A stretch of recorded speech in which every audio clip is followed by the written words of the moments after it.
Luca Bacchio. Cattell.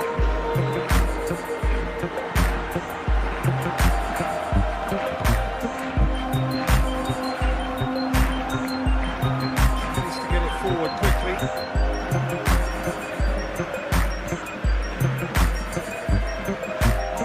Well weighted. Chance to squeeze it through. No, not quite.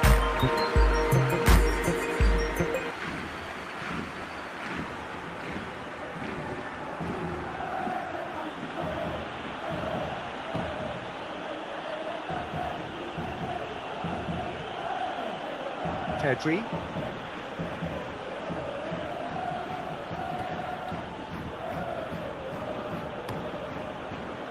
That's too far for anyone.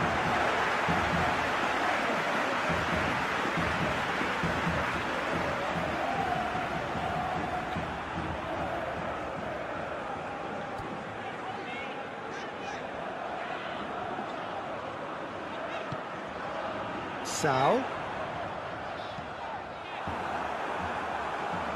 Olmo drives it forward. Drives it forward. Araujo tries to get it forward quickly.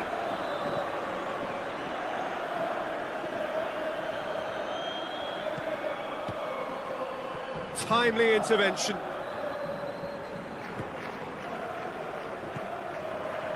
Bardet.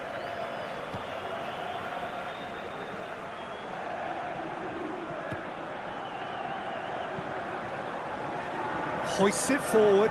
Well, that's where he wants it. Well positioned to make that interception. Little accusatory stare there tells the whole story. Look, the game is full of ifs and buts. If only the pass could have completed its journey. Cattell.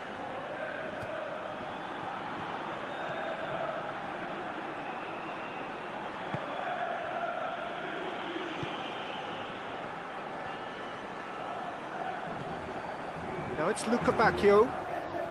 Defending was strong and firm. Olmo plays a clever pass.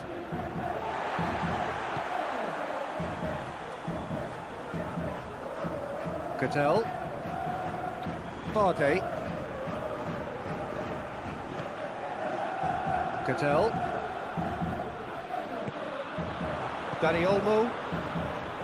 De Jong. Rafinha. Play for a throw. Cattell. Luca Bacchio. Cattell. Sao. Now what's he got in mind? Gets away from his opponents.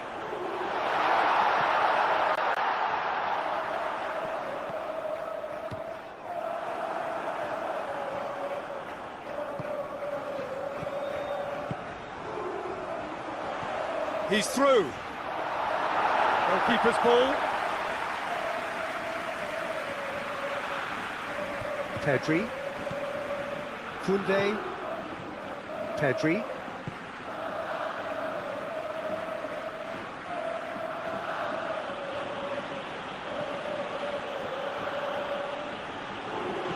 And it's played forward. Looks to clip it forward. And that's been levered. Lewandowski! Clears it out of harm's way.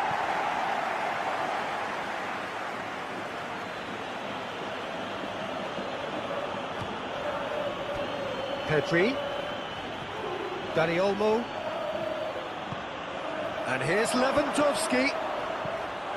Gets good distance on it.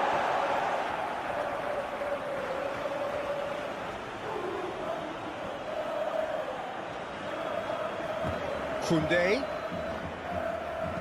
Plays it into the box. Knocks it away. Koundé.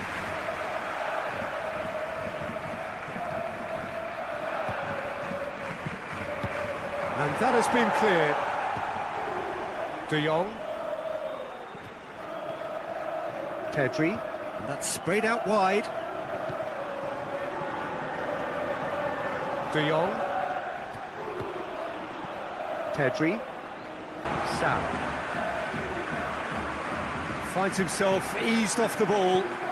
Olmo plays it long. Looks to play him in. But a minor communications breakdown.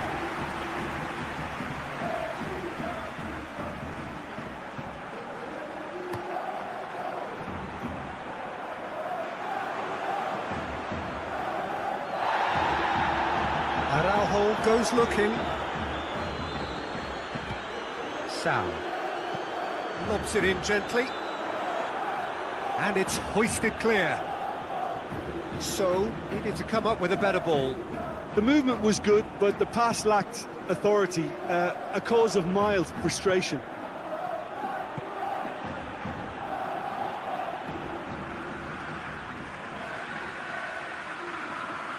A chance to play it in.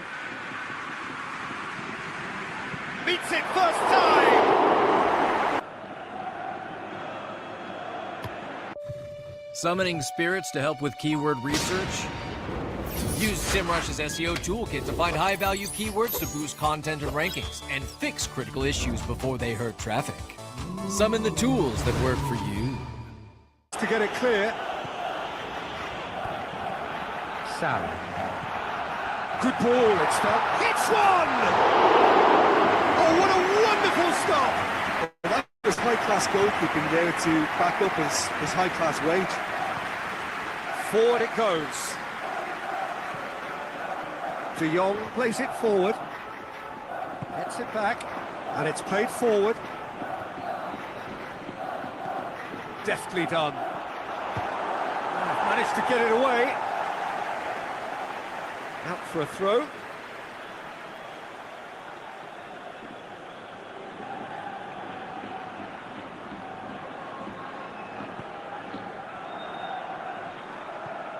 Pedri.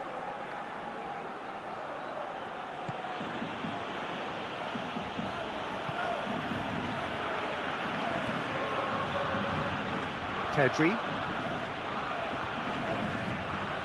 Koundé. Battles to win it back. There'll be a throw-in.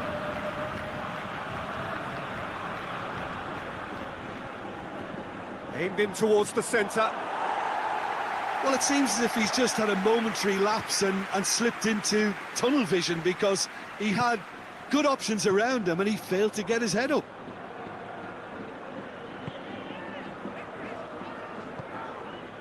Luca Bacchio. Sal.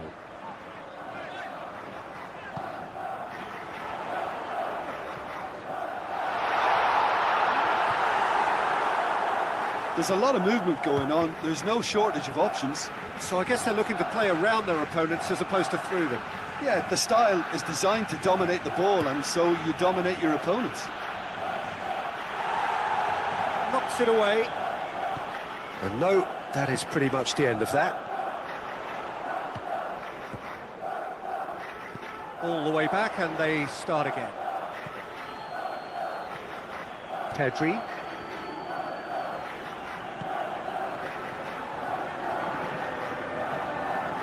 Koundé.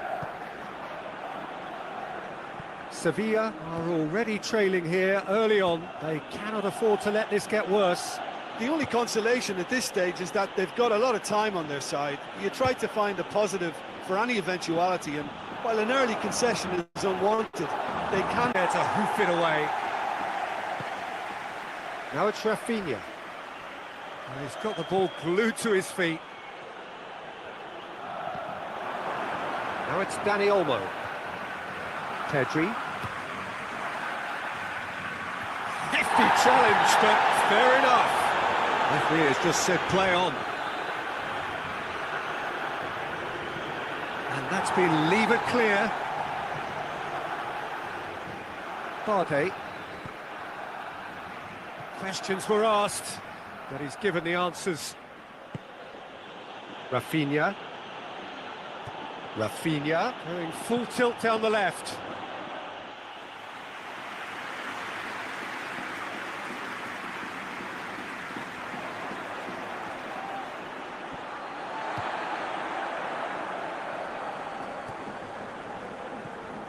Partey. It's all a little short of forward momentum, lacking thrust. It's gone out for a throw-in.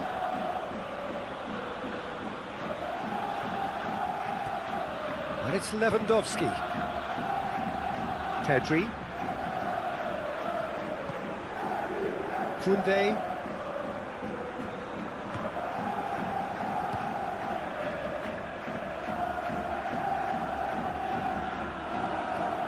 De Jong.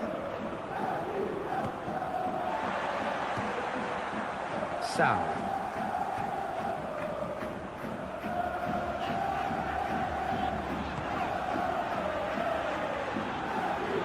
Ball has crossed the line, and it's a throw.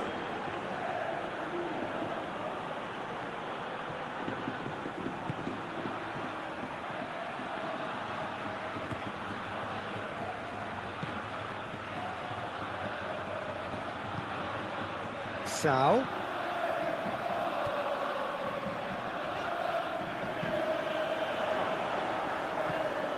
Pedri.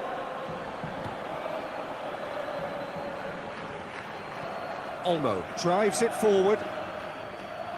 And he's there to clear it.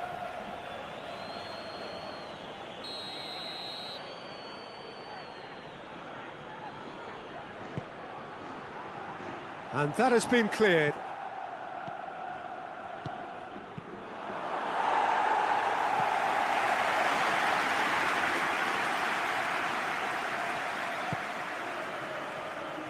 De Jong. Dani Olmo. Now it's Rafinha. Played in by Rafinha. Goodell attempts a clearance. Plays it back. Lovely feet.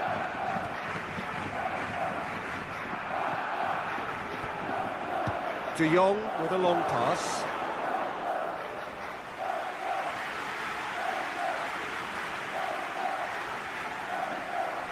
Sau. Luca Bacchio. In the end, they found themselves penned in, nowhere to go.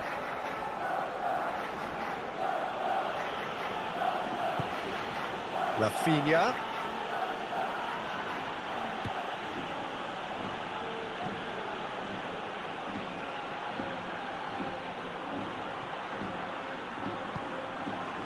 Pedri.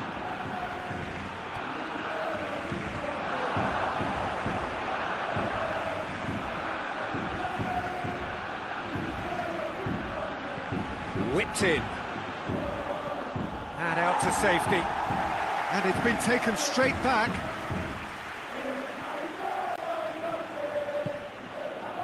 That's found its target.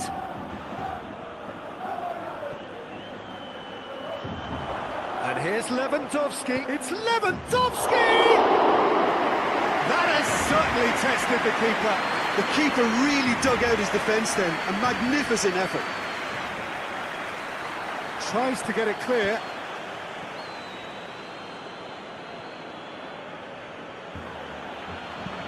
Lewandowski pushes to get on the end of it.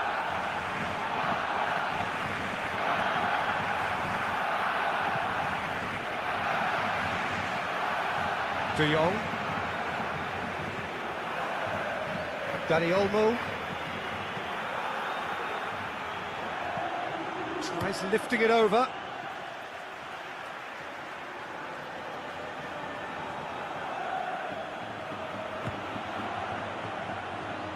He's got options in the box if he gets his head up.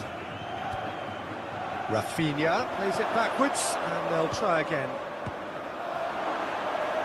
Koundé. Pedri. De Jong. Pedri. De Jong. Luka Bacchio. There's a long ball. Araujo with the clearance.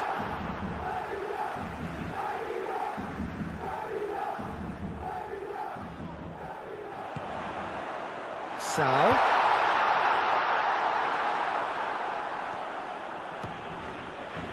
Rafinha. Just brushed off the ball there.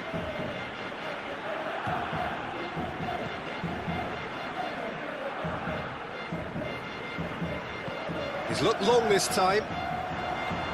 Let's look at Bacchio.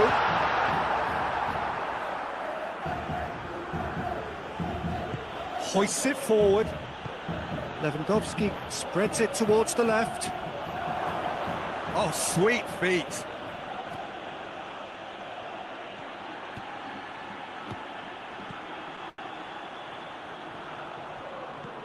Luka Bacchio.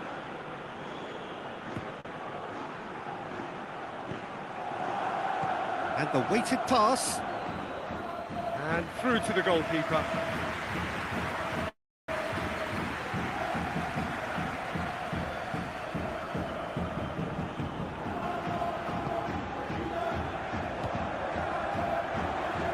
Great strength, too strong for his opponent.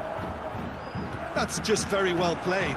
He can't hurt you with his back to goal, and he didn't go for the back heel. He's tried one!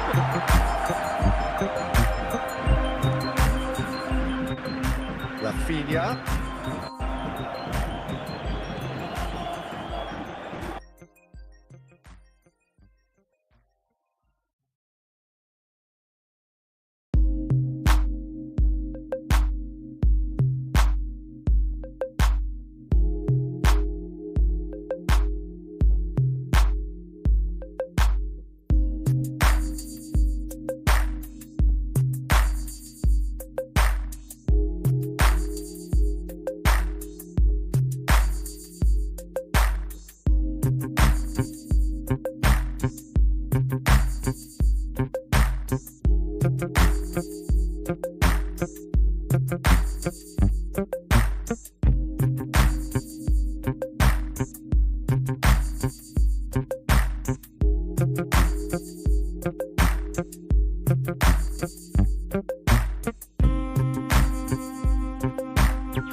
Been taken short. The pressing's intense and it's paid off. Ferran Torres. Lokonga does really well to win the ball there. Well, it looked promising for a moment, but it came to nothing. And it's Lewandowski.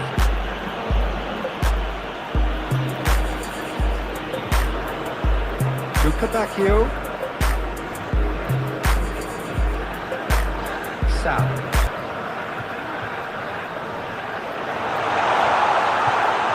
No foul, says the referee.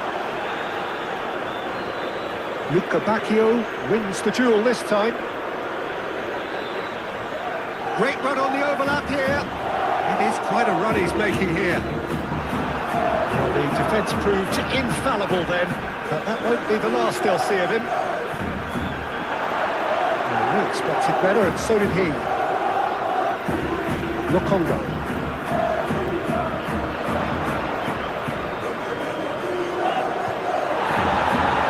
Araujo, defending his corner stubbornly, stood up very well for his man. Rashford. Torres. Luca Bacchio, aim forwards. Sal. Proves too strong. Balda. Lewandowski.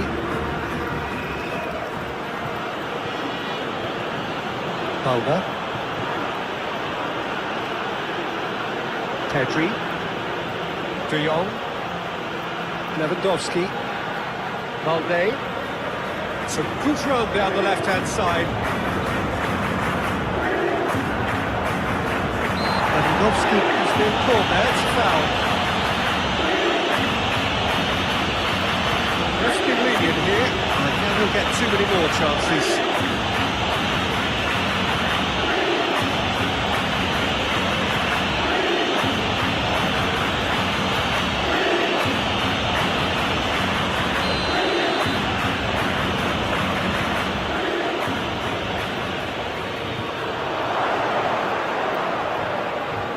Cleared without complication.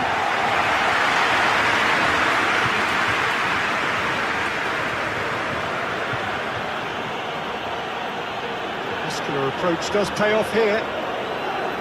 Sam.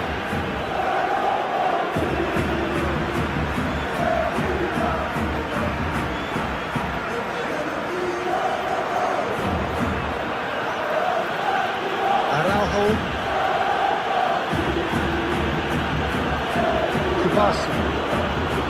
Dani Olmo, Koundé, and it's Rashford. Koundé shifted upfield. Rashford with the cross.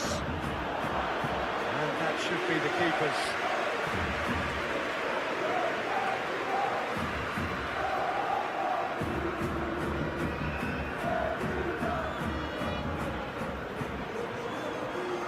Salas. Luca Bacchio. Great position here. Dani Olmo. Lewandowski. Balda. For a moment you felt that was going somewhere, but they'll have to go again.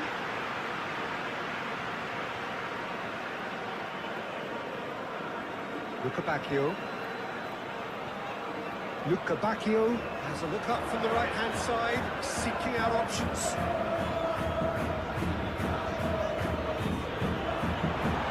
Luca Bacchio! Pedri. Over to the left. Lewandowski.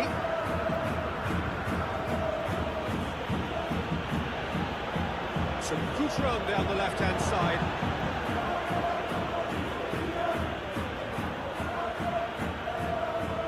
Poor throw that, picked off with relative ease.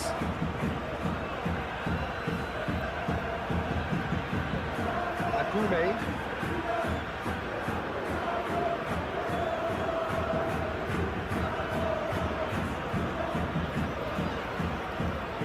It's lofted through here. Brilliantly cut out.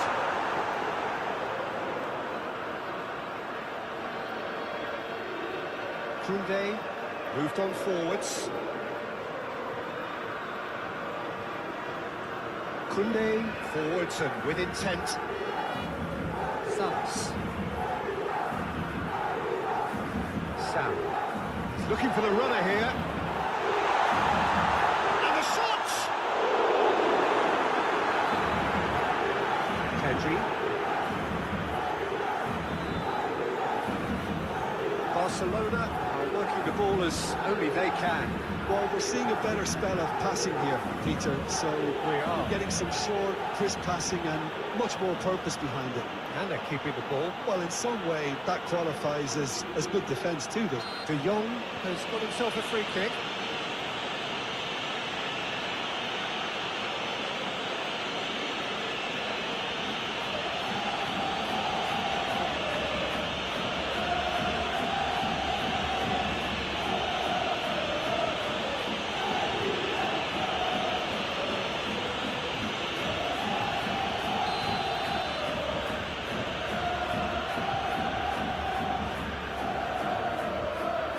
De Jong.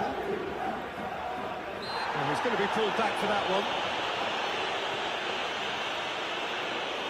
Koundé, delicate ball, and it needs to be.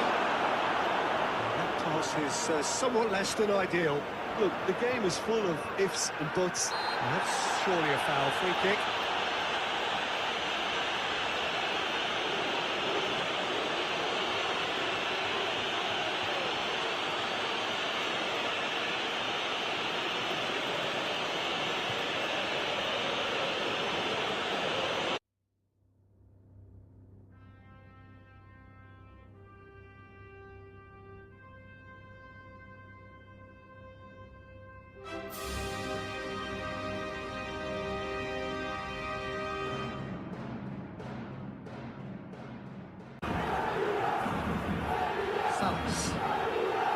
Sevilla have hit the front early, a foothold in the game.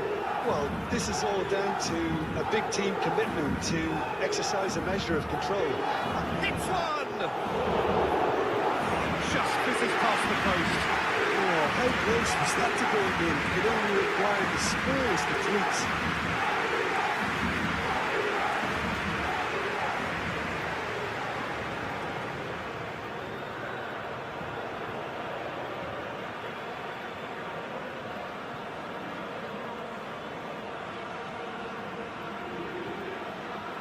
Dani Olmo. Pedri. Sevilla out in front with an early advantage. No, that is pretty much the end of that. Oh, good spread. Luca Bacchio. The referee's awarded a free kick.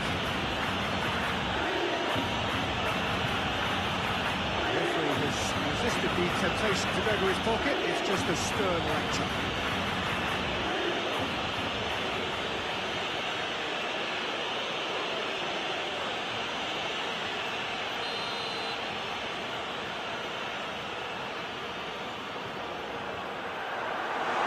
And that should be the keepers. Holder. Strong running down that left flank. Luca Bacchio does really well to win the ball there. Agume.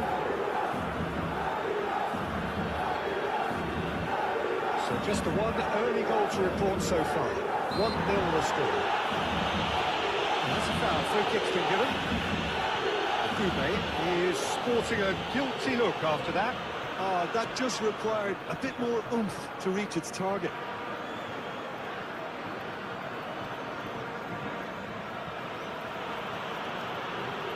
And here's Lewandowski. Hit into the middle. And through to the goalkeeper. Agume.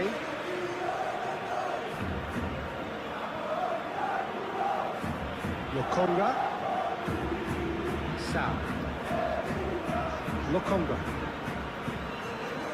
Agume. Dani Olmo. That's a good intervention. That was what he had to make in the face of danger that was growing.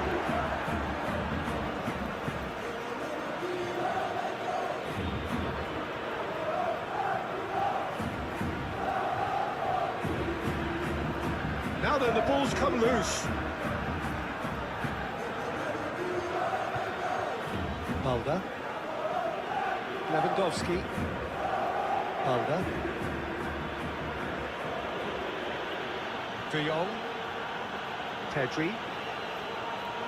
Dani Olmo.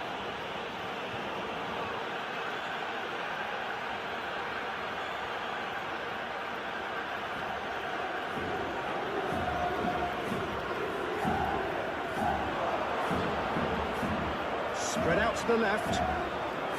Lokonga. Swept in.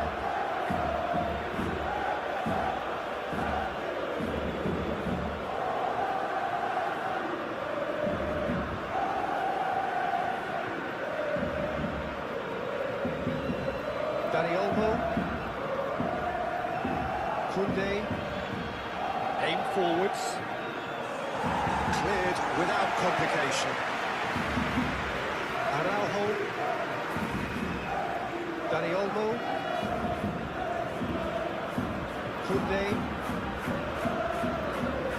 Dani Olmo. Lewandowski. Balda.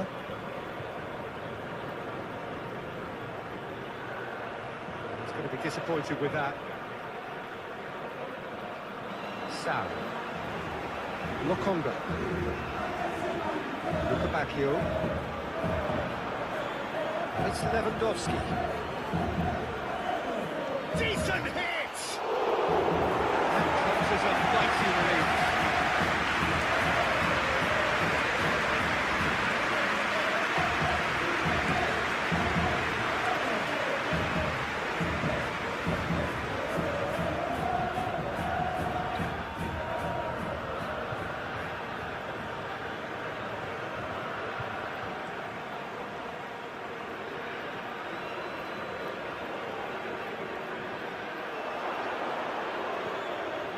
And it's played forward. Dani Olmo. Ferran Torres. De Jong. Dani Olmo. Rashford. He's got options in the box if he gets his head up. Pedri. Koundé. And here's Rashford. Here's the delivery.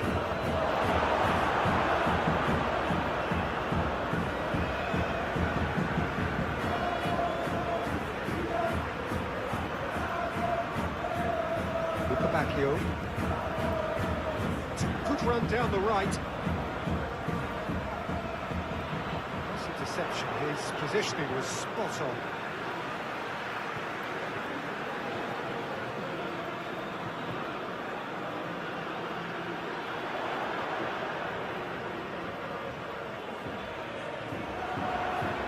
Lokonga, and here's a chance. Decent enough try. His reputation is better than what we've just seen.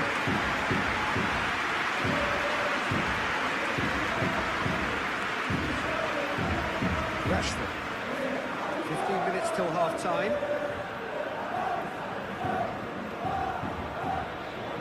De Jong. Pedri. Araujo. Lewandowski. Balda. De Jong. Balda. Lewandowski. And the assistant referee has his flag raised for offside.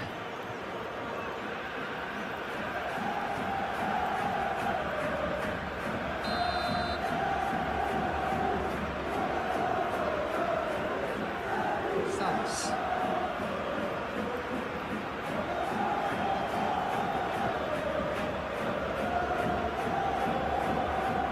Sal.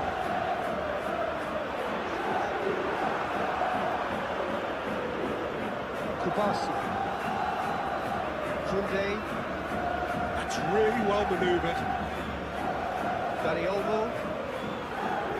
Great defending, strong and determined.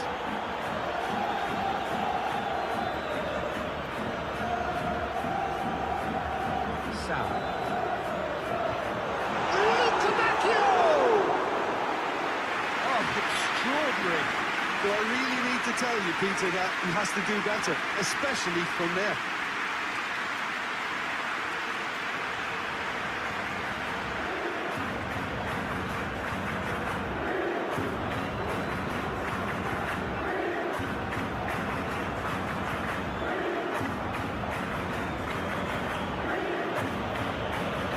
Pedri. De Jong. Dani Olmo. Dani Olmo. Gently done.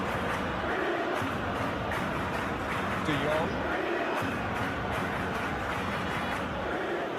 Pedri. Dani Olmo. And that has put paid to that. Oh, he's enjoyed that. He evidently loves it. Lewandowski has been caught there. It's a foul.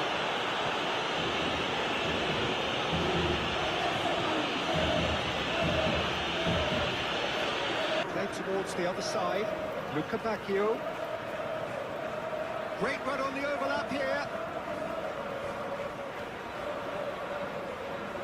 De Jong gets across to intercept that.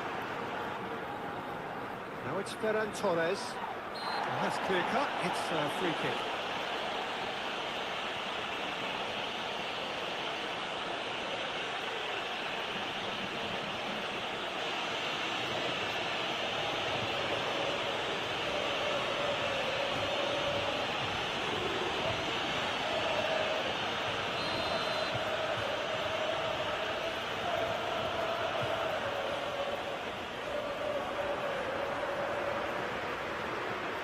Pedri.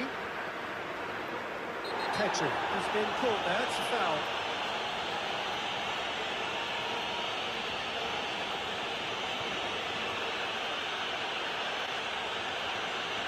Well, the referee has made it pretty clear now that this is his last chance. I don't think you need to be an expert lip reader to know what's being said here.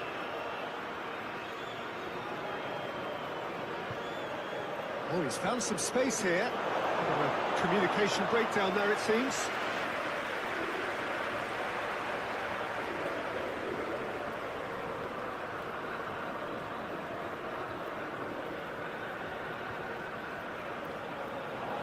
He's offering some sort of an apology there. Oh, that just required a bit more oomph to reach its target. Goes in for the header! Good delivery, but no joy. You really could have done with engaging those crosses much higher up the pitch there. This isn't good defending.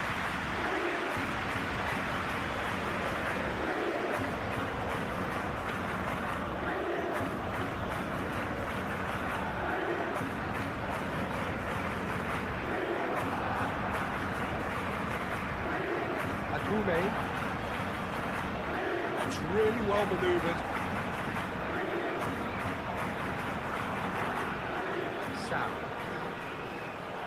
Lokonga.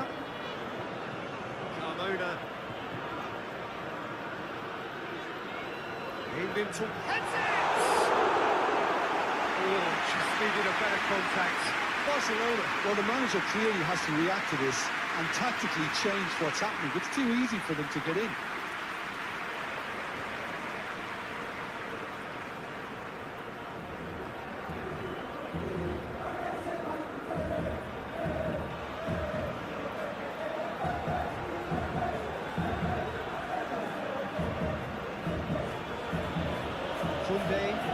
Koundé, gently done.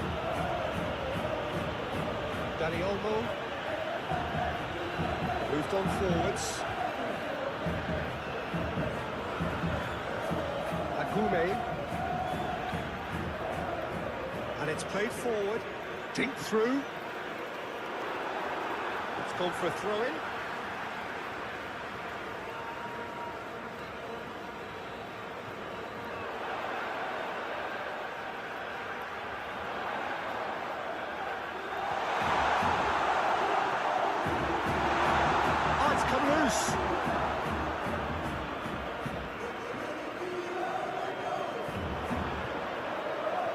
Tries to dink it through.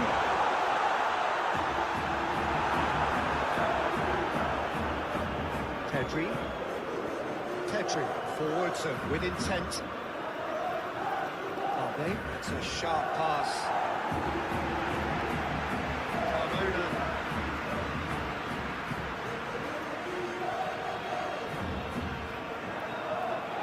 Sevilla suffering an early setback, looking to reel it back in. Well, I would think, Peter, that this team needs help from the experience within, and that should help begin the recovery at least. Pedri with the challenge, and he has given away a free kick.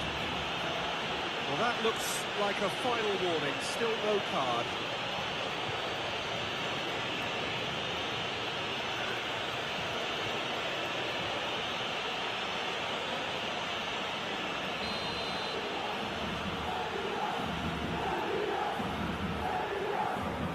Bade. That is a great ball. It's out of play, and it is a goal kick.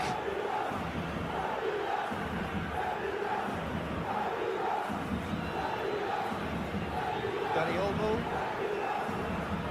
Aim forwards. Dani Olmo. Out to the right. Barcelona just doing what they're good at. Possession-based football. It's lovely. Nice to watch. Yeah, it's all about passing in little intricate triangles, trying to force a few of their opponents out of position and then exploit the space. Can he put it away? Well, he doesn't need a second invitation, even from that range. Balde. He's played it long. Moved on forwards. Barcelona have got it back and they'll have another go. Pedri is sporting a guilty look after that. Yeah, the idea was right, the delivery wasn't. They can revisit that further on. Luca Bacchio.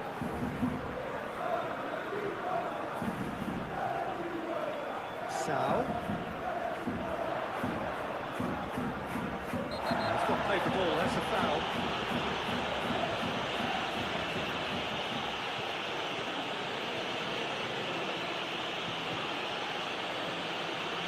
Well, he can't say now that he hasn't been warned. Yeah, and he has to change his ways, or this referee could soon change his status.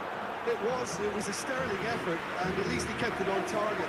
It was worth a go. Lewandowski doing full tilt down the left. Balde. Can he latch on to this? Lewandowski. Solid defending, refused to be out-muscled. Promising cross. The ball is loose and the chase is on. It's come through and he's had a quick look inside. They've certainly set out to cause a problem or two down that left flank. Look, it's the width that's providing this momentum, and they look set to further exploit. Really aren't convincing right now. It has to start in defence, but the whole team needs a wake-up call.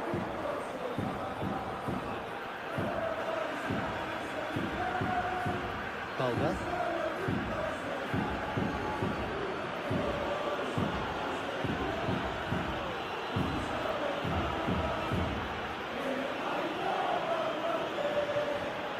And it's Lewandowski. Lewandowski in acres of space out wide. No messing about, just bludgeoned away. Balde. Lewandowski. Ooh, delicate chip through. And it's hoisted clear.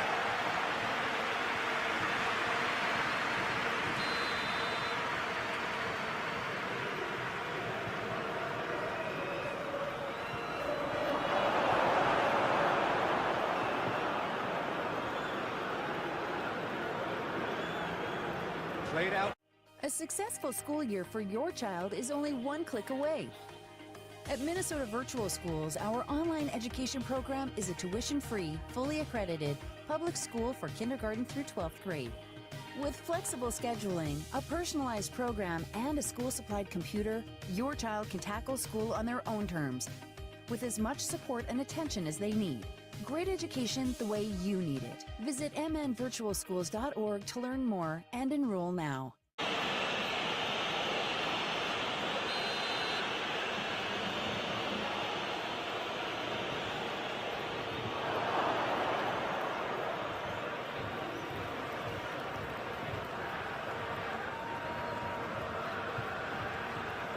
Played cross-field, changing the point of attack. Sevilla to retain the ball, but seemingly in no rush to break forward. Oh, it's a searing run. He is a man on a mission.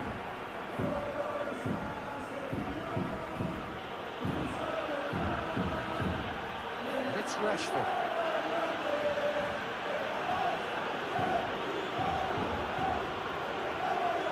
Dani Olmo.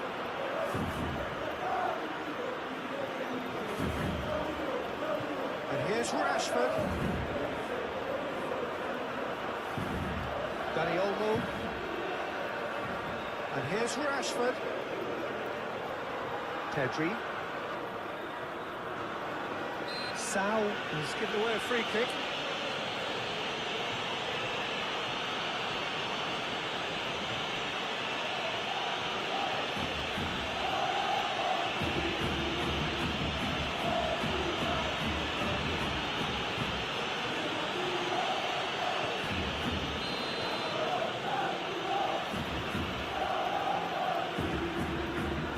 Great reaction. Tonight by a great piece of goalkeeping. Absolutely terrific. Terrific reflexes. Goalkeeping at its very best. Looks to the other side. Lokonga. And it's played forward. Showing good feet. Lokonga.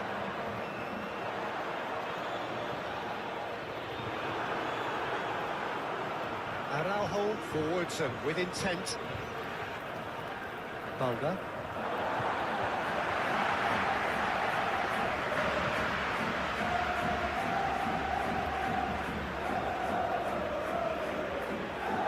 Can he get onto this?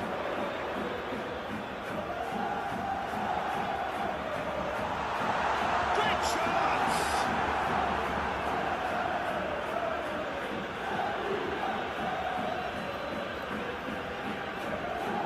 Agume. Sal. Luca Bacchio. Played into space. Lokonga.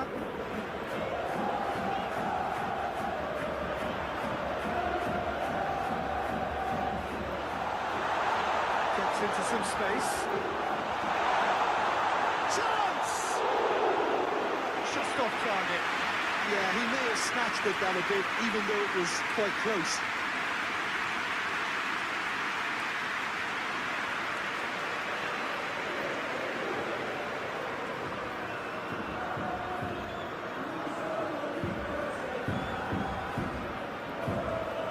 And he goes cross-field. Lewandowski.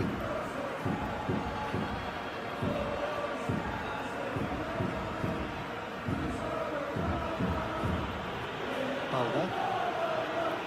Now it's Lewandowski.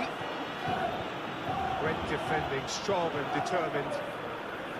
Well, the defence just about came out on top, but they were certainly tested. Spread out to the left. It's good running with the ball. There's the shot! Sal.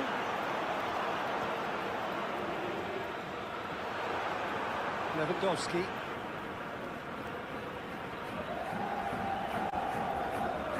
It's a good run down the left-hand side. Balda. And it's Lewandowski.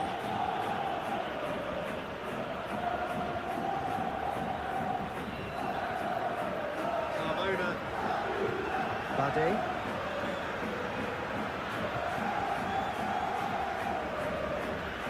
Agume. That's really well manoeuvred. De Jong. Ferran Torres.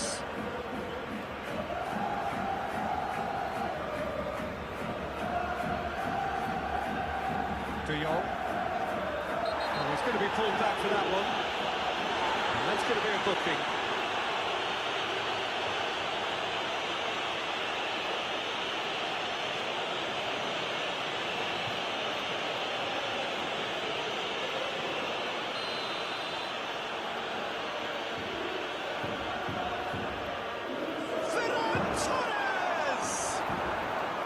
Big relief, it just needed better contact.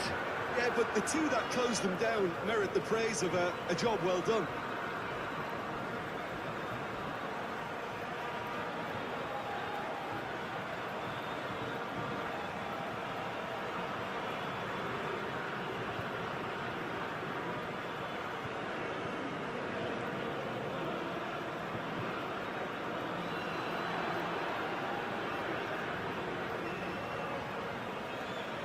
Dani Olmo.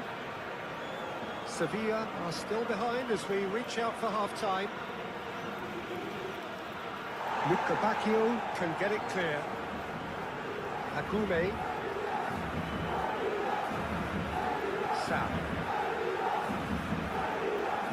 Carmona.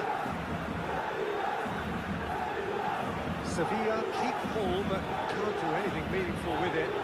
Ooh, can he get onto this? Carmona.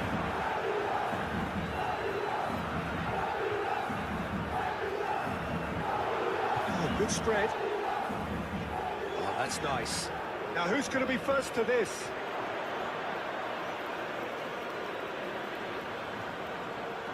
Ferran Torres. And it's gone back to the keeper. Bade. Carmona. Lokonga. Kedri wins the duel this time. Dani Olmo.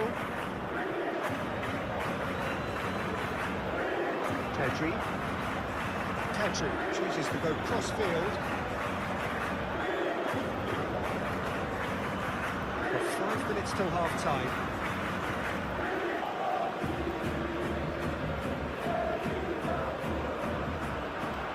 Nicely intercepted.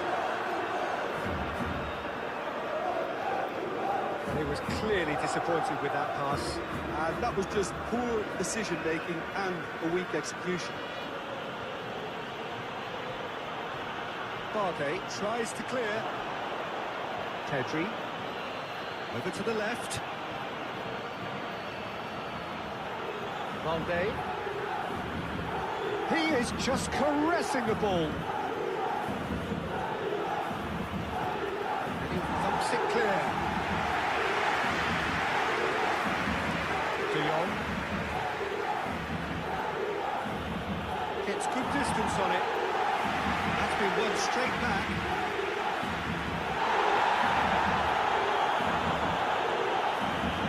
And it's Lewandowski. The fullback is in acres of space here. Ball's over the line, and it is a corner.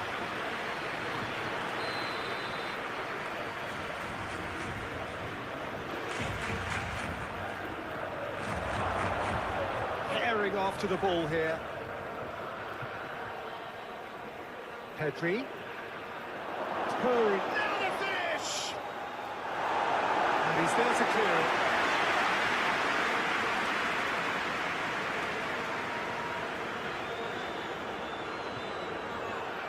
He's found a way through.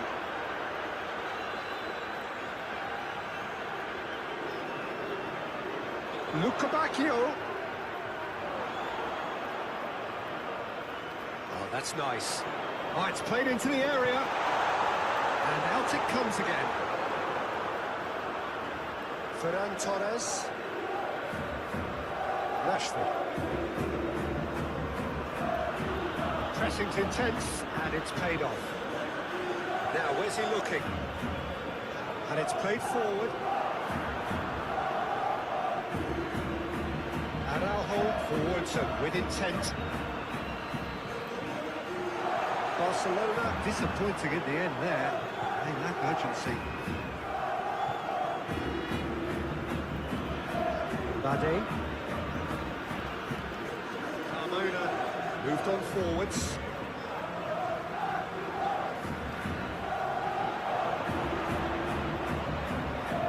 Lobbed in behind. Can he latch onto this?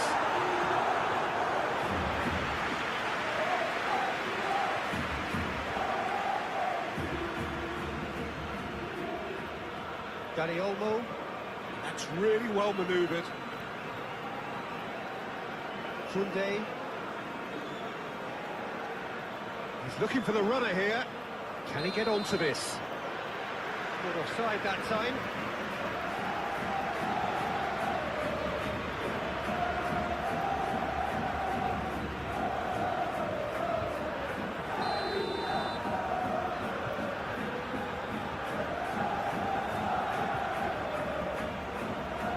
Barcelona are working the ball as only they can.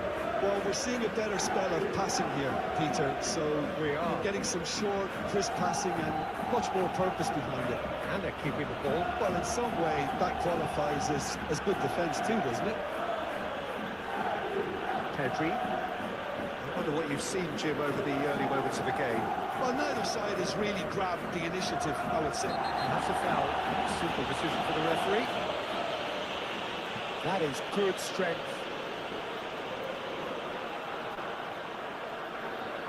Balde.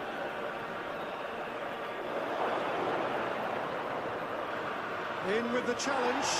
The ball is loose and the chase is on. Lokonga.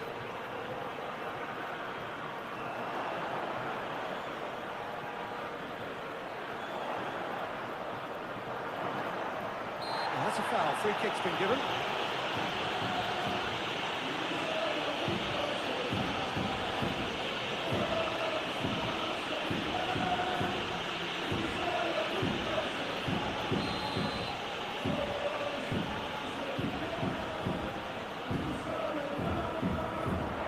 Calmly anticipates. Yeah, that's top defending and preventing him turning, which can open up many possibilities.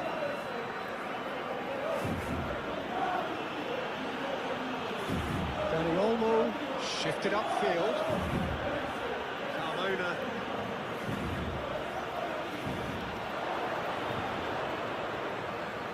And it's Lewandowski. Balda. Now who's going to be first to this?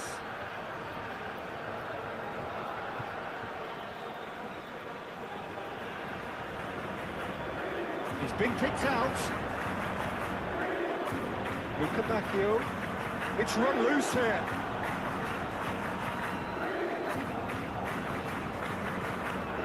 That's a good run down the left.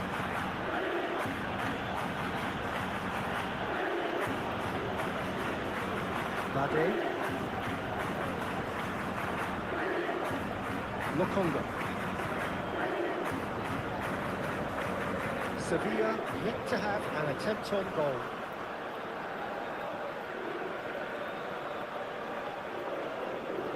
And we're not going to make any further progress now. Balda. Aim forwards. That is as far as they're going to go.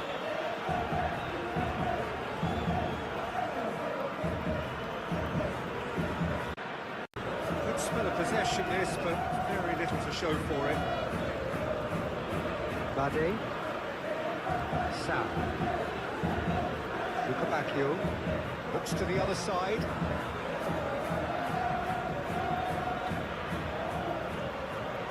Lokonga. Out to the left it goes. Cross goes in there. That's an excellent interception. Balda.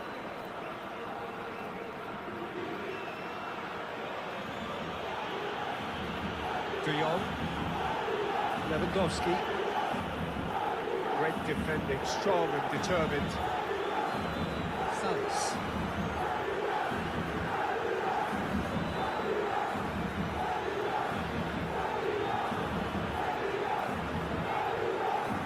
And it's Lewandowski. Pedri. Moved on forwards. Balda.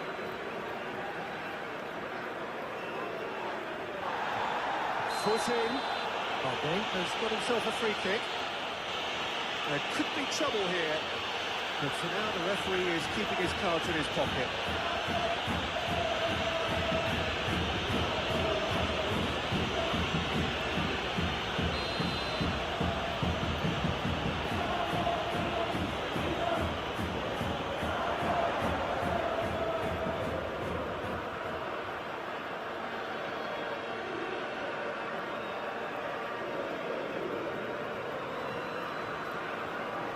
Bade shifted upfield. Pedri. Out to the right. Yeah, that does look a foul. Referee's given a free kick. And he is going into that little black book.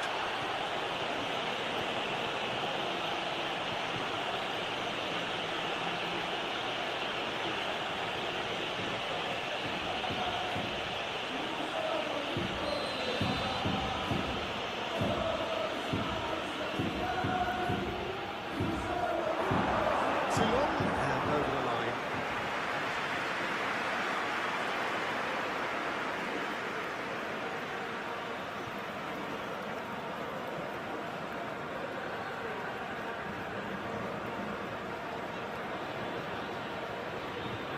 Well, it looked promising for a moment, but it came to nothing.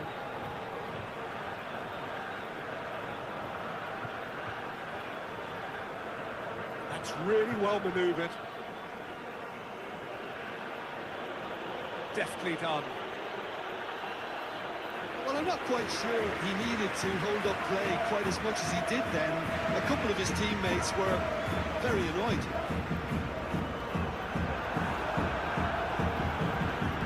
Danny Olmo.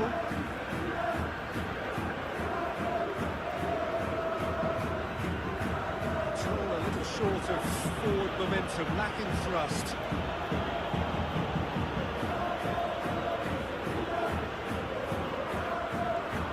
Luca Bacchio. My work is easy because I use ClickUp. Here's how I keep track of all my tasks. I start by brain dumping everything I need to get done in a list view. Next, I set a priority and a due date to keep things on track. I create custom statuses to organize my progress exactly how I want it. I like to add the action items field so AI can show me the next steps. I add my teammates as watchers so they're in the loop. ClickUp makes work easy, from personal projects to running a multi-billion-dollar company. Click the link below to create your workspace for free.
Lewandowski.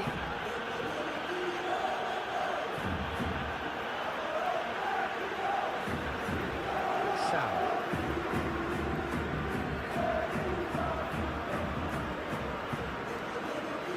Tetri goes on a charge down the left.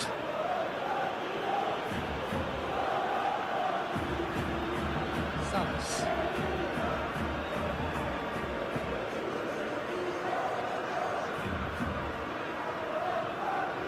Luca Bacchio. Sal. Has a goal! Oh, it's come loose. It's really well cleared.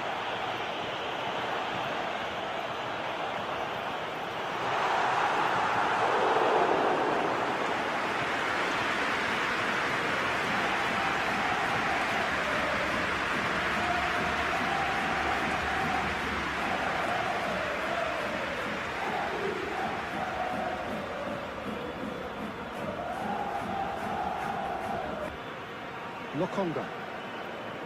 Bade. Sal. Salas. Sal. Salas. The ball is loose and the chase is on.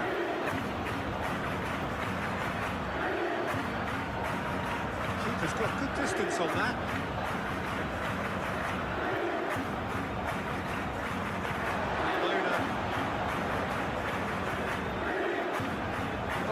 Aim forwards. Luca Bacchio looking up to see who wants it. Lokonga. Luca Bacchio. Luca Bacchio going full steam down the flank. Well, that's not the cross he had in mind. Koundé. Rashford. Some good work on the right flank here. Played back in. Luca Bacchio.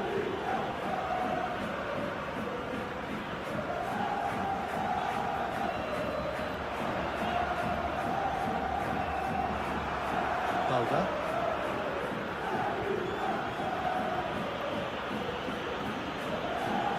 Lewandowski. Balda.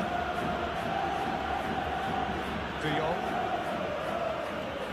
It's Rashford. It's an untidy challenge. Free kick given.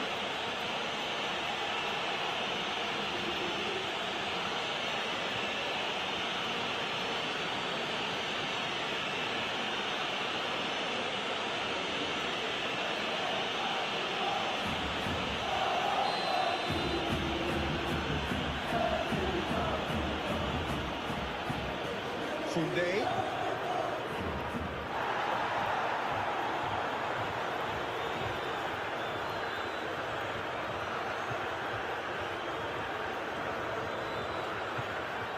Luca Bacchio.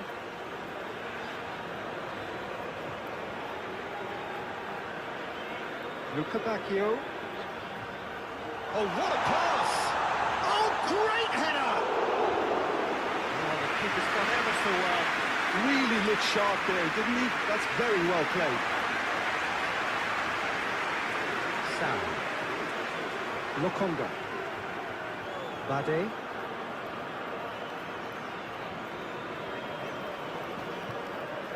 Luca Bacchio. Lokonga. Yeah, he's fouled him there.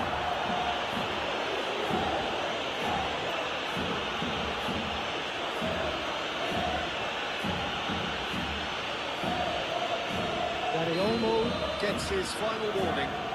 Well, he knew what he was taking on there, Peter, and special delivery from the ref. Yeah, that's top defending and preventing him turning, which can open up many possibilities. Rashford. Rashford! Rashford really had a clever trick to shake off his opponent then, but he's left shaking his own head in disappointment.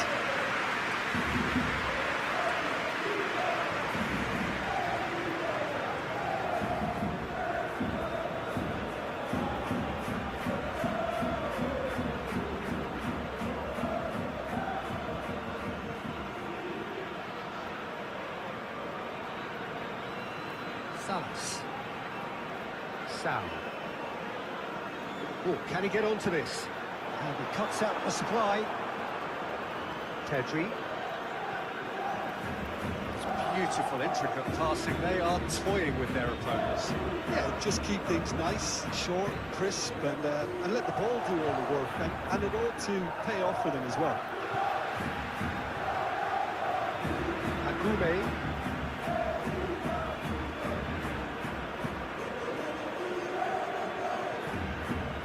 Carmona moved on forwards. Couple of decent early chances. It bodes well for an exciting game. Out to the left it goes. Goes searching with that cross.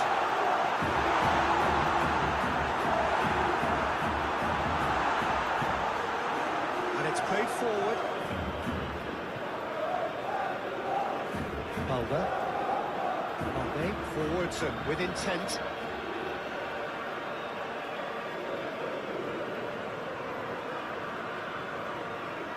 And it's Lewandowski. Lewandowski. Sau wins the duel this time.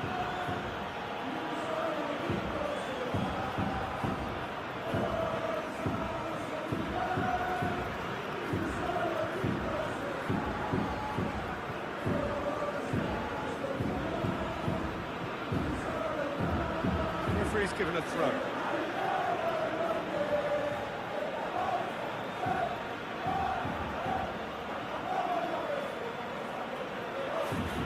Pedri.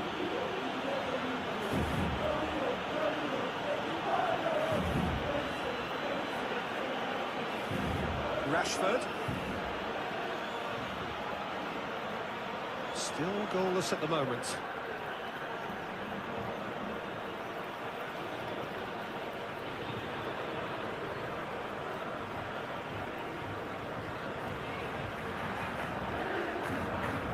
That is a little undercooked.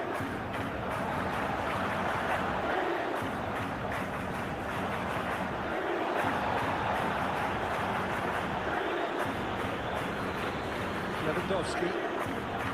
Pedri. Dani Olmo. Oh, that's well done, really robust.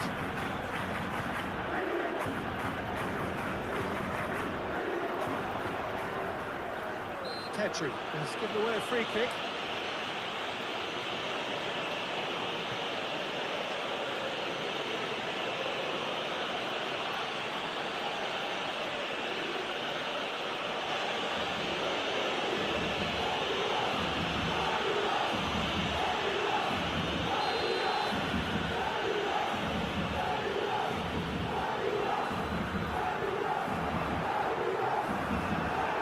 Well, that was well positioned and well pitched. They can't hurt with their backs to go.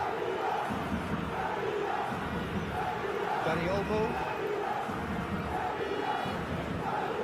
And it's Rashford. Very nicely done. So who's he picking out? That is good. Super running, sharp movement. Came up against a defender, though, who was ever so determined. Luka Bacchio. It's all a little short of forward momentum, lacking thrust.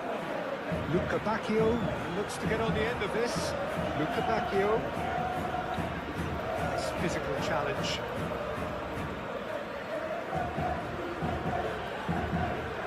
Lewandowski. Pedri. In the end, they found themselves penned in, nowhere to go. Luka Bacchio. Excellent challenge there, uncompromising. And it's Lewandowski. Balda. Play cross-field, changing the point of attack. Rashford. Koundé hoisted in. It's out for a goal kick.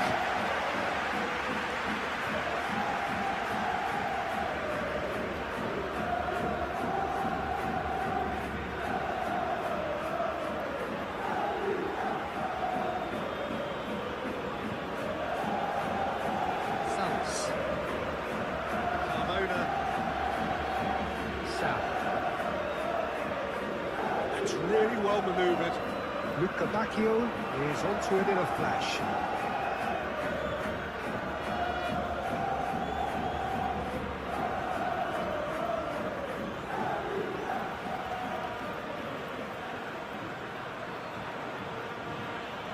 Balda. And here's Lewandowski.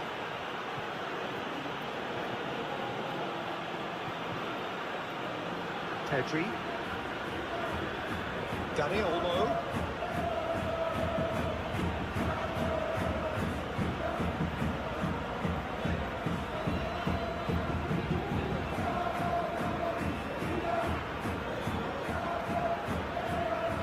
Agume. Well, now here's a good battle, bicep to bicep.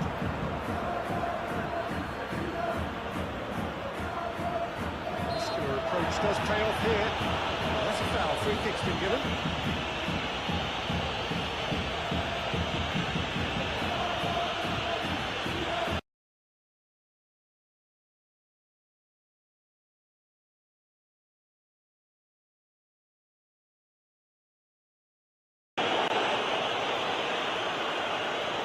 Aim forwards.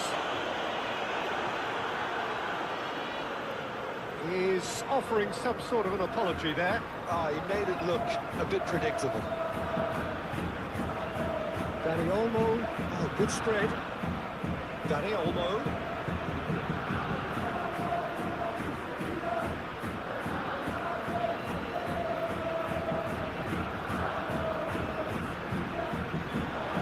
The movement is slick, the speed is slippery. The defence, though, able to hold on this time. Muscular approach does pay off here. It's Rashford.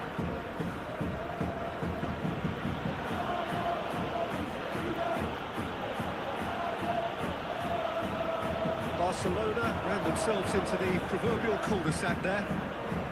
Deftly done. That's good play. Big chance! Well, the keeper seemed to go into study mode then, and he's read it beautifully. Tedri. Tedri forwards and with intent. And here's Rashford. That a foul? Yes, the referee's given it.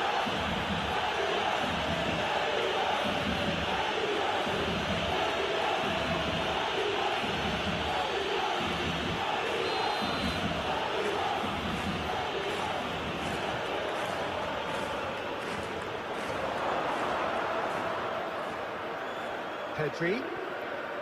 And here's Lewandowski.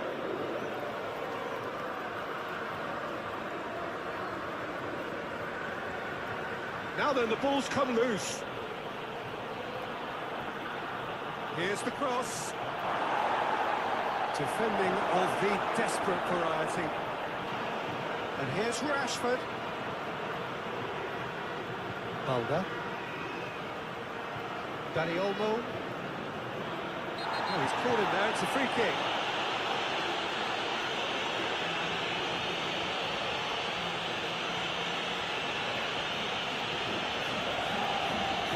Luca Bacchio gets his final warning. I don't think you need to be an expert lip reader to know what's being said here.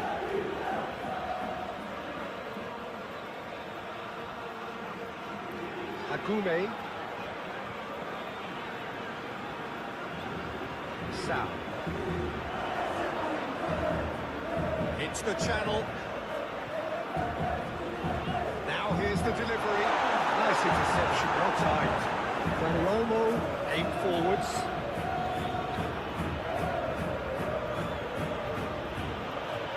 And he has been fouled there. Oh, that's a booking, always looked it.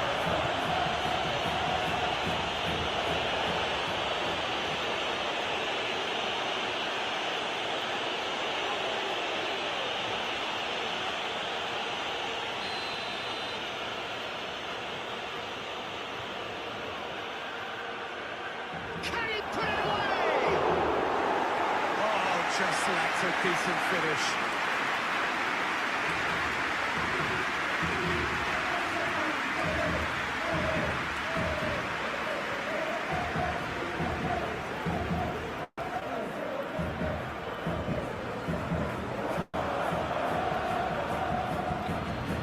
De Jong.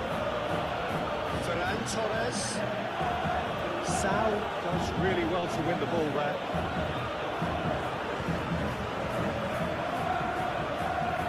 Bade. Salas. Luca Bacchio.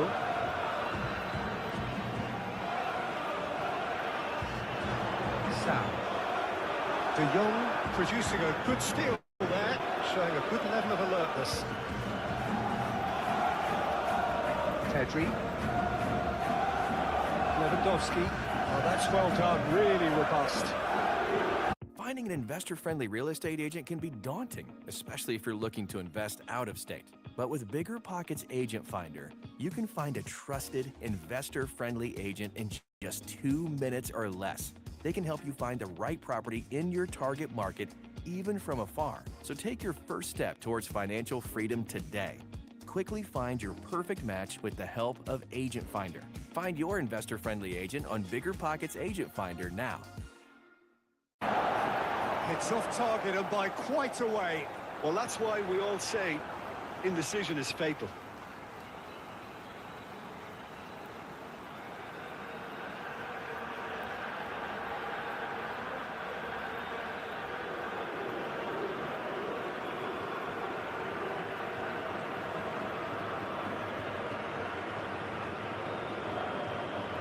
Sal.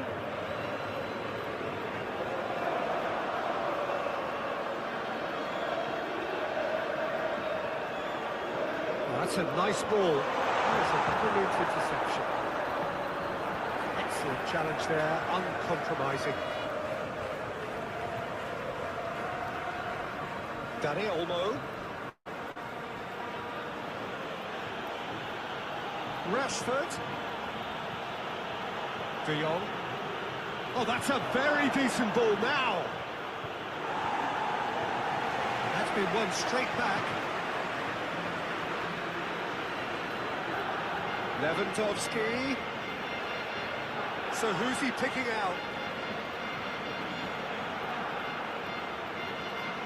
Pedri.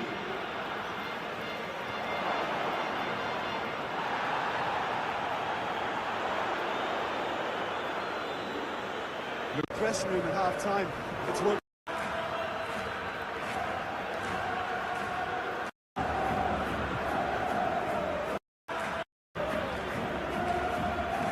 Time and again they are repelled.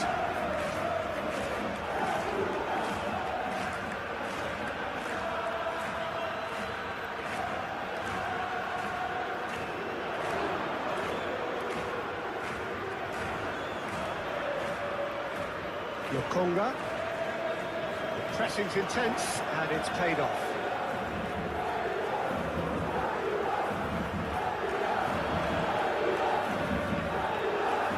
Lewandowski. Strong running down that left flank. In the end, they found themselves 10 in, nowhere to go. Agume.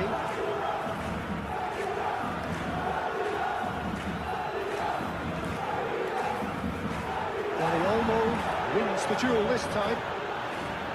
Luka Bacchio.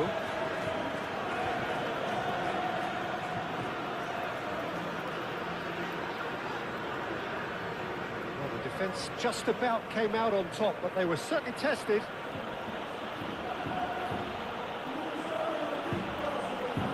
Mane gets into some space. Whistle's gone, that's a foul.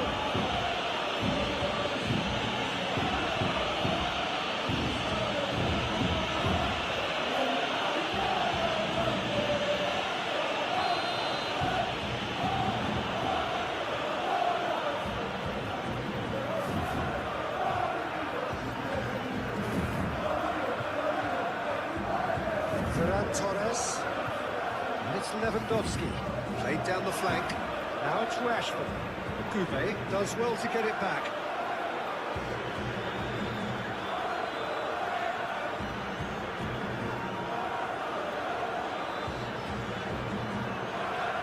That's really well manoeuvred.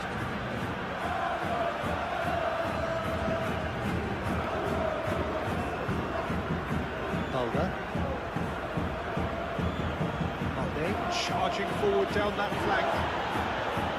Oh, he's enjoyed that. He evidently loves the contest.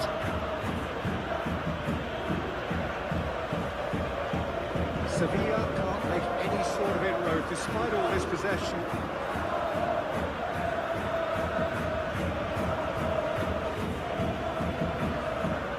Okay, let's see how that passed the better.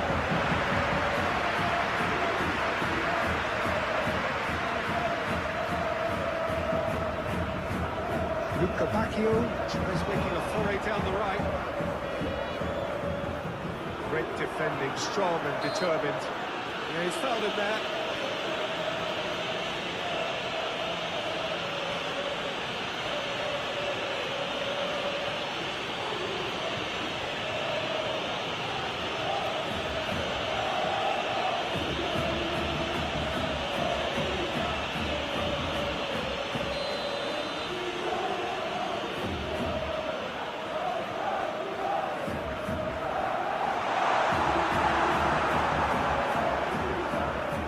Sevilla showing a little more urgency now, and to be honest, Peter, this is what's required. There is an irresistible, irrepressible look about them here.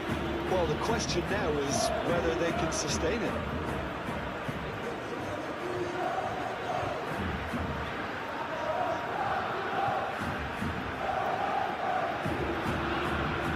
Bade moved on forwards. On a throw in.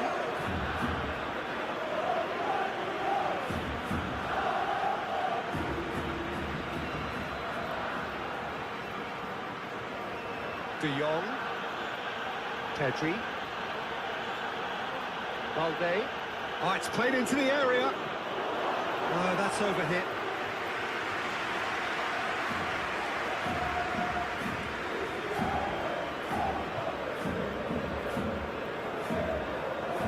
That's alert and sharp and very well played.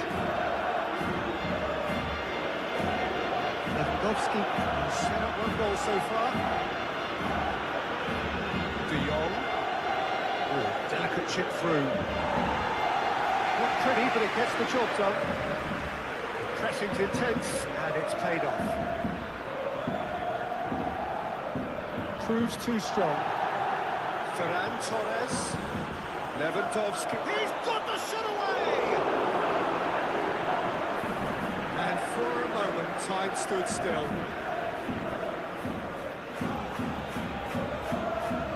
Rashford chooses to go back. Ferran Torres. Balde. Lewandowski. And that has been clubbed away. Balde.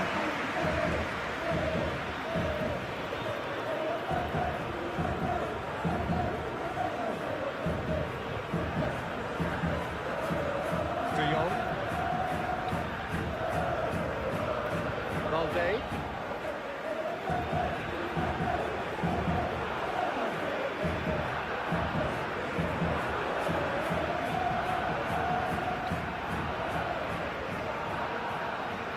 So, Jim, what are you thinking? Well, the time has arrived to start taking risks. They may well be happy just to level this. Salas. Bade.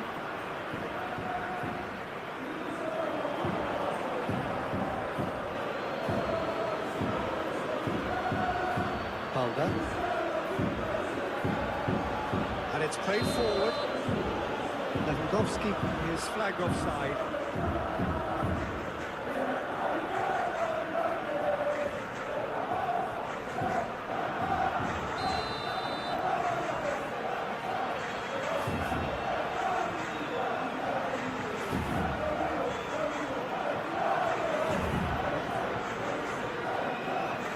Back on level terms, so the guessing game goes on. As to what will happen from here, I've no idea.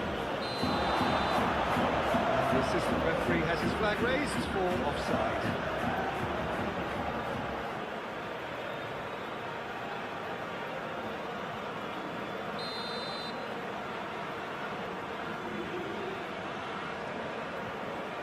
Keeper's got good distance on that. And that's surely a foul. Free kick.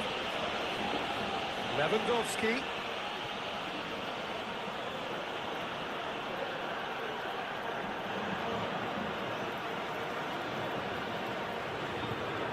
Agume.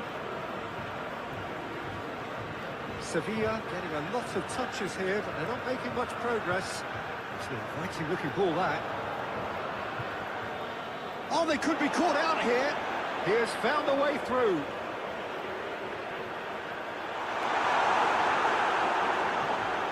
Koundé forwards and with intent. Rashford. Koundé. Rashford. Oh, that's well done, really robust.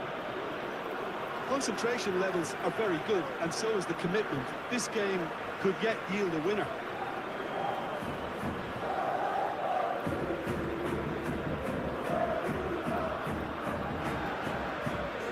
Lokonga. Agume. Sevilla really will have to throw everything at this now. Koube shifted upfield.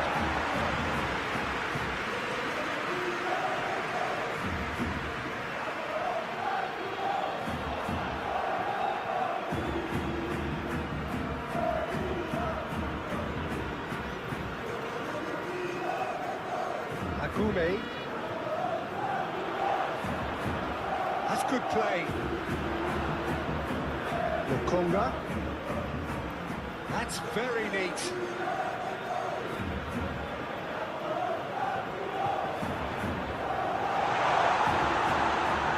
Sevilla showing a good level of intensity at this stage. They're calling on all their resources now. Ferran Torres. Yeah, that does look a foul. Referee's given a free kick.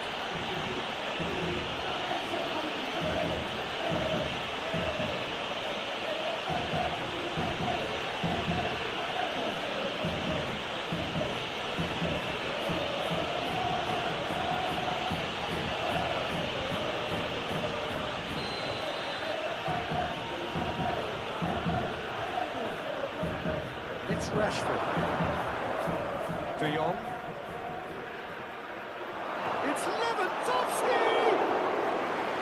Same again, same outcome. Barcelona really are in the ascendancy here, and they know they have to register why that's the case.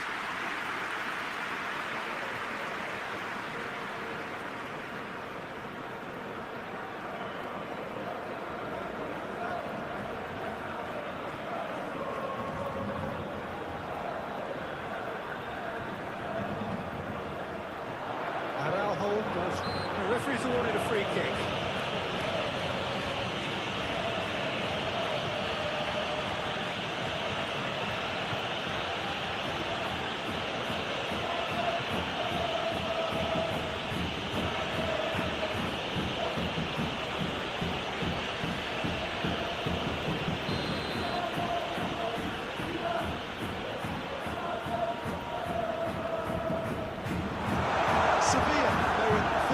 For their attitude and application. He's had a hit! Tetchy with a definite fell there.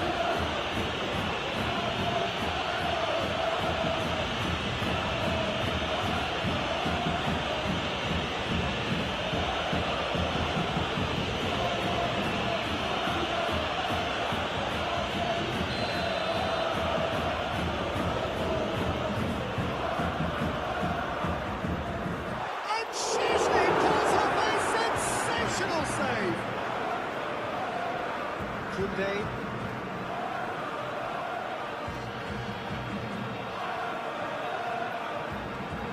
It's a lovely, neat pass.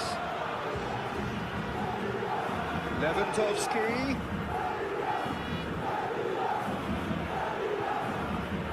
Well, they deserve an awful lot of credit for their commitment to the cause, but it's a goal credit that would be most welcome now.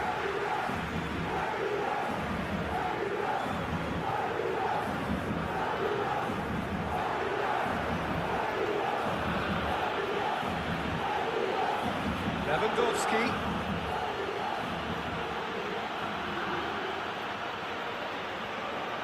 Looking for a decent ball in. Lewandowski delivers. Barcelona merit full marks for their attitude and application in trying to win this. It means an awful lot, obviously. Sanz.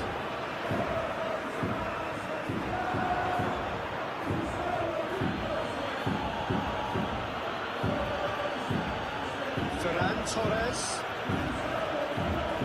Oh, that's neat. De Jong. Lokonga is the guilty party there. Ferran Torres. Barcelona, and he has been fouled there. And he is going into that little black book.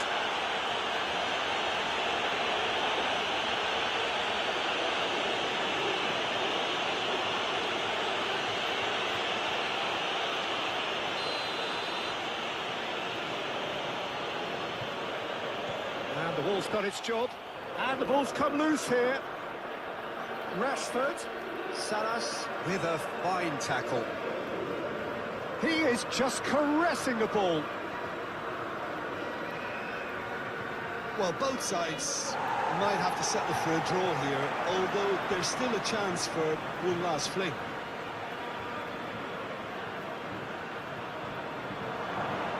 Koundé. And it's Rashford. Dani Olmo. You wonder if that's it now, but there may be one more opportunity, Peter, for a late steal here. Oh, he's found some space here. Well, both sides might have to settle for a draw here, although there's still a chance for one last fling.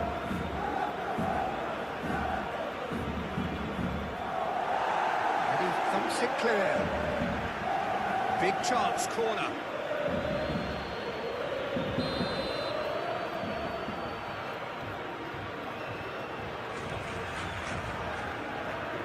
De Jong moves short. Well, it's gone out again, and so we'll have a repeat corner.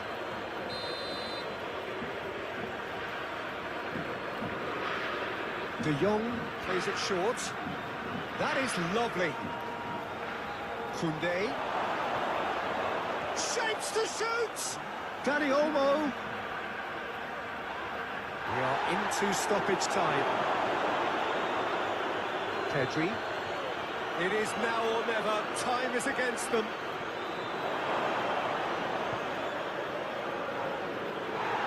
Whistle's gone, and they've got themselves a free kick.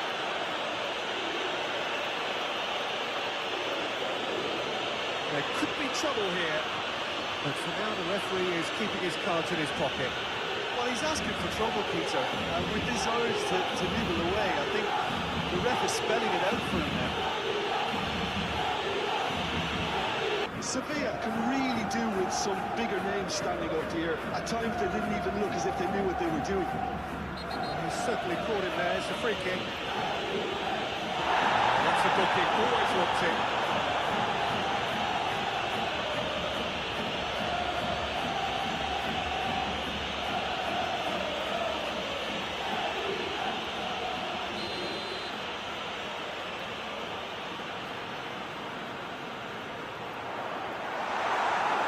Chesney has that under control.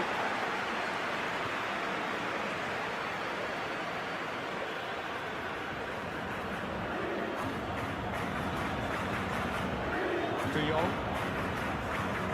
Pressing's intense, and it's paid off. Santos. With the back heel. Santos. With the back heel. Decent progress down the left. He's got away. Great defending, strong and determined.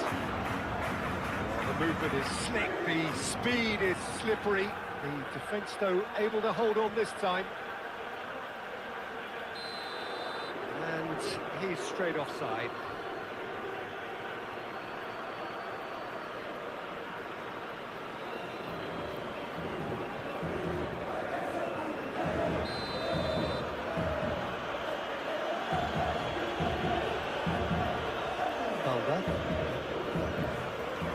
Valde.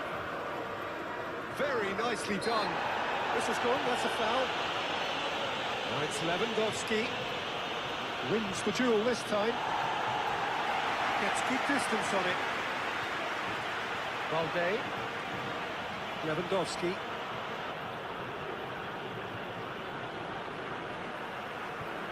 Well, the defence proved infallible then, but that won't be the last they'll see of him.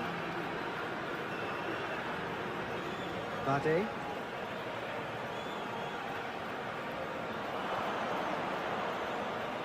Kubasi.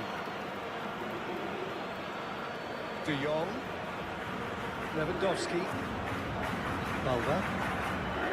Lewandowski. Balda. Lewandowski. Over it comes. Salas tries to... And the shot!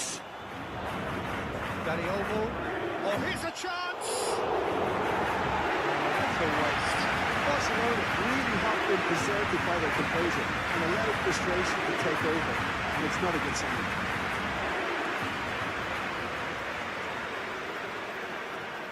Pedri. Thinks one through. Now it's Lewandowski. And that's played in low. Barbe gets it clear. And it's Lewandowski. That is lovely. Pedri. De Jong. Great defending, strong and determined. That is good. Super running, sharp movement. Came up against a defender, though, who was ever so determined. Look, the only way of becoming more aware, Peter, is by lifting your... Struck first time. That was superb goalkeeping. Well, someone's doing his job properly, Peter, that's for sure.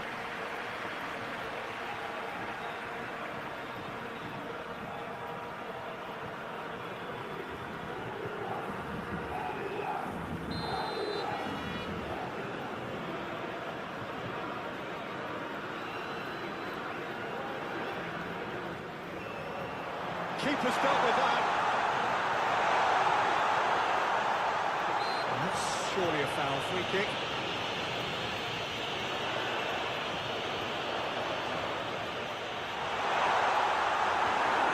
There's some great running on show here, but ultimately there was no way through. Araujo forwards and with intent. Balde gently done. Lewandowski. The fullback is in acres of space here. Rashford. It's Rashford! Well, that's confidence for you. Distance doesn't even bother him.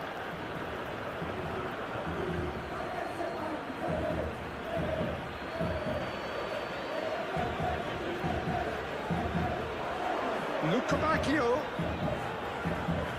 He's in plenty of space here.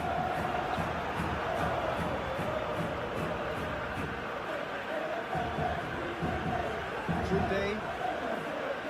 Still they trail, and time is ticking away.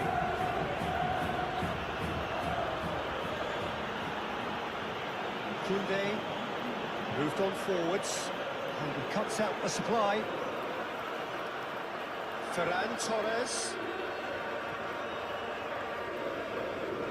Out to the left it goes.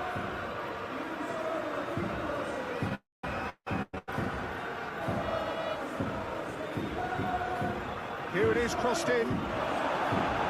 It is a corner. De Jong with the short one. Balde.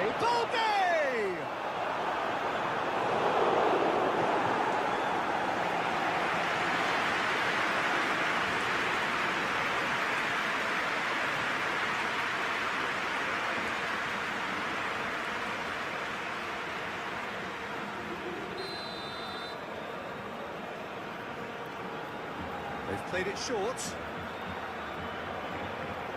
Lewandowski. Lewandowski opts to play it back. Dani Olmo. Decent hit! His reputation is better than what we've just seen.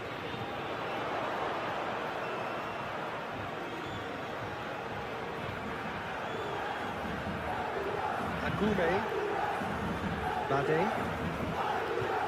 And he goes cross-field.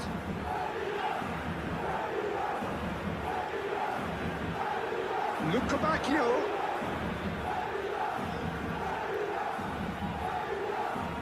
Sal. Great hit! That was mighty close.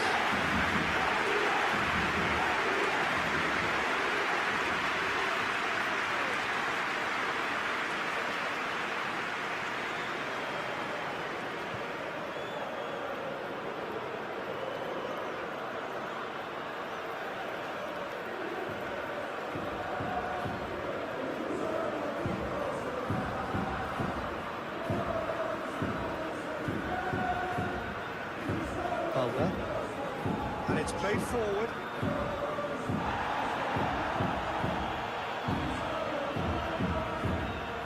Rashford has created one goal already. And he'll shoot here. Bit of an appeal, but nothing doing. Oh, that's well done, really robust. De Jong. Danger averted for now. And claimed it back swiftly.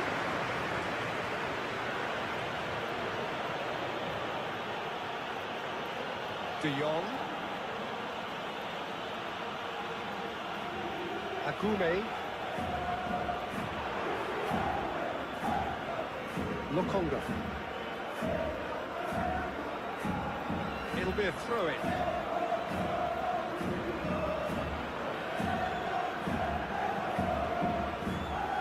And he's picked out the run. That looks a foul. Yeah, referee's given it.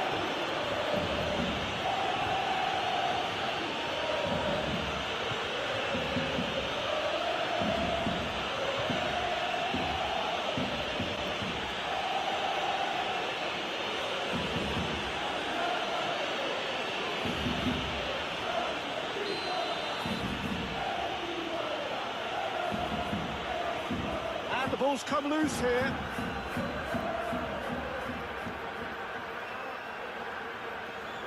Dani Olmo.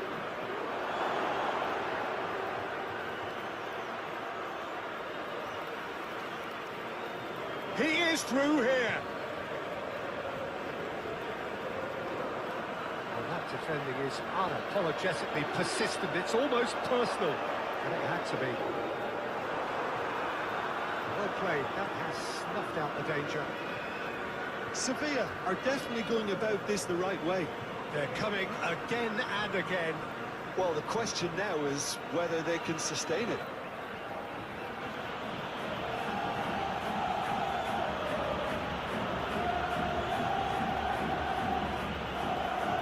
Now it's Rashford. Proves too strong. Sam.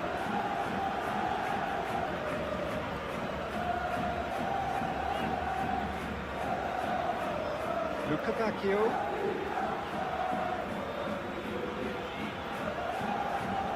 Succumbs to the pressure. And here's the chance to counter. Now it's Ferran Torres. Lewandowski.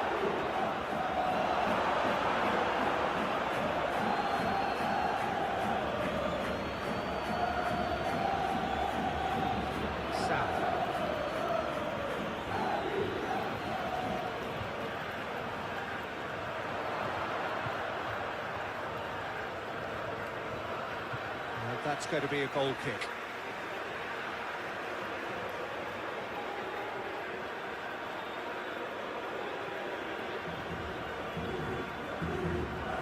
That's really well manoeuvred.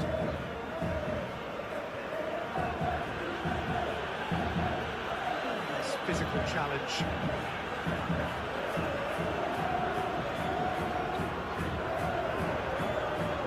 Ferran Torres.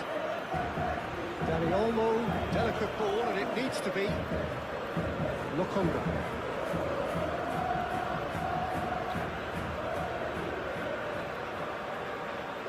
Lokonga shifted upfield. Out to the right. Foot in. Sevilla really are showing all the necessary urgency, but it's potency they need. And he's managed to get free. There's a real appetite from them to finally put this game to bed, but will they? Yeah, he's fouled him there.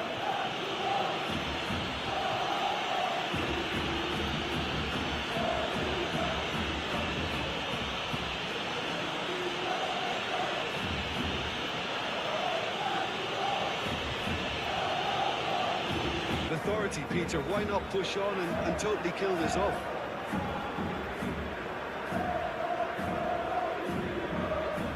Balda. Lewandowski providing an outlet on that flank. A chance to play it in. Lewandowski. De Jong. Well, they're looking at the referee, but he's waved play on.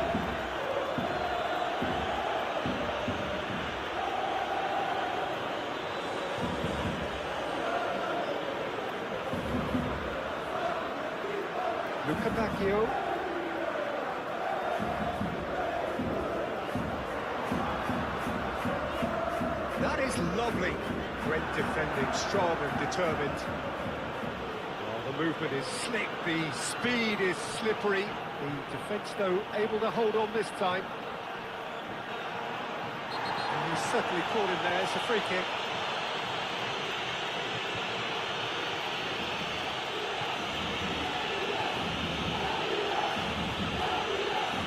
Gets the ticking off and needs to be very careful now. Yeah, and he has to change his ways, or this referee could soon change his status. Now then, the ball's come loose. Sal does really well to win the ball there. Lokonga.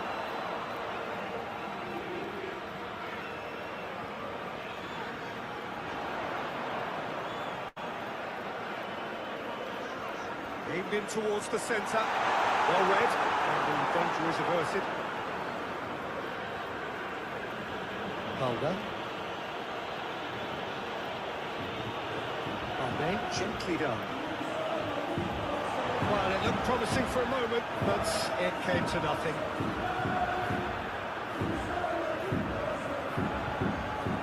And it's played forward. Deftly done. Oh, that's clever. He's cut it out.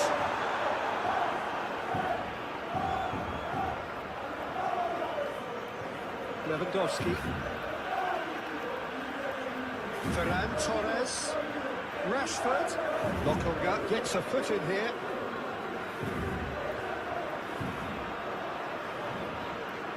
Crunching tackle. De Jong. Dani Olmo.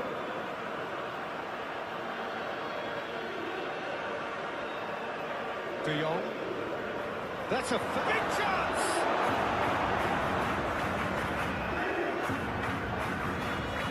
They caught Reed. Rashford. Muscular approach does pay off here. Rashford has been caught there. It's a foul.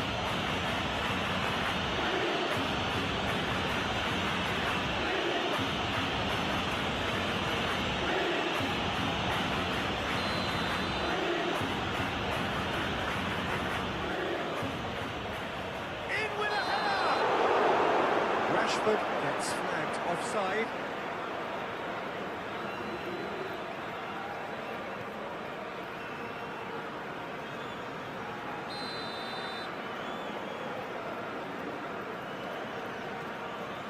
Long ball by the goalkeeper. Dani Olmo. Rashford. Lokonga wins the duel this time.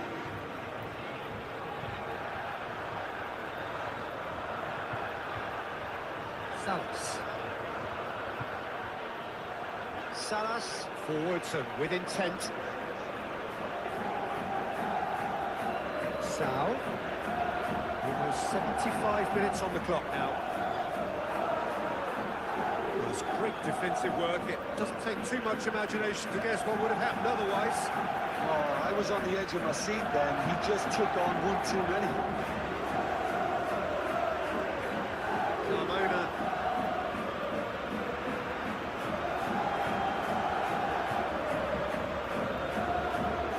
Salas.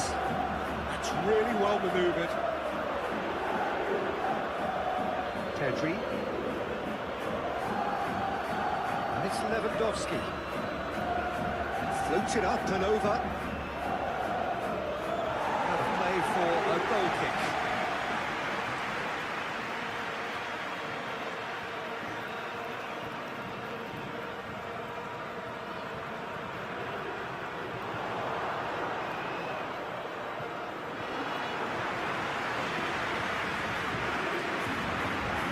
Koundé. Rashford. Excellent challenge there, uncompromising. Dani Olmo. De Jong. Well, that's a foul. A simple decision for the referee.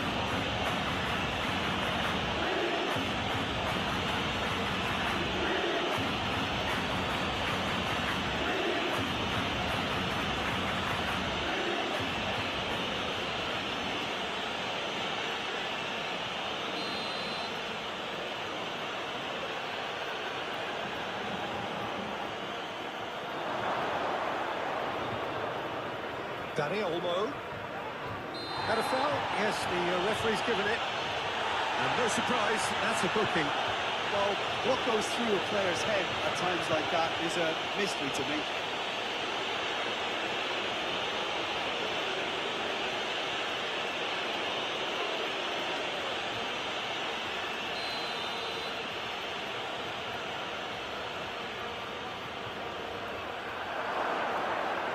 Deftly away.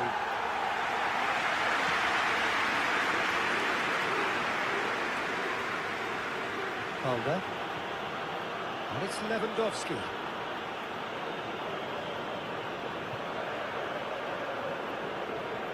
Salas. Sal. Bade. Agume. Lokonga. It's an inviting looking ball that. Kunde cuts out the pass.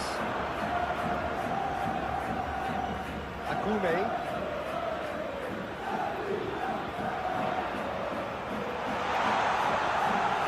One ball looking to counter. It's a good put in there.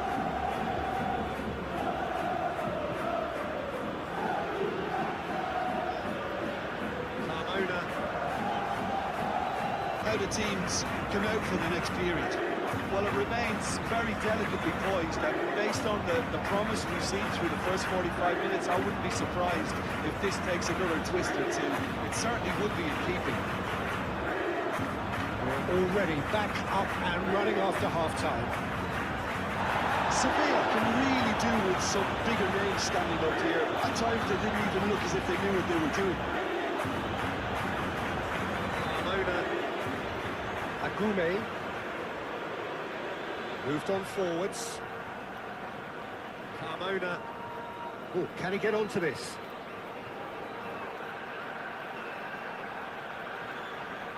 Luca Bacchio. Has a goal!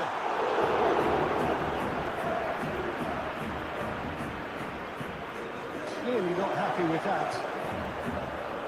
Bade. Lokonga. He's in here! Rashford. Kunde. It's Rashford. Pedri. Pedri, gently done.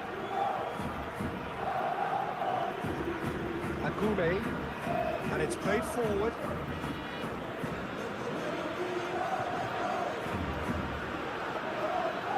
Kunde. Rashford.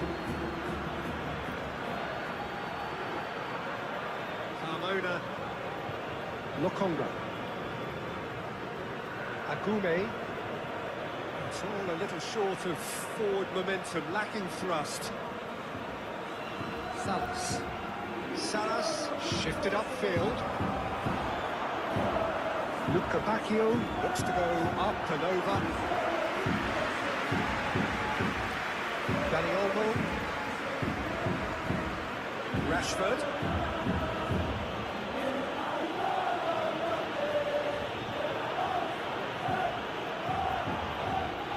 Great defending, strong and determined.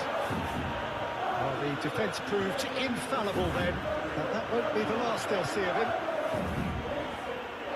Pedri wins the duel this time. De Jong. Rashford. Pedri. And it's Lewandowski. Solid defending, refused to be outmuscled. Luca Bacchio, forwards and with intent. Ferran Torres. Now it's Lewandowski. Proves too strong. Salas. Sevilla keep the ball, but can't do anything meaningful with it. Driving forward. Out to the right. Luca Bacchio.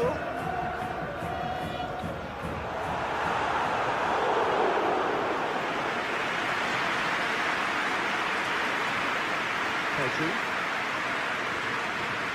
And it's Lewandowski.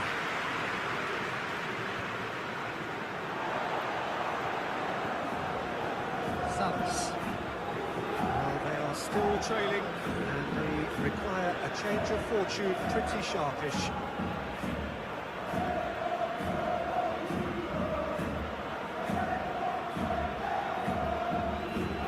Bade, Lokonga, and he goes cross-field.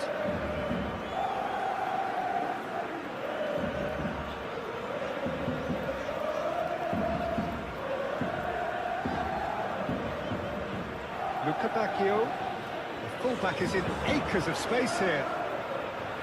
Oh, smashing header! Good delivery, but no joy. This was all about good movement in the box just to allow him to get to it.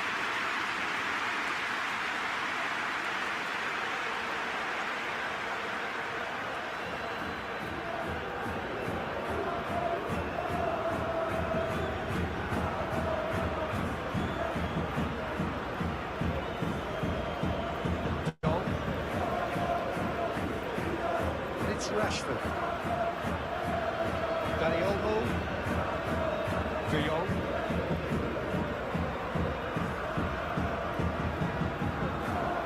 Lokonga defending his corner stubbornly, stood up very well to his man.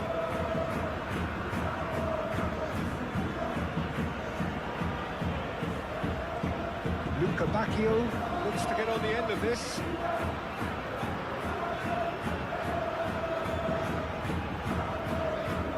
It's Luca Bacchio.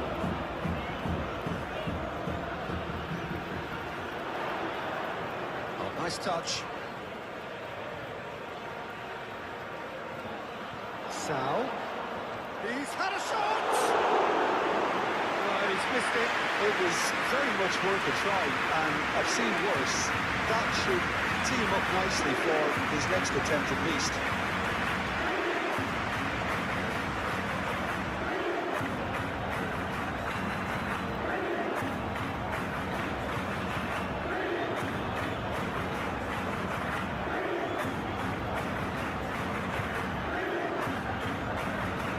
Dani Olmo, gently done.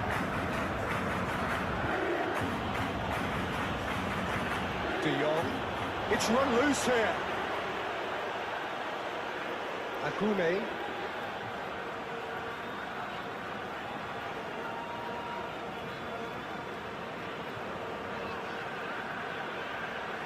Tedri did well to step in there. That was more than necessary. And it's Rashford.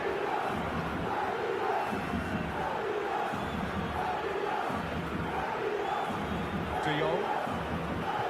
Now it's Ferran Torres.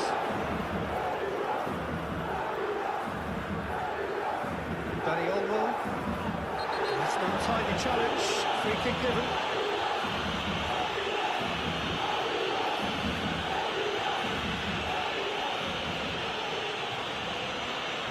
Gets the ticking off and needs to be very careful now.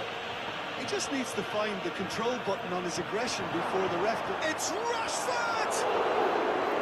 He's missed, but not by that far. Yeah, he may have snatched it down a bit, even though it was quite close.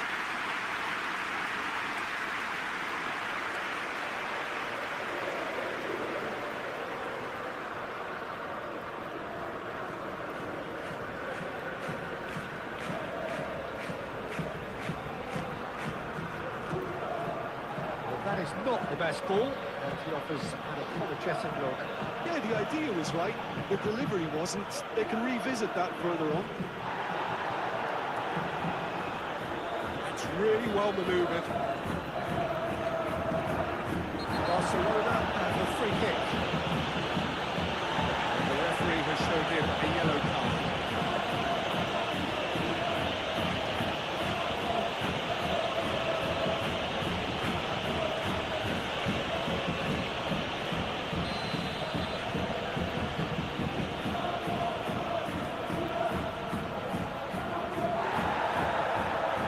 A little undercooked. Koundé, and here's Rashford. And here's Rashford.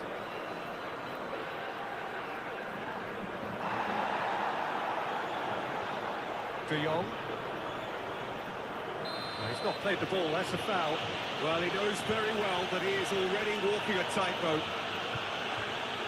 And he has taken a dim view of this, a second yellow, and that means red. Well, the protest continues, but in the end they are defending the indefensible. Well, there may be some scope for debate over the seriousness of the offence, but none over its repercussions. We'll have to see out the rest of the game with 10 men.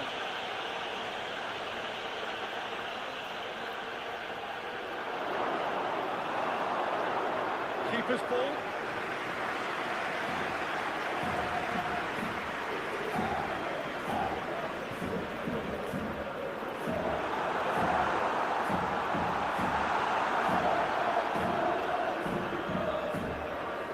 Dani Olmo, aim forwards. Now it's Rashford.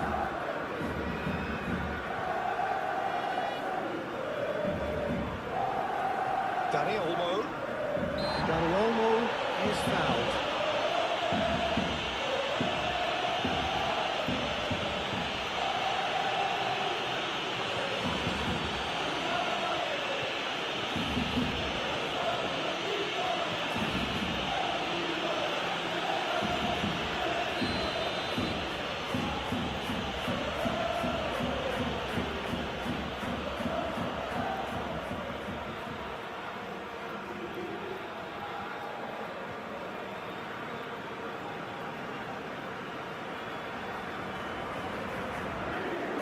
Lukebakio.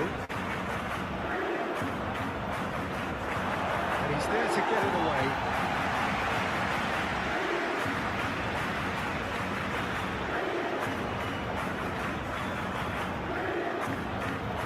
Sam.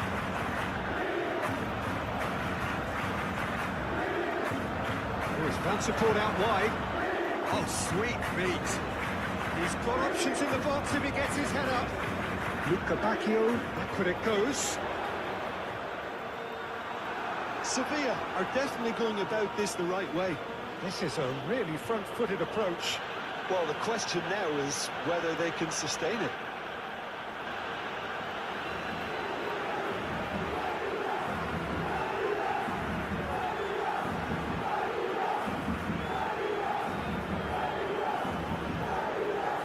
Great defending, strong and determined. De Jong. Ferran Torres. Rashford.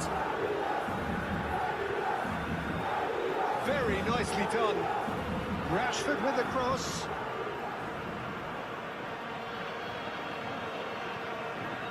Bade. Agume.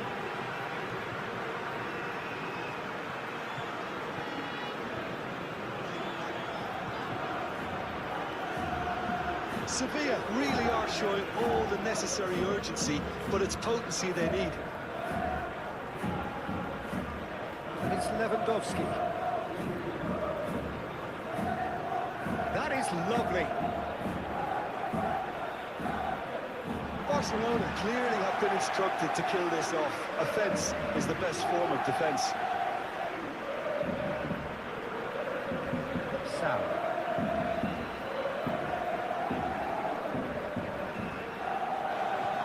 Salas. Pass just lacking in accuracy.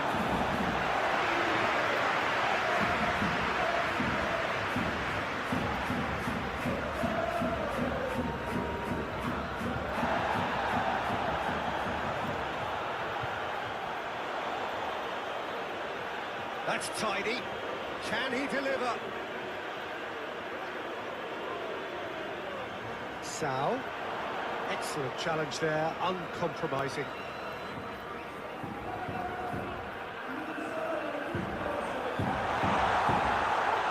Decent hit! And that's caught at open level. Well, that would be a major disappointment for him. That should have got his team back in the game.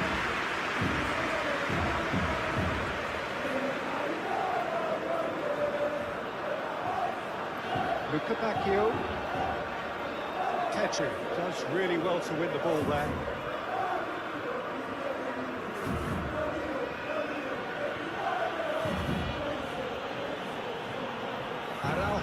gets it out. Moved on forwards. Valde. Lewandowski. He has found the way through. It's really well cleared. They may end up with some regret with this tactic, but you have to admire their commitment to goals.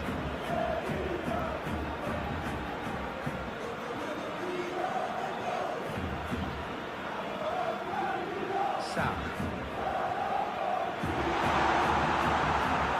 Keep calm and carry on. That's the job in a nutshell now.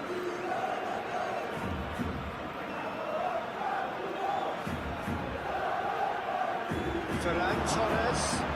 De Jong. Ferran Torres. Pressing's intense, and it's paid off. There's a real appetite from them to finally put this game to bed, but will they?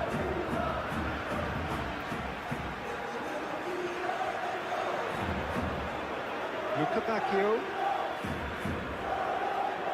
Luca Bacchio hurtling down that right flank.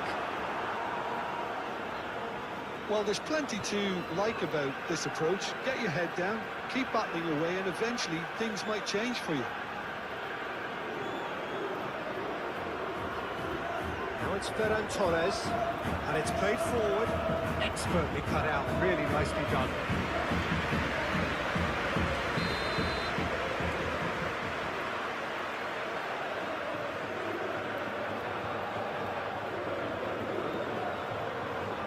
Cleared away.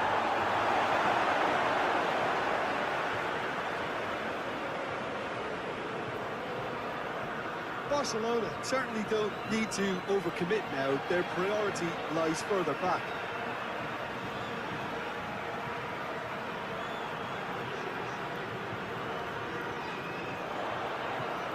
He's come through and he's had a quick look inside. Well cut out, no margin for error there at all.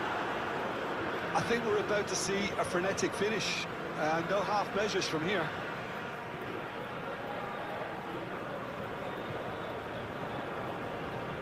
De Jong.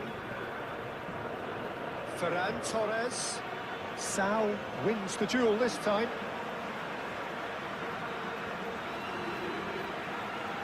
Barcelona can afford to settle on seeing this one out by running down the clock, I think.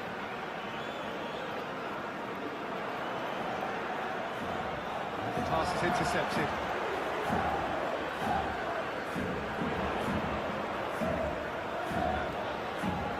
Koubé could try cutting inside here. Showing good feet. One good cross, maybe the last chance.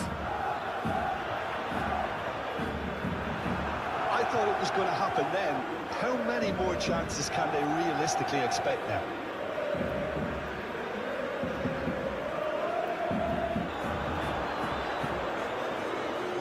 Agume. Koubé forwards and with intent.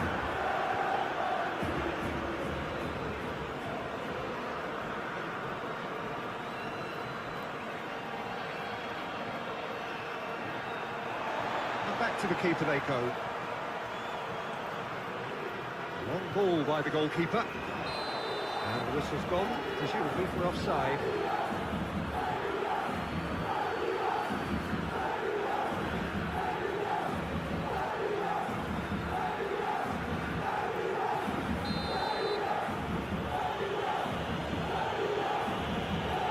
Kubasi. And it's Lewandowski. Pedri. Now then, the ball's come loose. Oh, that's a nice ball. That pass has been well intercepted. Kubasi. De Jong. Dani Olmo. Played towards the other side.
Viable under the new situation. High unemployment, severe economic hardship, and the threat of more sanctions. Those are some of the top reasons young Iranians say they're pessimistic about the future. Al Jazeera's Rasool Sardar has been speaking with students in Tehran to find out how they're coping. Iran's youth make up more than a quarter of the country's 92 million people. But today, university students in Tehran say they are caught with fear and resilience, especially after the 12-day war in June with Israel and the United States and the activation of the so-called snapback mechanism to reimpose international sanctions. Al Jazeera sat down with 4 university students in a Tehran cafe. Their conversations reflect a generation living in limbo, anxious about the future, but also struggling to adapt. People are worried that sanctions will return. What we saw in exchange rates and gold prices was worse than during the war. I think part of it is psychological, but the risk of war, that's far more alarming than the sanctions themselves. With youth unemployment hovering between 16 and 20%, and nearly half of young Iranians saying they will leave the country if given the chance, the snapback isn't just a technical term, it's a lived anxiety. I saw people's reactions on Twitter, fear, panic. Some of us worried that embassies will shut us out, that visas for studying abroad will be harder to get. I've even thought about staying in Iran just to be near my family if things get worse. But the anxiety is not only economic or academic, it is psychological. Since 2022, I felt numb. I've accepted that nothing will improve. It's like the government doesn't hear us, it just repeats its own slogans. People can't talk about ideals when their basic needs aren't even met. Many young Iranians say unpredictability is their greatest fear. For some, it takes the shape of sleepless nights worrying about sudden war.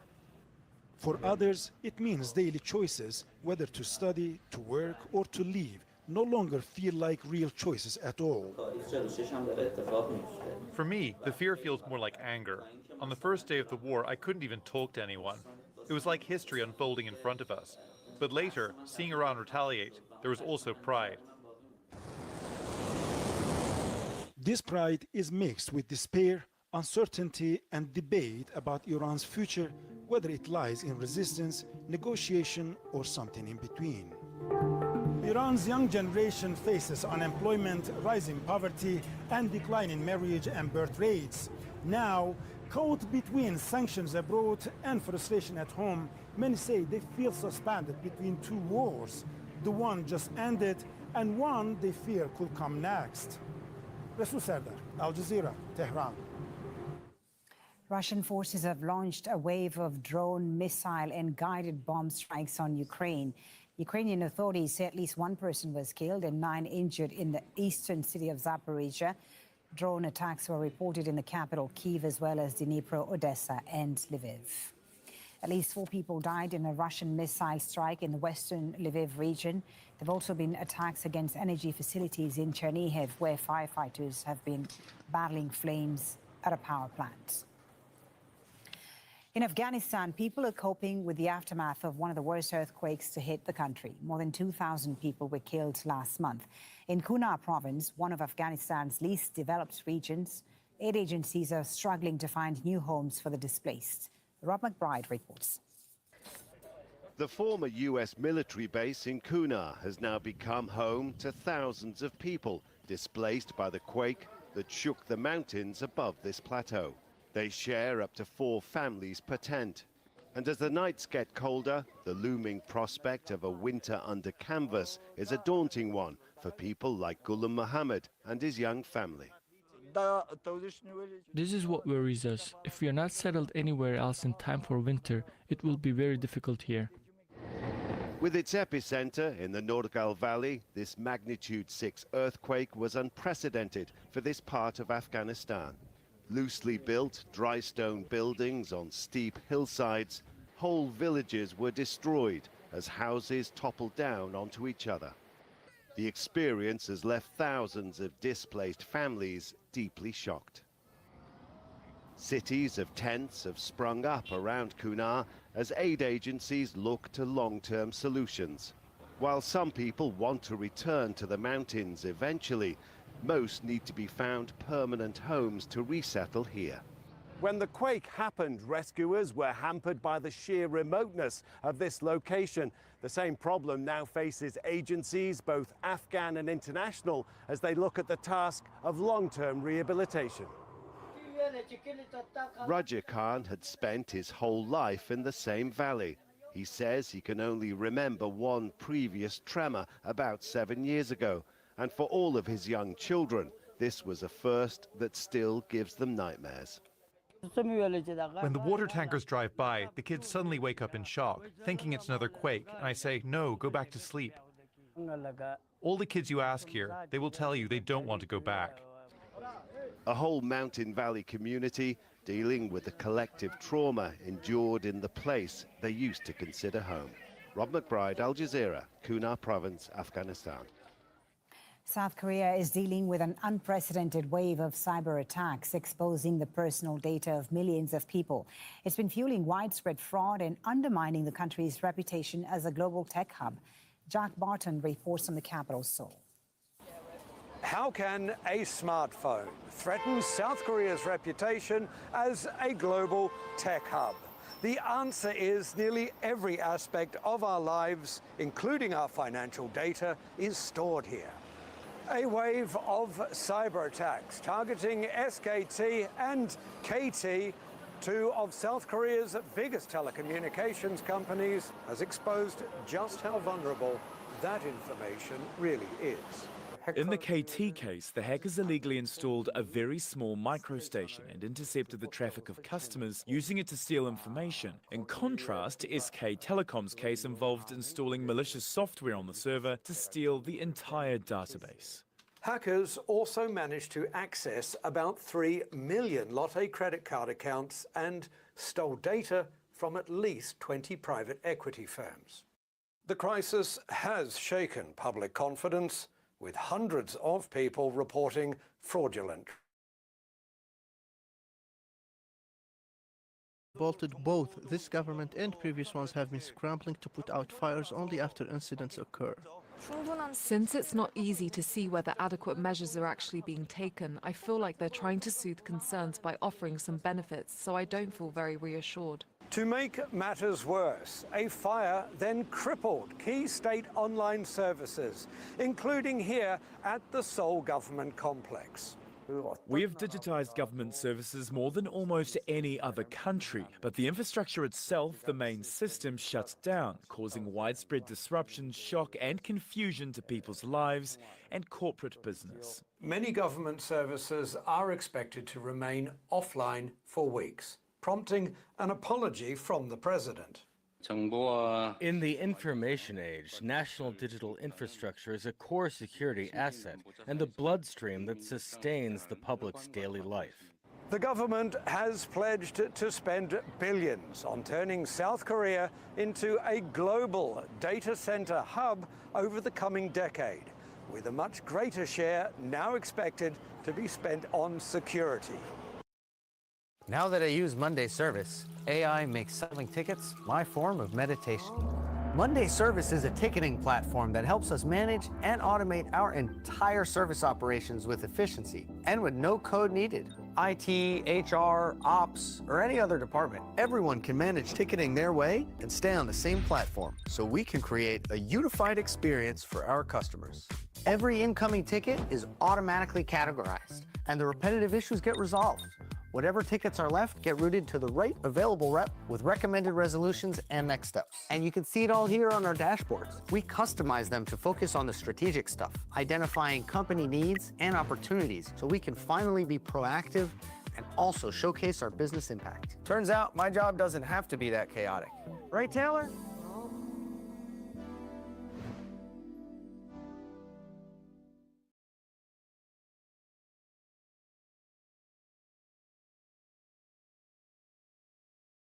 Is private student loan debt wrecking your life?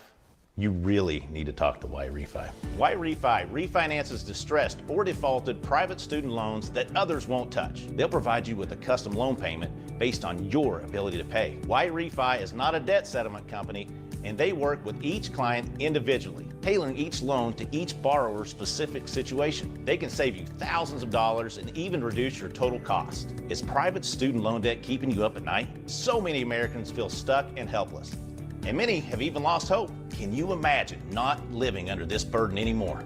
With YRefi, you can get your life back, and they don't care what your credit score is. Don't let private student loan debt ruin your life. Call YRefi today.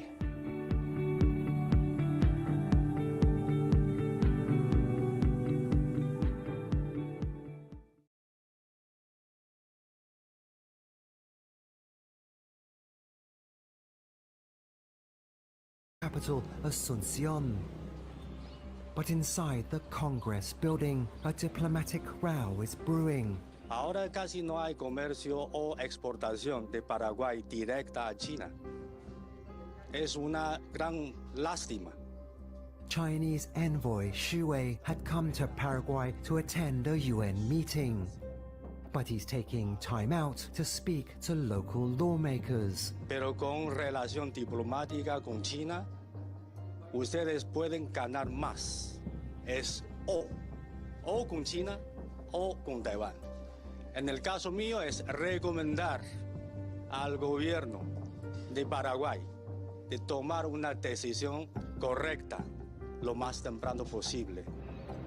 The suggestion that Paraguay reconsider its ties with Taiwan draws a swift reaction. The envoy is accused of interfering in domestic politics and expelled from the country. A day later, China hits back with this official response. 八方有关部门对中国代表团有关成员的指责和要求毫无道理和依据，严重违反国际通行做法。所有的费用是总领馆全部包了。 But China has long been suspected of using unofficial intermediaries to influence public opinion and politics in Paraguay. 101 East has spent 3 years investigating one such alleged middleman. His name is Shi Dizi. We've learned he's playing a far more complicated game, something he's carefully hidden from his alleged Beijing masters. 别人也不知道我2个人，我是跟你讲而已啊。欢迎我们第3届总会长施地仔做就职发言。 We first learnt about Xu Dizi in 2022 when he became head of a Chinese trade association in Paraguay.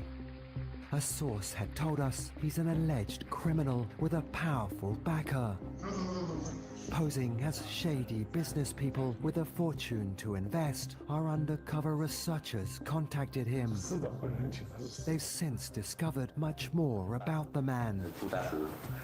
太厉害了，他把我的底都摸透了吧。 We know Shi travels regularly to Brazil to meet Chinese officials stationed there. 我们商会在总领馆那边的话是很重要，比这边的话还重要，很重视。为什么要这样？就是因为没见到。就是因为没见。 Pedimos al señor intendente Miguel Prieto. We also know Shi's been cultivating friendships with Paraguayan politicians, like Miguel Prieto, ex-mayor of the border town of Ciudad del Este, and former Justice Minister Angel Barcini. 还有那个总领馆。 In a revealing phone call, Shi explains his role. 你也知道，圣保罗总领馆这边也是属于一个南美的一个处女地嘛。那现在最后一个国家就是还没跟中国建交的一个国家，那他们也很重视。所以有些政治资源啊，他们在政府层面在对接的时候，他们也会跟我来对接，然后再通过我跟他们来对接。 The Chinese embassy in Brazil did not respond to Wanoan East's request for comment. China's Ministry of Foreign Affairs says it has no knowledge of the matter raised by Wanoan East and insists that its so-called One China principle, whereby Taiwan is an inalienable part of China, is a universally recognized norm. Here, Shi lets our undercover researchers in on a secret. He doesn't want Paraguay to recognize that alleged norm. 其实我倒不希望他建交，为什么？不建交我们关系抓得住啊。 It will be another year before we learn the full details of his plan.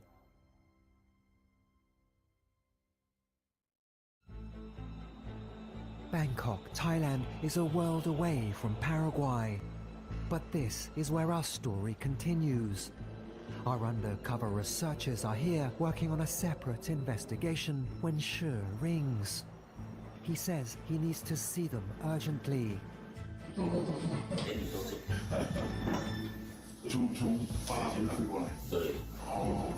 Shi is a man on a mission. He's come with a proposal and a small entourage. They say they have important business to discuss. 这个合同因为也是比较紧急，因为我不动，一下子就被人家拿走。 Years of plotting appear to have paid off for Shi. In earlier meetings, he told our researchers about plans to exploit one of Paraguay's most valuable resources, clean energy. Now, Shi says he's on the verge of fulfilling a long-held dream, the right to build and run a private substation. He claims he can secure a government contract to access 100 megawatts of electricity. 这个合同一启动，马上就动。别人还要去审批，还要去所有的事情，还要拖几个月时间，1个月、2个月时间才有办法里面的事情。但这个合同的话是马上生效。El señor presidente Stroessner. Shi says a key reason is because they have the backing of the grandson of this man, Paraguay's former military dictator, General Alfredo Stroessner. Shi's associate Lin Fan explains. 我们现在这一次的项目的那个用地，就是原来的那个军政府，最早的那个军政府做总统的时候是他家族。对啊，就我们很有把握。那块地就是在那个军政府，它总共是300公顷，割5公顷给我们去做这个项目。租不来嘛，租不来。如果后面我们需要跟他买的，就做工业园区，这个是很简单。This is the alleged piece of land. According to documents provided by Shi, it's located not far from the Paraguayan capital, Asunción, and is owned by Alfredo Stroessner's grandson, Humberto Dominguez Stroessner. As further proof of their close ties, Shi sends our undercover researchers this document.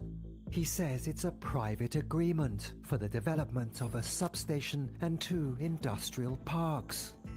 Signed by Shi, his Paraguayan business partner Cid Manuel Marecos Arias, and Humberto Dominguez Stroessner. Chinese entrepreneur Zhou Rong is part of Shi's entourage visiting Bangkok. 所以巴拉圭这个项目，我认为它会有很好的前景，短期赚挖矿的钱，长远来讲，它就是一个基于能源的数据产业园区。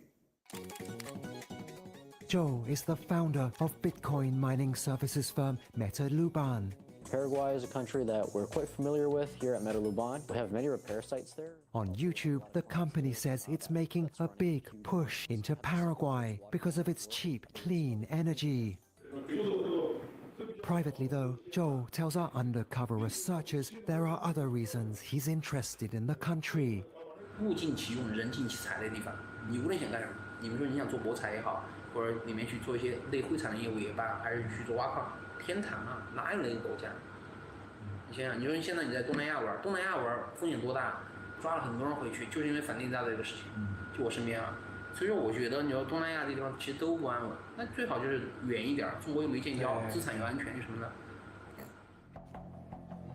By scam operations, Zhou appears to be referring to a specific scheme perpetrated mainly by Chinese gangs. Also called pig butchering, these are sophisticated cybercrimes targeting victims from all over the world. Massive compounds housing such operations have mushroomed across Southeast Asia in recent years. You saw wave after wave of new mafia groups come in, even under COVID conditions, to start building out new scam compounds. Jason Tower is a leading expert on transnational crime and human rights in Southeast Asia. Ultimately, you're probably going to need to see a wide range of governments and states and others involved to ultimately end all of this activity. Some governments have started to take action. In early 2025, authorities in Thailand, Myanmar and China hold high-profile operations targeting Myawaddy, a border region in Myanmar known for its brutal scam compounds. Thousands of workers from all over the world are freed from slave-like conditions. Around 3,000 Chinese citizens are repatriated, many of them as suspects awaiting justice. 这个事情对于我们这帮人来讲都是一个很大的商业机会。 Shi and his associates say they have the perfect solution for Chinese scam bosses seeking a new safe haven for their operations. 实际来讲，真的想把这种业务给复制出去，最好找一个不建交、政治相对安全又稳定。因为现在也只有巴拉圭是跟中国就是建交。 It's not in their official pitch, but it appears Shi and his associates want to build Paraguay's first secret scam compound. They even know where to hide it. On the piece of land allegedly owned by Humberto Dominguez Stroessner, near their proposed Bitcoin mining farm and powered by their private substation. 你只要先把这个 A 弄进去嘛。 那你离个2-3公里，再弄个 B 嘛，那谁知道后来是吧？那你把它并联起来过，他们考虑相隔不远，但从物理本身来讲，它要做一些切割。而且它土地旁边还有一个部队，那个部队原来也是属于他们军政府的那个军队，是属于他原家族的。 That armed force is mentioned in the agreement allegedly signed by Shi's Paraguayan business partner Cid Manuel Morecos Arias and Humberto Dominguez Stroessner. According to this clause, the force will safeguard all types of socio-political relationships and provide protection for the proposed substation and industrial parks. Here, it says the two Paraguayans will each receive 5% of the profits generated by the project. Cid Manuel Morecos Arias did not respond to our request for comment. Humberto Dominguez Stroessner categorically rejects all allegations raised in this report. He says he does not know Shi Dizi or anyone associated with him, has never signed any agreement with him, nor participated in any plan for the development of secret facilities or illegal operations in Paraguay.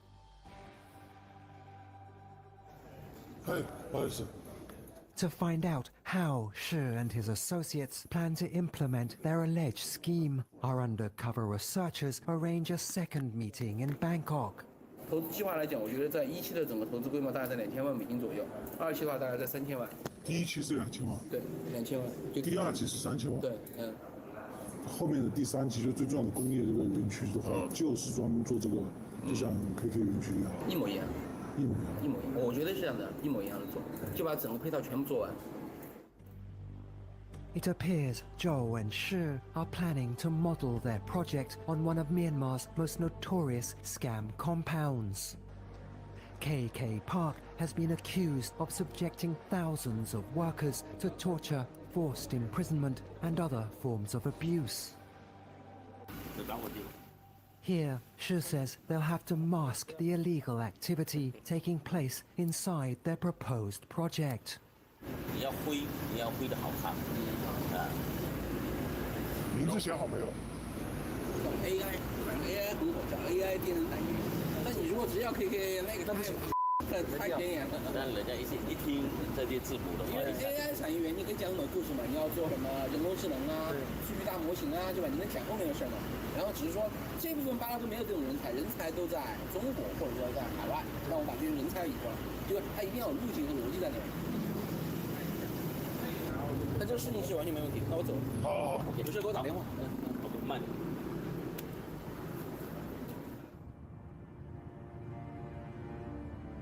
2 months after the meeting in Bangkok, our undercover researchers fly to the Brazilian town of Foz do Iguaçu, just across the border from Paraguay. They've told Shi they're finally ready to invest in his business. 大概3到5天时间，那所有的费用是总领馆全部包了啊，吃住全部包。 But it appears he's busy dealing with something even more important. Over lunch, they find out what. 哦，是那个是习大大说的，习大大说的要安排人。 Shi says the Chinese president will be in Brazil for a state visit in November. He's received instructions to organize a welcome delegation. 习大大会跟我们侨领见面，会安排时间侨领见面。这么多中国人过去，从包括过去都是20万全。那个红包啊或者奖金，有这个做那个侨界工作，那侨领工作也要做啊。 There's no doubt this work has opened doors for Shi. In the 3 years we've been investigating, he's gone from small-time businessman to a respected community leader who appears to be poised for even bigger things. Shi says it's because of the networks he's built. 你要懂打关系啊，大家懂做人，懂打关系，你所有全巴拉圭所有的议员，所有的人都是你的好朋友，所有的人都有贿赂。 你一年赚几十亿、几百亿的，给他1、2亿又没什么。 But Shi is also re-evaluating some of those relationships. In particular, his collaboration with Bitcoin entrepreneur Zhou Rong. The two had previously referred to each other as brothers and trusted partners. Since returning from Bangkok, Shi seems to have had a change of heart. He tells our undercover researchers not to share information with Zhou. 周龙那边，如果他有扣你，就说哎没有啊，怎么样的就不需要跟他讲这种东西。Shi thinks Zhou has outlived his usefulness. 我一直在想这个问题，他的作用是零作用。Apparently, there's no loyalty in Shi's business world. His preferred collaborator is now the woman sitting next to him, Christina Yang. Otherwise known as Yang Lin Yi, she's a Taiwanese citizen who grew up in Paraguay. Yang also attended the meetings in Bangkok and seems even more plugged in to the sort of criminal activity Shi wants to replicate. In January 2023, a Paraguayan news site named Christina Yang as the pioneer of an alleged online casino scam in Ciudad del Este. According to the same site, the business continued to operate despite complaints to the police. 101 East can confirm that the Christina Yang mentioned in the news articles is Shi's associate. We know the two have been trying to seek investors for an online gambling platform called VOJ8, the same website mentioned in the news report. Yang says she spent months visiting scam compounds in Southeast Asia, hoping to learn more about the cyber fraud industry. 那跟之前人家发给我图片跟完全没关系哦。发的图片都是这么漂亮的，有咖啡厅的一些。你去的园区在那边规模有多少？几千人还是上万人？上万人。Shi says he met several scam bosses in Thailand and managed to persuade them to move to Paraguay. 有一个是做园区的老板，在那边不要藏着掖着。我要在这边的话，玩得开心，过得开心。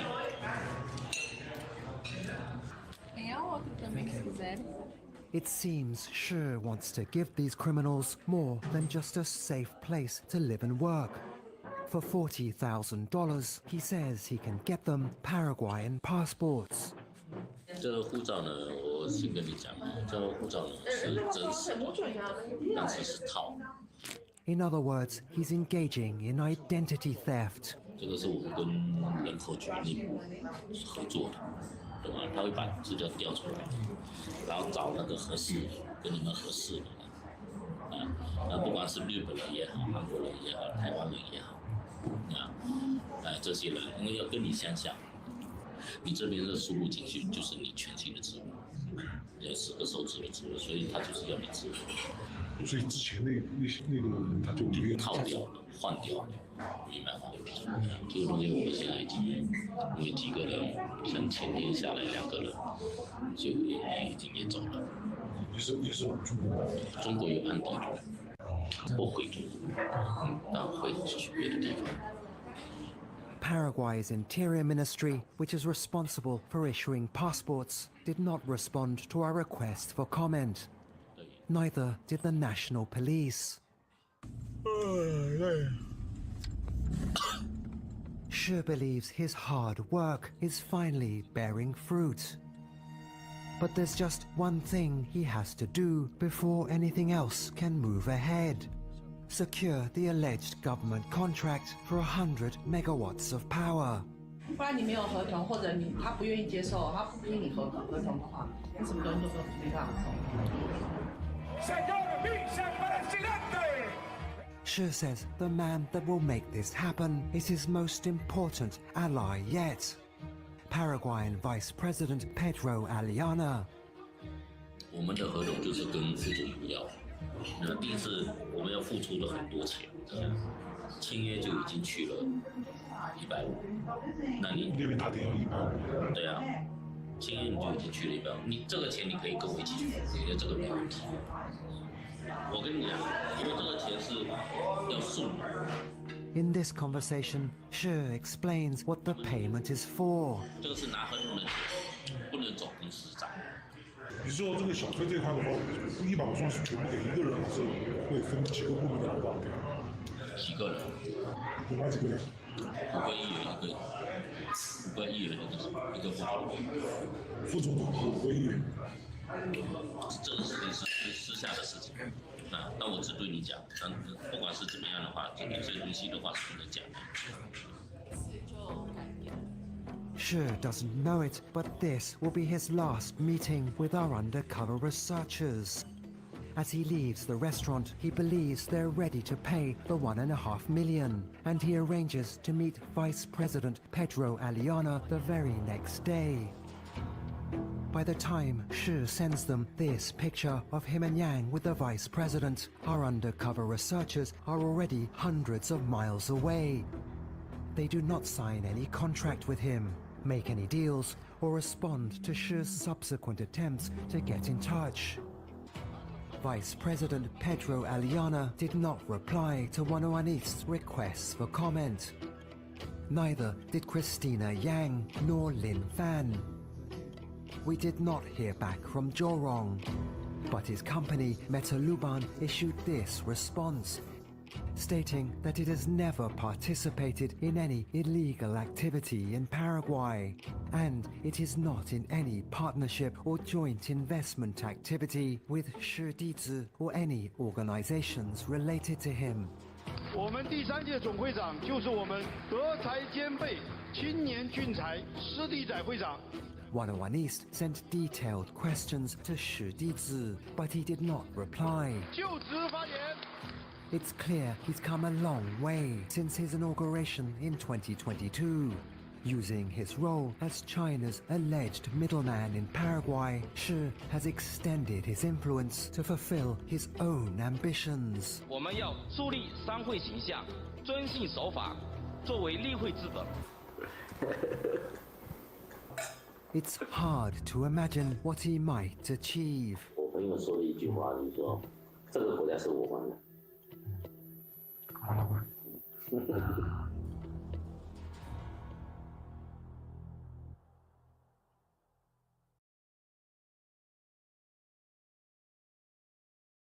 In the Himalayan kingdom of Bhutan, caring for the natural environment is part of the national identity. But despite its negative carbon footprint, global warming threatens lives and livelihoods. 101 East investigates Bhutan's climate crisis on Al Jazeera. October on Al Jazeera. Israel's genocide in Gaza has killed tens of thousands of people and displaced millions. Al Jazeera continues to report from inside Gaza. Global Warming examines the real consequences of climate change and the possible solutions to safeguard the planet. Voters in Ivory Coast head to the polls amid deep divisions and uncertainty, with many opposition candidates barred from the race. Fault Lines investigates the unlawful detention of pediatrician Dr. Abu Safea and Israel's targeting of Gaza's healthcare system. US President Donald Trump is set to attend the Association of Southeast Asian Nations Summit in Malaysia, where trade frictions and regional security are expected to dominate discussions. October on Al Jazeera. From headlines to hidden agendas. They're not only violating protesters, but they don't want people to cover it. Power structures and editorial red lines imposed on how stories are reported. Expose the spin. The framing of the story is so skewed and so problematic. It's 24/7 without any hesitation, without any shame. One day, all these people who write these headlines are going to hold their heads in shame because they've actively deceived the world. The Listening Post, decoding the media on Al Jazeera. Because deadlines still count at 38,000 feet. Experience faster than your home Wi-Fi on board with Starlink. Free for all passengers on Qatar Airways.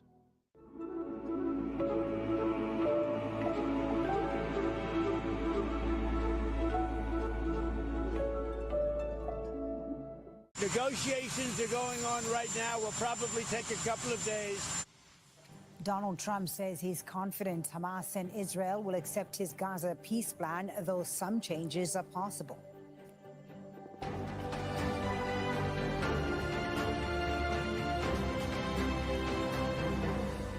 Hello, you're watching Al Jazeera live from Doha with me, Foli Batibo. Also ahead.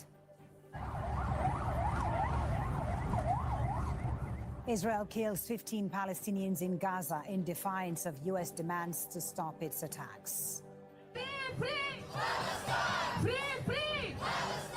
Across continents, voices grow louder against Israel's genocide in Gaza. Also in the news. I'm Osama bin Javed in Damascus, and I'll tell you how Syria is moving towards democracy as it holds its first election for the People's Assembly.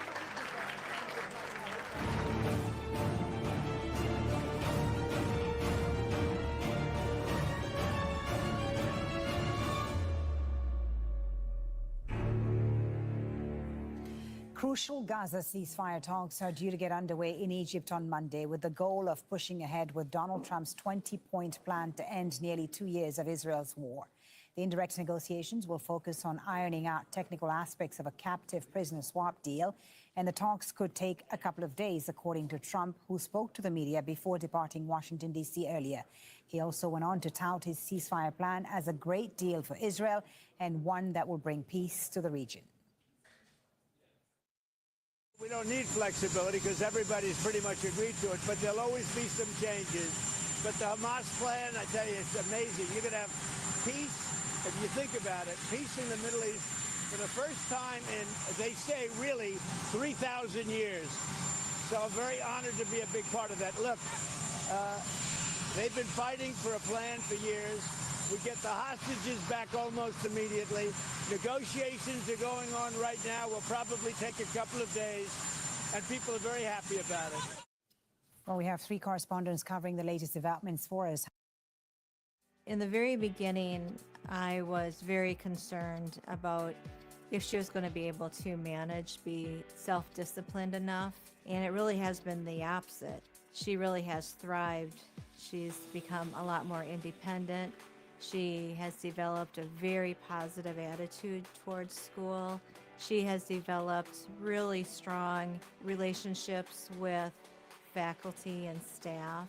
And it really has broadened her whole sense of the world out there and been able to achieve all her goals that she sets her mind to. The best thing that we have ever done for Hannah is to allow her to go online and really thrive in the environment that she needs to be learning in.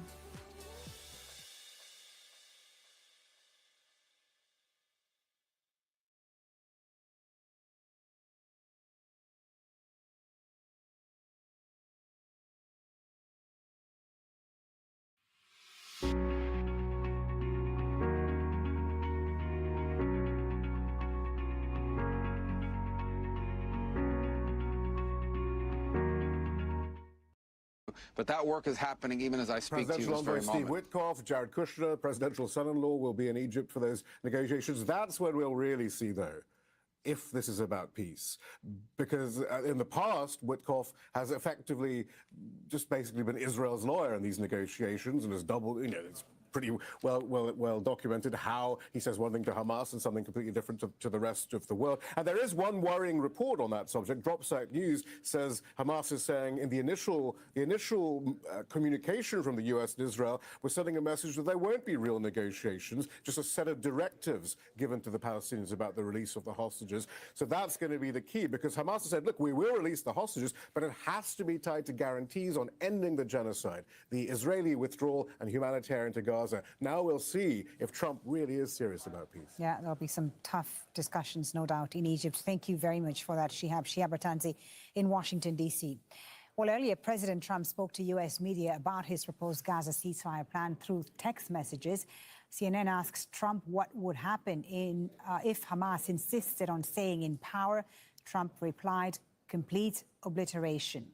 CNN then goes on to ask if Hamas is truly committed to this deal and if Netanyahu is on board with the ending the bombing. And Trump replies yes to Bibi, referring to Netanyahu, and says soon on the rest. Hamda Salhoud joins us now live from Amman, Jordan. She's there because the Israeli government has banned Al Jazeera from reporting inside Israel and the occupied West Bank. Donald Trump says the ceasefire plan is a great deal for Israel. Hamda, how is that being seen in Israel?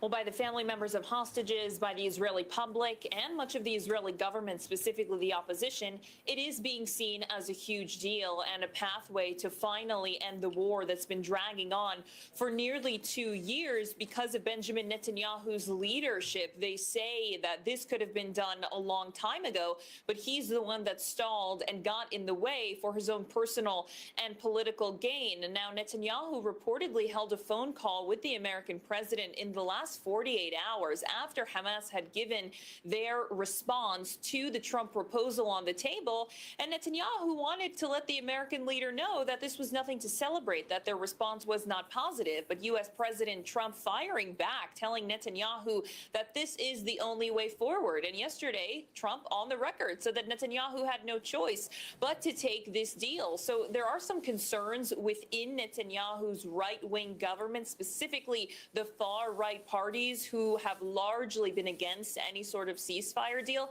But this is something that Netanyahu isn't really going to be able to fight because President Trump said he wants this without delay. And it wasn't just a message for Hamas, but it was also a message to the Israelis. And yes, we have those crucial talks in Egypt on Monday.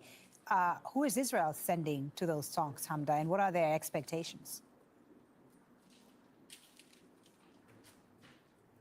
Well, the Israeli delegation is going to be headed by the Minister for Strategic Affairs, Ron Dermer. This is one of Netanyahu's political allies, one of his biggest confidants, and he'll be heading the delegation that will be traveling tomorrow on Monday to Egypt. They will not be traveling tonight. Netanyahu convened a meeting earlier in the day for discussions with them.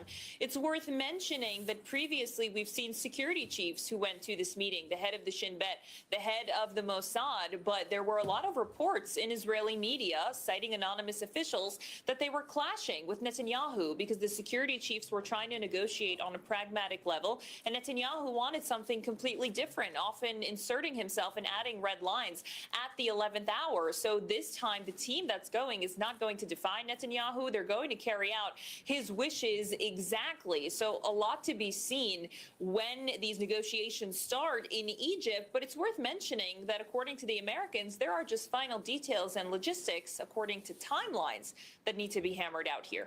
Hamda, thank you for the update. That's Hamda Salhout in Amman.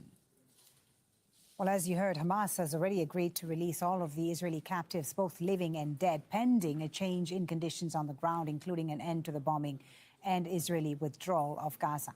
An Israeli government spokesman said that there is no ceasefire in place in Gaza at the moment, only a temporary halt in certain bombings. At least 15 Palestinians have been killed in the Strip on Sunday. Let's get an update on the situation in Gaza and speak to Hind Al-Hudari, who's in Al Zuwaydah in the center of the Strip. Tell us about what's been happening in Gaza today. There's been no let-up in the Israeli attacks. Definitely. In the past couple of hours, the Israeli forces attacked different areas across the Gaza Strip, and especially the Gaza City, where the attacks were concentrated in the eastern parts of the Gaza City, in a Nafaq area, in a Daraj neighborhood. And these neighborhoods are very, very dangerous right now, where Palestinians in that area were forced to evacuate to the western parts of the Gaza City. But again, Al-Ma'madani Hospital, which is one of the few operating hospitals there, are telling us that the number of casualties and injuries is overwhelming. Doctors are having a lot of obstacles and challenges treating those Palestinians that have been injured, especially the fact that there is a lack of medicine and lack of medical supplies. But what we also need to know is the fact that the Israeli forces are also using quadcopters, where Palestinians are being shot by these quadcopters. There were a couple of Palestinians that were injured earlier today from quadcopters. The situation remains the same, as the Israeli forces did not cease their attacks across the Gaza Strip. Also, Palestinians are not allowed to go or to mobilize between the north and the south. But again, Palestinians are a little bit hopeful that this ceasefire is going to make it till the end. They have hopes high that they're going to go back to their houses, they're going to go back to their neighborhoods. And despite the fact that they know that the Israeli forces have been completely wiping out residential houses and residential blocks, but Palestinians want peace. They want to have a break from this 2-year endless war, those attacks, and they still have some hope that this nightmare is going to end. Hind, thank you so much for the update. Hind Al-Hudari in central Gaza. Well, we've heard a lot about the proposed withdrawal of Israeli troops to meet certain conditions of the Trump plan. Here's a reminder of how that would work. At the moment, Israeli forces control all areas up to the blue line you see on the red. Hopefully, we can pull up that graphic for you. Now, once both sides agree to the proposal, Israeli forces will withdraw to the yellow line to prepare for the release of the captives after all the requirements set out in the U.S. 20-point plan are met and an international stabilization force is deployed. Israeli forces will move further back to the red line, which we hope to show you, but we're having a few technical issues. The final withdrawal will see the Israeli forces pull back further and remain, however, in Gaza. We spoke earlier to Yazid Saeed, who's a senior fellow at the Carnegie Middle East Center and a former advisor and negotiator in peace talks with Israel. He says the Israeli army's phased withdrawal, resulting in a security buffer zone on Egypt's border, remains a likely sticking point for Cairo. We've already heard the Egyptian foreign minister express discomfort with various governance and security provisions in the plan, and it's clear that, and he regards these as loopholes. And one of them, I'm pretty sure, from what we know of the Egyptian position, is continued Israeli control over the border corridor on the border between Gaza and Egypt. And I'll just add here, though, that if you look at the plan a bit more carefully, of course, you'll see that this perimeter security buffer zone that the Israelis will hold on to, that too is supposed to disappear once it has been assured, once the implementers and the guarantors of the plan have ensured that Gaza is no longer a risk or poses a threat to Israeli security. So the perimeter buffer zone is meant to disappear as well, according to the plan. I think it's going to be crucial that as soon as war is over, that there be international support and a great deal of political capital invested in enabling general elections for the Palestinian parliament, for the presidency in all occupied territories. And as in the past, that has included the West Bank, East Jerusalem, and the Gaza Strip. If we are to create a credible leadership that has legitimacy to sign future peace deals with Israel and to undertake its full responsibilities under international law, then we do need an electoral process. Well, protests have been happening in many cities in Europe and Asia in solidarity with Palestinians. Hundreds of thousands of people in Amsterdam have been holding a demonstration called Red Line for Gaza. Protesters want an immediate end to Israel's war in the Strip. Several marches have been held across the Netherlands in recent months, putting pressure on the government to do more. Seb Vassen reports from Amsterdam. Another massive rally here in the Netherlands. Tens of thousands of people have turned out here in Amsterdam to draw this symbolic red line, urging the government, demanding the government to impose sanctions against Israel and stop being complicit in this genocide in Gaza. A latest survey has shown that a majority of the public in the Netherlands has very negative sentiments towards Israel, which is a very important historical ally. But because of what's happening now, the Netherlands has 78% of the people against the policies in Israel, more than any other country here in Europe, and that's not reflected in the policies of the government right now. Some small measures have been taken, but it's not enough. For example, we still buy Israeli weapons, 1 billion euros the last 2 years. We still sell weapons. We don't take enough economic sanctions, and we only sanction 2 ministers, not all the political and military responsible ones. So we should do way more than what we are doing now as the Netherlands. So many people wanted to join this rally today, the third Red Line protest, that they didn't even manage to get to these demonstrators because they got stuck at train stations and bus stations. It's really congested here, and despite the frustration, many hope that the government is going to listen. Now it's 2 years. I think it's taking too long, and I think we have to speak up. We have to do something. If we ban Russia from certain events, we also have to do it for Israel. And if you see all these people, what do you feel? I feel like I feel nothing, to be honest, but I feel like thank you for this supporting, but it's not doing anything. It's not changing something. In August, the Dutch cabinet collapsed over the issue of the genocide in Gaza after the foreign minister resigned because he couldn't get support from his colleagues to impose sanctions on Israel. And now in the surveys ahead of the elections, it shows that nearly 50% of the Dutch people consider the genocide in Gaza as an important issue they will look at when they're in the voting booth. Seb Vassen, Al Jazeera in Amsterdam.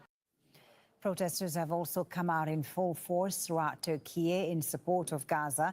These were the scenes in the capital, Ankara. Protesters chanted and carried banners that demanded an end to the siege of Gaza and the ongoing genocide by Israel. Still ahead on Al Jazeera.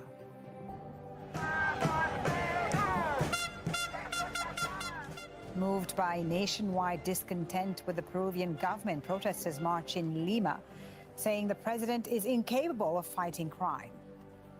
And a year after her historic inauguration, Mexico's first female president enjoys a record approval rating despite a number of challenges.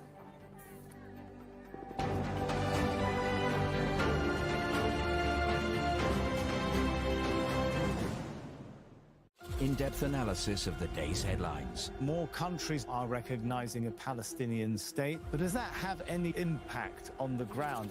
Critical debate. Trade relations need to be cut off. Bilateral military exchanges need to be cut off. Israel needs to be isolated. Informed opinions. There are problems with recruiting soldiers into this war. Inside story. We cannot afford to sacrifice the lives of millions of Sudanese people at the altar of political machinations. On Al Jazeera.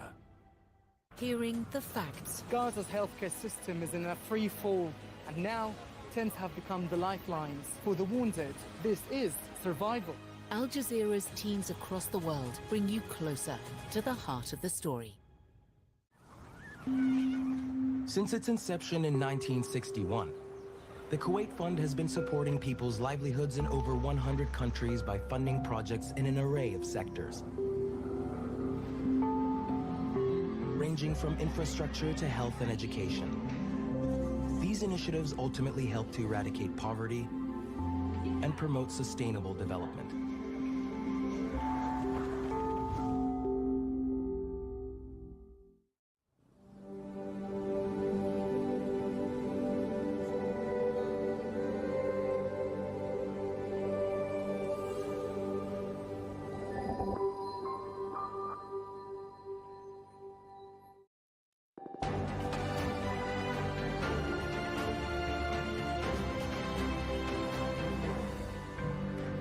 Hello again. A reminder of our top stories on Al Jazeera. U.S. President Donald Trump says negotiations to end the war on Gaza could take a couple of days, insisting his plan is great for Israel. This comes as crucial ceasefire talks on Gaza are set to get underway in Egypt on Monday. At least 15 Palestinians have been killed across the Gaza Strip on Sunday as Israel continues its strikes throughout the territory. That's despite Donald Trump demanding an end to the bombing. And global demonstrations in solidarity with Palestinians in Gaza are growing. In Amsterdam, hundreds of thousands took to the streets seeking to press the government to take a tougher stance against Israel. Let's now turn to other world news. And polls have closed in Syria's parliamentary elections, the first one since Bashar al-Assad was removed from power last year. President Ahmed al-Sharaa showed support for the process by visiting a polling station in Damascus. He, however, didn't vote, nor did the public. Instead, local committees have selected members for 2/3 of the seats. The rest will be appointed by the president. A lot of things are still pending in Syria that need to move forward. Therefore, we did everything possible with maximum speed to fill the vacuum in representing the people. With a parliament in place, the wheel of governance will turn quickly. Monitoring of the government will be an important role for the parliament members. Well, let's take a closer look at how the elections worked. The new parliament, called the People's Assembly, will have 210 seats. It's expected to pass laws, oversee the government, and draft a new constitution. 1/3 of the seats are being appointed directly by President Ahmed al-Sharaa. The remaining 140 seats are elected by regional committees rather than voters. Elections have been postponed in regions outside government control, including Raqqa, Hasaka, and Suwaida. More than 1,500 candidates are in the running, including more than 200 women. Polling centers have been monitored by citizens, lawyers, and the media, but there are no international observers. Officials say results will be announced on the same day, with candidates allowed to appeal afterwards. Al Jazeera's Osama bin Javed has this report from Damascus. The hustle and bustle of the old souk in Damascus tells you that resilient Syrians are carrying on with their lives. This is despite the economy being in tatters and high rates of unemployment. Many people here understand that there are no easy fixes, but they believe that representation in the parliament is going to be a first step towards resolving those long-standing issues. After a 14-year brutal war, there is semblance of security in Syria. But this government in Damascus is sandwiched between Kurdish fighters in the north, backed by the United States, who not only control natural resources, but their own fighting force as well, and Druze factions in the south, who do not want to be part of the central government. So the incoming parliament will have to face the challenges of security, not just for the cities and provinces of Syria, but also for the minorities which make up this diverse country. Border incursions by Israel continue to remain a concern here because Israel has taken more territory since the fall of the Assad regime and established bases and outposts in Syrian territory. Now there is a push by the international community to try and improve relations between these two countries, but that is a concern for the people here, because what they want to see is how their sovereignty and territorial integrity is going to be respected as relationships are improved between Syria and Israel. One of the major challenges for this interim government is going to be the rehabilitation of people and rebuilding of large parts of Syria which continue to remain under the rubble. There are no political campaigns, there are no political parties, but people on the street feel that this is the first chance that they're getting of a real taste of an election after nearly 6 decades of the Assad family's rule. This parliament will have a 30-month mandate, and among other things, it will have to prove that Syria can become a constitutional democracy, and the people who come to power will be answerable to those who vote for them. Sama bin Javed, Al Jazeera, Damascus. Mexico's President Claudia Sheinbaum is marking 1 year in office. The country's first female president is enjoying the highest approval ratings of any Mexican leader, close to 80%. Sheinbaum has been facing major challenges over her first year, including drug cartel violence as well as Trump's tariffs. John Holman is at the 1-year celebration for President Sheinbaum in Mexico City. President Claudia Sheinbaum wanted a party to celebrate her first year in charge, and she's more or less got it here in Mexico City's main plaza, the Zocalo, and in some ways it's justified. She's got historically high approval ratings. Just under 8 out of 10 Mexicans think she's doing a good job. Now, why is that? In large part, it's her anti-poverty and the social programs that she inherited from her predecessor, Andrés Manuel López Obrador, and expanded. From 2022 to 2024, about 8 million Mexicans were pulled out of poverty, and a lot of people are happy with that, especially the base of her party, Morena. There's also other things. Some people are impressed by the way that she's dealt with the United States President, Donald Trump, with the threats of tariffs, with the threats of the US military perhaps coming into Mexico. She's been diplomatic, but also firm. And it seems so far has managed to garner his respect in the process. That doesn't mean that everything's going perfectly well in Mexico. Despite the murder rate dropping, there are still vast parts of this country, Sinaloa State, Jalisco, Michoacan, that are really struggling and in some ways in the grip of organized crime. There's also doubts about the future. Will she still be able to keep the US administration in check with President Trump's demands? We're relatively early on in what will be a 6-year presidency. So this is just her first milestone. John Holman, Al Jazeera, Mexico City. Protesters in Peru have marched in the capital against rising violence and are calling on the government to resign. Since President Dina Boluarte took office, her government has declared several states of emergency, but the latest reports suggest crime has only continued to get worse. Al Jazeera's Mariana Sanchez reports from Lima.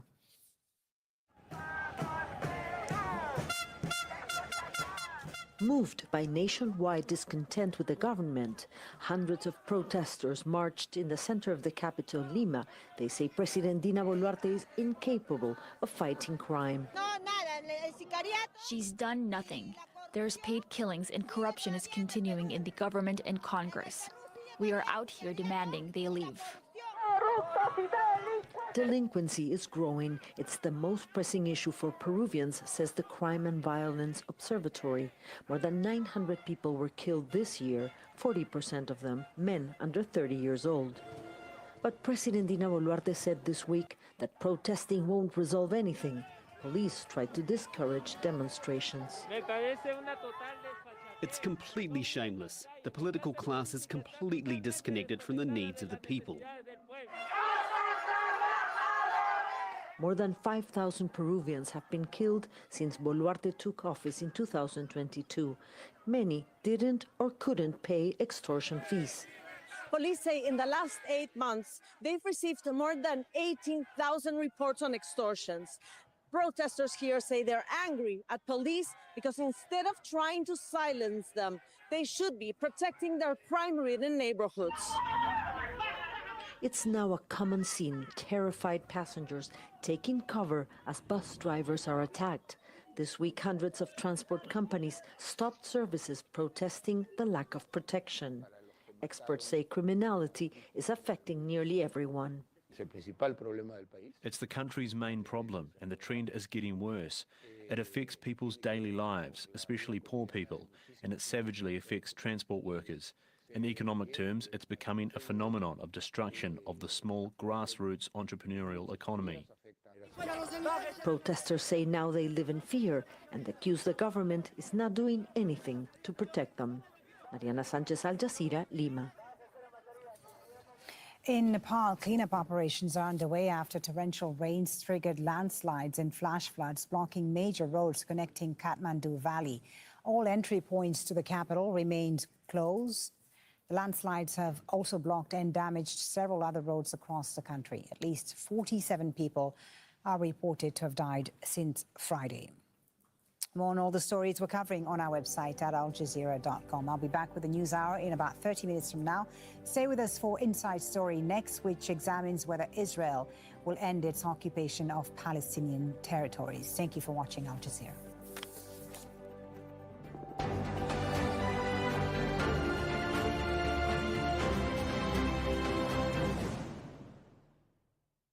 A bright start and always a warm welcome. Qatar Airways sponsors the weather. Hello, we do have a tropical system, tropical cyclone in the Arabian Sea. You can see it just making its way very close to Oman. It should pull away, but some large seas, some larger swell, certainly a possibility around that eastern side of Oman. Could cause a few problems here. I think it should gradually pull out into the open waters, so we're not expecting too much in the way of any significant rainfall from this system as it just gradually makes its way back up towards the northwest of India. Much of the Arabian Peninsula dry with plenty of sunshine, and dry with plenty of sunshine too across the eastern side of the Mediterranean. But you can see what's coming. This band of cloud, that's going to make its way across the Aegean into that western side of Turkey. Could cause a little bit of flash flooding, certainly something to keep an eye on over the next couple of days. It will gradually make its way across Cyprus and over towards western parts of Syria, towards Lebanon, even down towards Gaza by the middle part of the week. Blustery showers on that same system across the far north of Africa. Largely dry for much of North Africa, but the northeast will be a little on the breezy side in the next few days. Pretty wet weather there across central areas of Africa as per usual. I think Tuesday looks a wetter day for Nigeria, with rain gradually making its way into Benin. The ideal atmosphere, whatever the altitude. The weather, sponsored by Qatar Airways. On Counting the Cost, Russia plans to raise tax to fund its war. Is its economy now at risk as oil revenues shrink? Can Britain's Labour Party deliver on its economic promises amid rising political pressure? Plus, as an established agreement expires, what's next for Africa-US trade? Counting the Cost on Al Jazeera.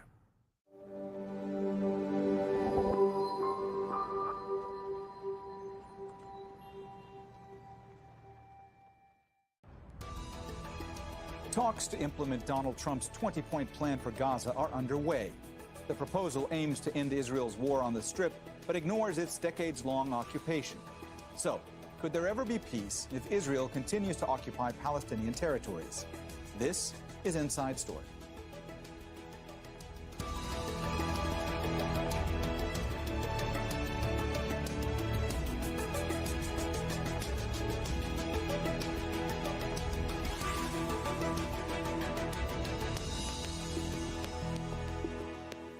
Hello and welcome to the program. I'm Mohammed Jamjoom.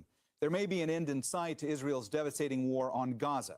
Hamas and Israel appear to have agreed to most of the conditions of Donald Trump's 20-point ceasefire plan, but there's a lot that's not agreed upon, like how the withdrawal of Israeli troops will take place and the presence of an Israeli security buffer zone inside Gaza, or what the interim governing authority will look like. And the ultimate question, when will Israel end its illegal occupation of all Palestinian territory? We'll put these questions to our guests shortly. First, this report from Imogen Kimber. Negotiators from Hamas, Israel and the US meet in Cairo to discuss the end of the Israeli war on Gaza. On the table is the 20-point plan put forward by US President Donald Trump. The plan covers an end to Israeli bombardment, allowing aid into Gaza and the release of the Israeli captives. But implementation and long-term governance of Gaza are more ambiguous.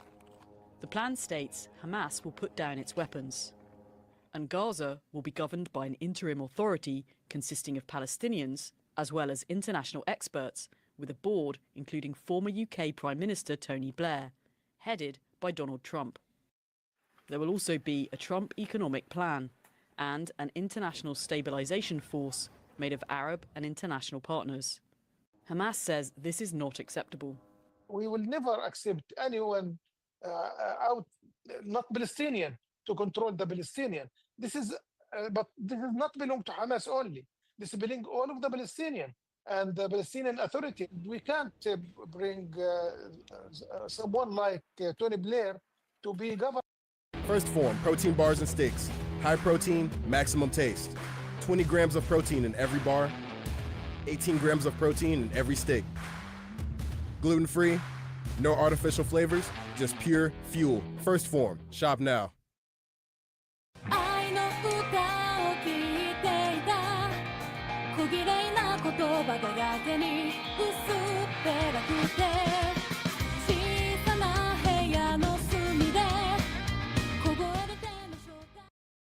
Gaza, first in 1956 and again in 1967.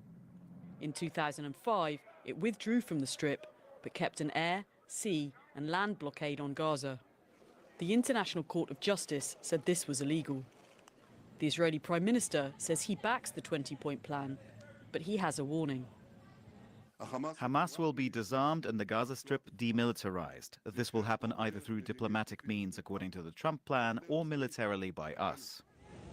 People in Gaza are desperate for an end to the genocide, but what's ahead remains unclear. Imogen Kimber, Al Jazeera for Inside Story.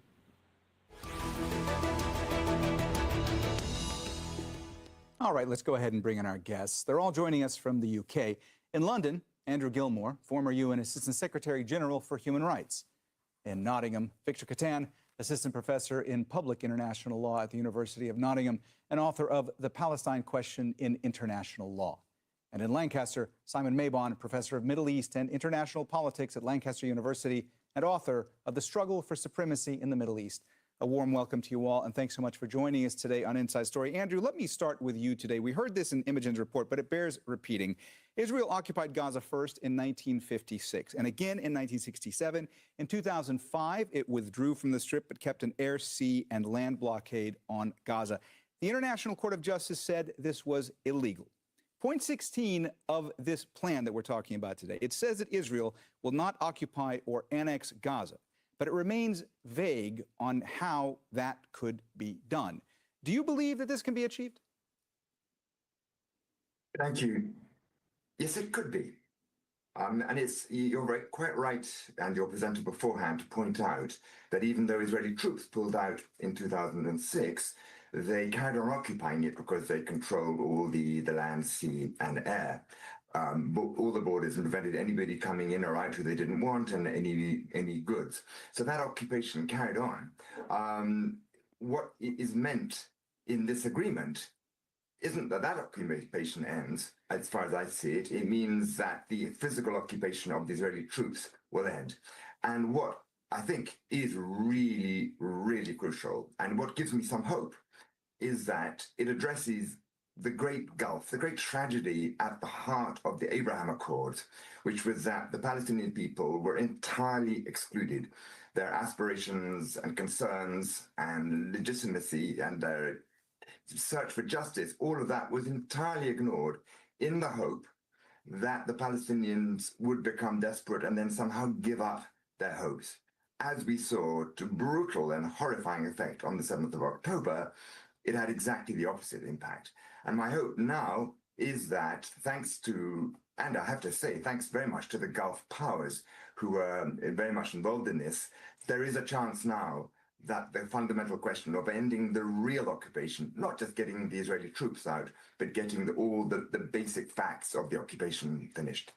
So, Victor, let me follow through on this point with you as well. You heard from Andrew there, who said that, even though Israel withdrew from the Strip in 2005, the occupation was still practically in effect. This plan says Israel will not occupy or annex Gaza. That's published in the plan. There's a lot of details that are vague, but that's in there right now. If Israel agrees to this plan, if the rest of the party agrees fully to these plans, what, from your perspective, would that mean? What kind of control would Israel need to relinquish, and would it be willing to? Well, I'm not as optimistic about the plan as Andrew is. As he said, it's very vague on details.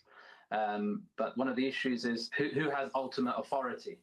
Will it be President Donald Trump? Will it be this board? Will it be Prime Minister Tony Blair? And the plan also says that Israel will maintain a security perimeter presence that will remain until Gaza is properly secure from any what they call resurgent terror threat. So that seems to me that they will maintain their control over Gaza's borders, over their waters, over their airspace. And so it doesn't look to me, as things stand, that this will be very different to the situation that predated the 7th of October, except that you will have this so-called stabilization force inside the Gaza Strip, although we don't know, again, who this will be made up of, who has agreed to go in there, and who will control these forces. We don't even know who will supervise or monitor them. In previous colonial situations where there's been withdrawals mandated, say, by the United Nations, there was always some kind of supervisory arrangement, keeping an eye on what was going on inside the territory, keeping an eye on the administration and the military forces in control of the territory. It's also very vague on timelines. How long will this stabilization force remain? How long will the Israeli defense forces remain in control of the perimeter area? If there's a disagreement with the board, who will decide on that disagreement? Is the ultimate power still going to be the Israeli commander, the officer commanding in charge of the IDF, as it is, say, in the West Bank, for example? So there's lots of questions, I think, that are still need to be asked, and I'm extremely skeptical this plan will go anywhere, given sadly, given previous similar plans. Simon, I saw you nodding along quite a bit to what Victor was saying there. I'm going to give you a chance to go ahead and jump in. Yeah, I share the cynicism towards the plan. I think that Victor's so articulately expressed. I think there are serious questions about authority here. There are serious questions around subjectivity, around safety. There's a clear absence of detail, of granular specificity around timelines and around who gets to decide the timelines. Who is this overarching power that will determine when exactly the transitions, the several transitions, need to take place? Who will determine exactly when Gaza is fully de-radicalized and demilitarized? There's talk of a UN type force looking at the demilitarization of Gaza, but is that force answerable to the UN, who's declared this as a genocide, or is it answerable to Donald Trump, who hasn't? Or what happens exactly with regard to the perceptions of safety and the perceptions of safety for Gaza's neighbors? And it's very ambiguous with regard to neighbors, but clearly it means Israel. To what extent is Israel's security determined by anyone other than Israel? And if it is determined by someone like Benjamin Netanyahu or other members of this hard-right coalition, many of whom I think, as an aside, don't want this deal to go ahead anyway, then I think we'll have a very different scenario to if it was something that was determined by, say, someone in the UN. So there's so many questions around authority, there's so many questions around perception, and there's so many questions around the practicalities and the timelines that I just don't see this getting off the ground. Victor, you talked about this temporary international stability force that has been mentioned. There's so many questions about this, how it would happen, what the timeline is, when it would be developed, how it would deploy to Gaza. Doesn't that seem to many as though that would just be another form of occupation? That is the danger, that over time, if this transition isn't done quickly, that it will be perceived as a new occupying force, especially if ultimate authority is still with the IDF.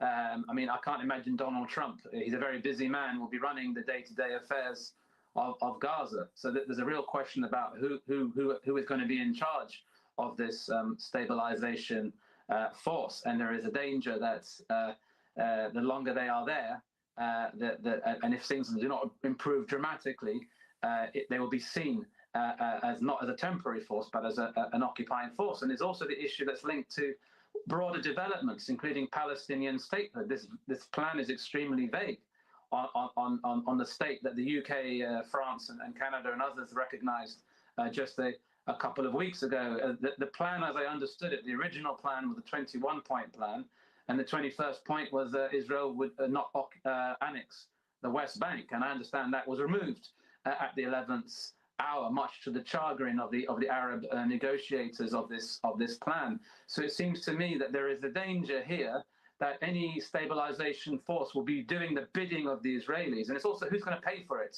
Is Israel going to pay for it? The Americans, the Gulf Arabs? Do they want to invest all this money in a force that will be perceived as just another occupying power?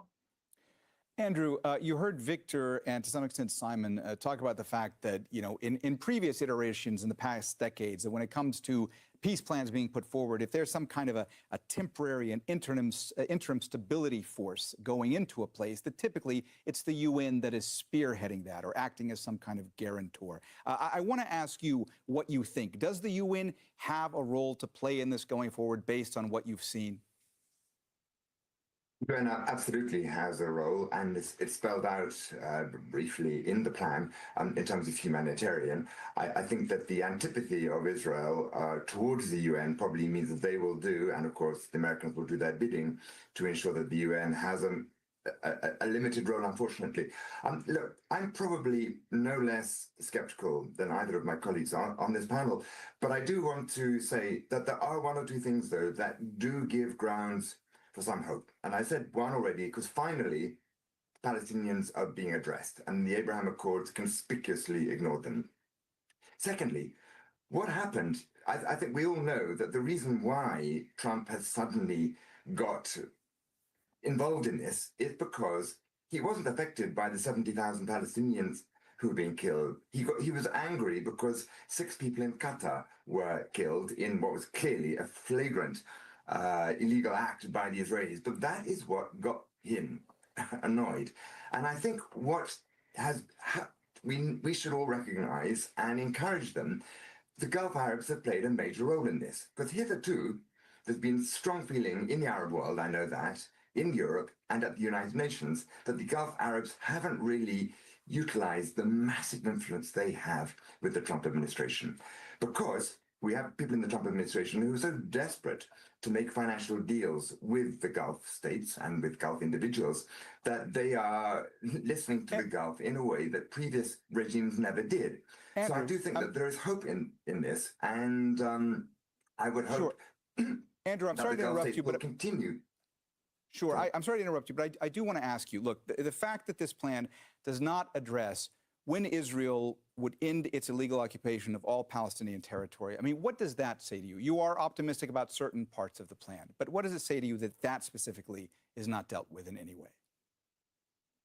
I would say that the glass, I don't know how empty it is, certainly more than half empty, but I think we should focus a little bit. I mean, no peace deal at the beginning, no peace negotiations ever start off where you want them to end.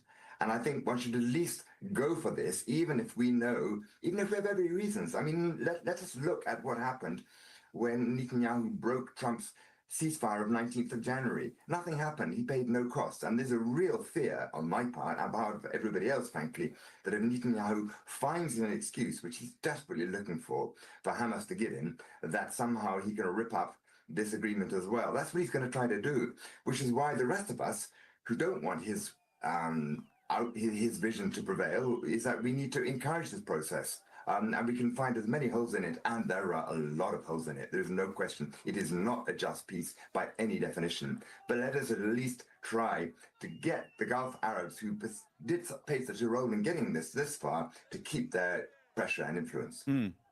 Simon, let me just read specifically one point of the plan to you. Point 19 of this plan partially says, while Gaza redevelopment advances and when the PA reform program is faithfully carried out, the conditions may finally be in place for a credible pathway to Palestinian self-determination and statehood, which we recognize as the aspiration of the Palestinian people. That is a far cry from really creating a pathway for a Palestinian state, right? Yeah, it really is. That word may is doing a hell of a lot of work there. It may finally be the time to recognize that this is what the Palestinian people want. Well, I think that time would have been the best part of a century ago, if not a hell of a lot longer than that. I've got to take a couple of issues, though, if I may. I mean, first of all, I don't think this is a peace deal. This is not about addressing any of the structural, political, social, legal, political, economic issues that have plagued Palestinians in Gaza and the West Bank since 1948, and perhaps, well, certainly before that, under the British Mandate. This is about a ceasefire. And I think we need to be very, very clear that this is a ceasefire deal, which is hugely important. And I do agree with Andrew that we got to find the positive somewhere, because tens of thousands, if not hundreds of thousands of people have been killed in what's gone on over the past 2 years. So yeah, it's important to get this over the line, but this is not going to do anything with regard to the broader structural issues around the question of Israel and Palestine. This is not a peace deal. This is about a ceasefire. And as for Palestinians being included now, I still think this is about talking about Palestine without involving the Palestinians in the process. This is about talking about a particular issue and ignoring the very voices of those who are concerned in it. And so, yes, Palestinians certainly want a state, and the conditions may be right when X, Y, and Z have been met by whoever determines when X, Y, and Z have been met for a Palestinian state to be almost recognized, but there's no clear timeline, there's no clear map for it. And part of the other issue with point 19, and it happens elsewhere in this plan, is the nods to the Palestinian Authority, which I think is really important, that the PA has got a role to play.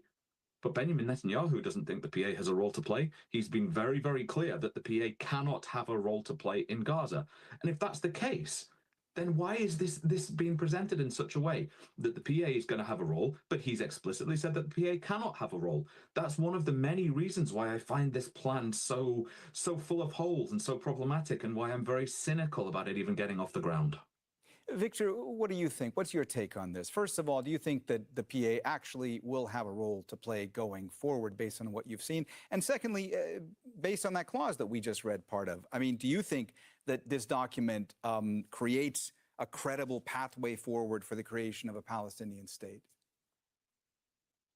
So I agree with much of what Simon has said. I don't think it does produce a credible path for a Palestinian state. I think any stabilization force should be primarily Palestinian-led. There are Palestinian security forces in the West Bank. There are security forces trained in Jordan for this purpose. Palestinian security forces have trained with Egypt. It should be Palestinians on the ground who speak the same dialect of Arabic, the same culture, and have the same aspirations as Gazans. Gazans are Palestinians.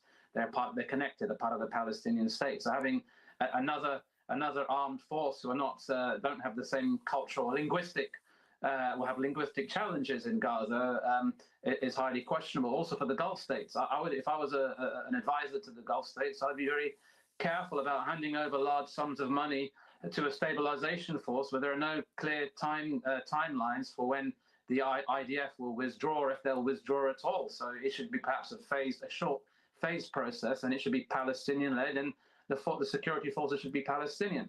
And I'd like to see more of a role of the United Nations in the process, although I agree with Andrew, that's probably not acceptable to Israel. But we have to bear in mind, again, that the International Court of Justice, as you stated at the outset of this program, has already found that this occupation is unlawful. They set a one-year timeline for Israel to withdraw, which has now expired. And so that's also going to be borne in mind. We mustn't have a situation where Gaza is well, basically the occupation is extended, but somebody else is doing the occupying.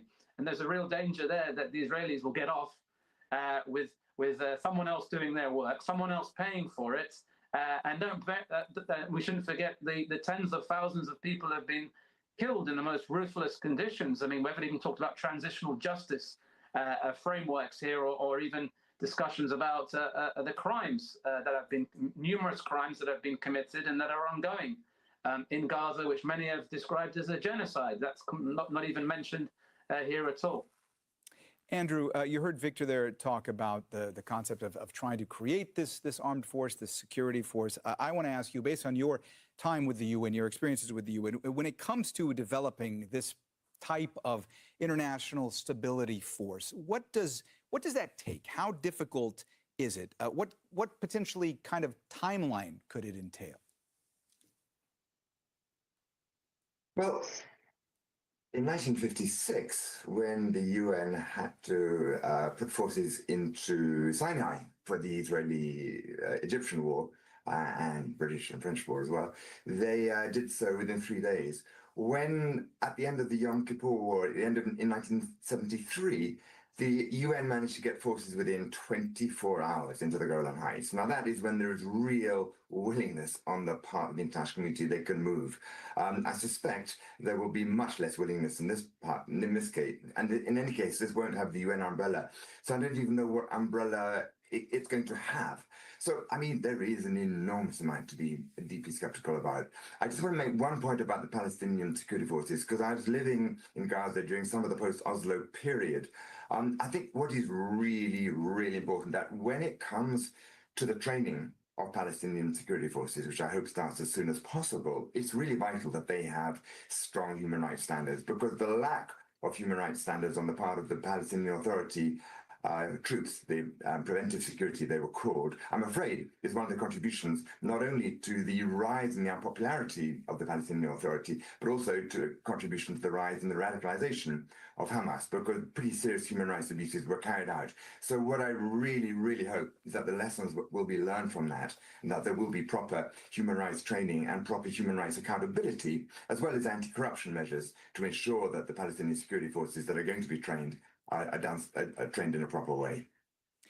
Simon, this plan thus far talks on the one hand about developing this international stability force, which we've discussed a bit, but it also talks about Gaza being governed under a temporary transitional government led by an international body. They call it a board of peace, that it'll be headed and chaired by President Donald Trump, with other members and heads of state to be announced, including former British Prime Minister Tony Blair. There are critics of this already who are saying that this also seems like another form of occupation. Your thoughts?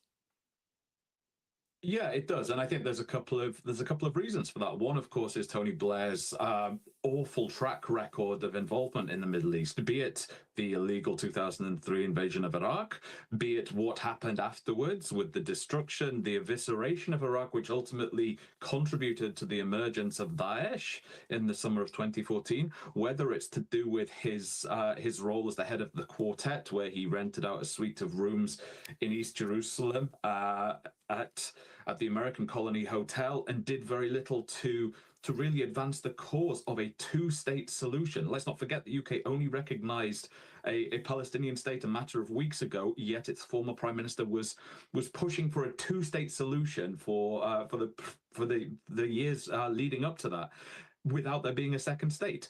And Tony Blair has been criticized heavily by Palestinians, by others around the world, for his flagrant disregard for human rights, for cozying up to authoritarian regimes, for working closely with people, with companies who've got somewhat dubious human rights records. So there's lots of concerns there. And it's also, it echoes the mandatory period of 100 years ago, the establishment of a British mandate over Palestine that contributed to many of the ills, many of the traumas that played out over the decades that followed. So I think there's lots of different echoes, lots of different reverberations of colonialism, of mandatory rule, and deeply problematic issues that are associated with Tony Blair personally, but also associated with this role of external powers in the Middle East, once again getting involved and seemingly disregarding the voices, the opinions of those who they are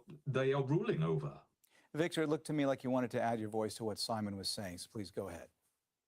I completely agree with everything that Simon has said about the British colonial role in Palestine.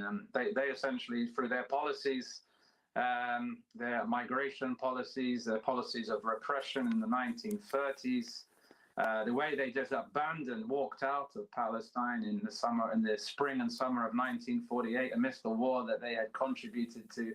They have a terrible record in the region. They are largely disliked by Palestinians, and Tony Blair is not someone who commands any respect in Gaza. So I'm just deeply dubious and skeptical that this will go anywhere, but I guess we shall see. Victor, we don't have a whole lot of time left, just about a minute and a half. Let me just ask you, in the starkest terms, can there ever be a lasting peace if Israel continues to occupy Palestinian territories? In my view, no.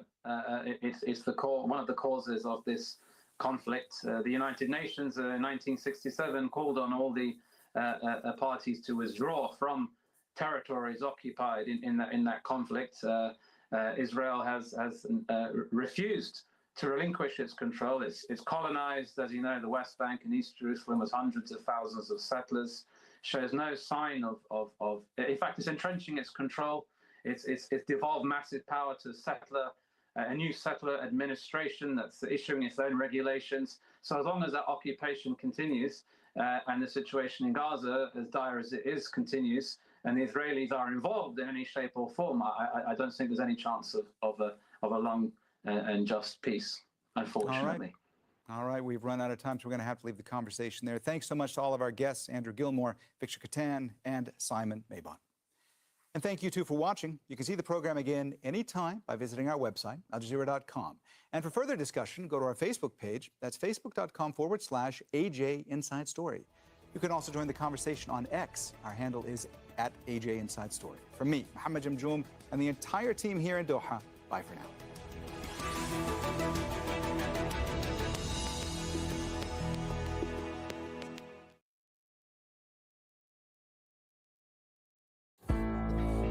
A meeting of minds. Unless we dig deeper and ask deeper questions of what manifestations of identity and social ideals look like, we're going to always have the same model. Architects Samaya Valley and Alejandro Aravena, Part 2.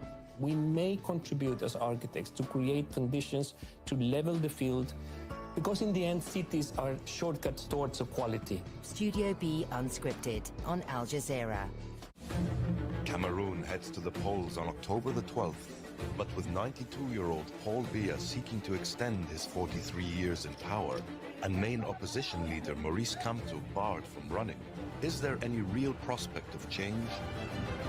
Follow the Cameroon elections on Al Jazeera.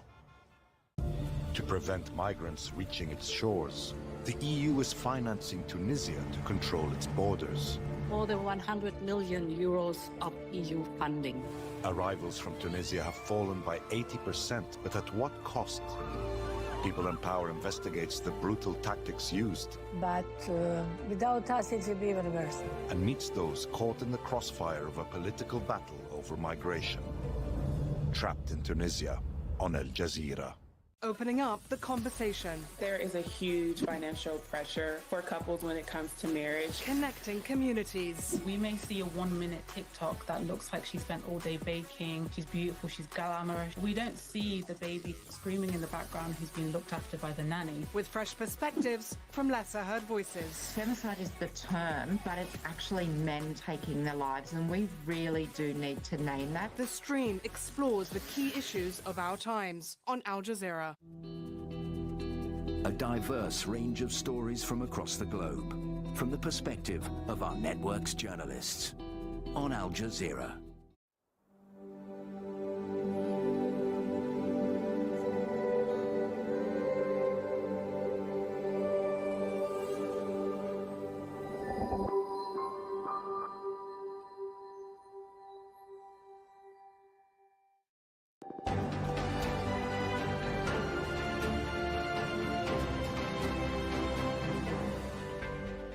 Hello, this is the News Hour on Al Jazeera. I'm Fuli Batibo, live in Doha. Coming up in the next 60 minutes.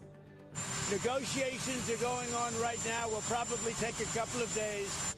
Donald Trump says he's confident Hamas and Israel will accept his Gaza peace plan, though some changes are possible. Israel kills 15 Palestinians in Gaza in defiance of U.S. demands to stop its attacks. Across continents, voices grow louder against Israel's genocide in Gaza. Also this hour. I'm Osama bin Javed in Damascus, and I'll tell you how Syria is moving towards democracy as it holds its first election for the People's Assembly.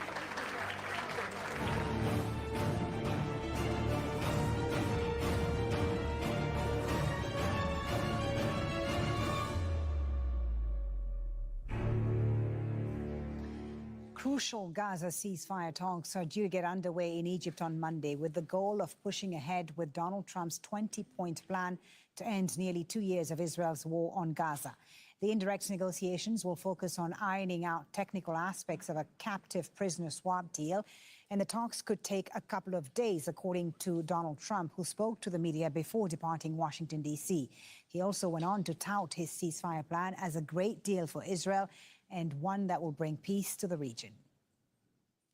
We don't need flexibility because everybody's pretty much agreed to it, but there'll always be some changes. But the Hamas plan, I tell you, it's amazing. You're going to have peace, if you think about it, peace in the Middle East for the first time in, they say, really 3,000 years. So I'm very honored to be a big part of that. Look, they've been fighting for a plan for years. We get the hostages back almost immediately. Negotiations are going on right now. Will probably take a couple of days, and people are very happy about it. Well, we have several correspondents covering the latest developments. Hamda Salhout is covering Israeli reaction from Jordan's capital, Amman. Hind al-Khudari is on the ground in central Gaza. But first, we go to Shihab Rattanzi in Washington, D.C. We've heard from President Trump twice today, Shihab, on this, from the Secretary of State as well, Marco Rubio. Tell us more about the message from the White House right now. What are their expectations as far as what happens next, the timeline, if you will, for implementing this plan? It's a consistent message from the White House. President Trump wants the war to end. This isn't just about releasing the Israeli captives, letting Israel carry on with the genocide, and that Donald Trump has told Benjamin Netanyahu he has no choice. Trump is in charge of this now, not Netanyahu. Talking about the timeline, Marco Rubio, Secretary of State, being very pragmatic about the release of the hostages, the initial stage, the captives, sort of scuppering the complaint from those who want the negotiations to fail, who are saying, look, all right, in that case, we want all the captives out immediately. Marco Rubio saying on the Sunday news talk shows, no, this may take some time. There now needs to be meetings, which are occurring even as I speak to you now, and hopefully will be finalized very quickly on the logistics of that. What that means is, who goes in to get them? Is it Red Cross? When do they show up, et cetera? What place are they going to be? And the conditions have to be created for that to happen. You can't have bombs going off and fighting going on in the middle of this exchange. So that's piece one. The second, and we want to see that happen as soon as possible. All 48 hostages, both living and deceased, and there's some need to be released. And there's some logistical challenges to that we'll have to work through. But that work is happening even as I speak to you this very moment. Now we'll really see whether things have changed with these negotiations in Cairo. In the past, Steve Witkoff, it's been widely documented, has effectively acted as Israel's lawyer in these negotiations with Hamas. Is there a difference now? Is he acting on behalf of an independent White House that is setting its own U.S. foreign policy without consulting the Israelis? That will be the key. There some negative potential here. A Hamas official already told DropSite News that so far the Israelis and the US basically just gave them directives. They suggested there would be no negotiation, just directives on how the Israeli captives will be released. And now we have to see whether things have changed, whether Hamas's demands, which are, yes, we'll release the hostages, but we have to have guarantees that the genocide will end, that Israel will withdraw, and that humanitarian aid will flood into Gaza. Those have to be met too. So now we will see. Shihab, thank you for that update. Shihab Rattanzi in Washington, D.C. Meanwhile, Israel's Foreign Minister Gideon Saar says the government is now the closest to a deal since January to secure the release of the captives. Israel is acting and will act toward a quick implementation of the first phase of President Trump's plan. At its center is the release of our hostages. Yes. The Israeli government has a commitment to bring home all our hostages, dead and alive hostages. Let's bring in Hamda Salhout now, who's in Amman, Jordan. She's there because the Israeli government has banned Al Jazeera from reporting inside Israel and the occupied West Bank. So is everyone in Israel, Hamda, on board with the Trump plan?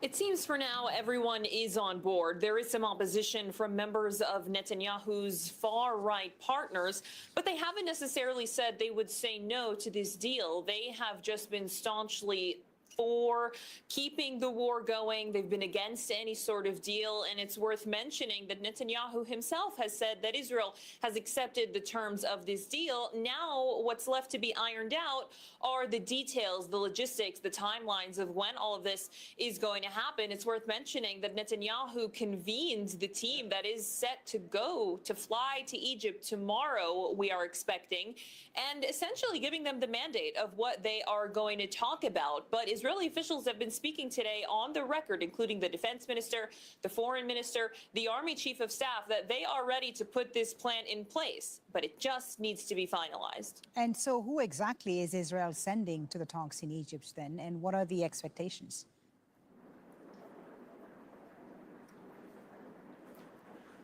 The Israeli negotiating team is going to be comprised of different members of Netanyahu's government, including security chiefs, but the delegation will be headed by the Minister for Strategic Affairs, Ron Dermer.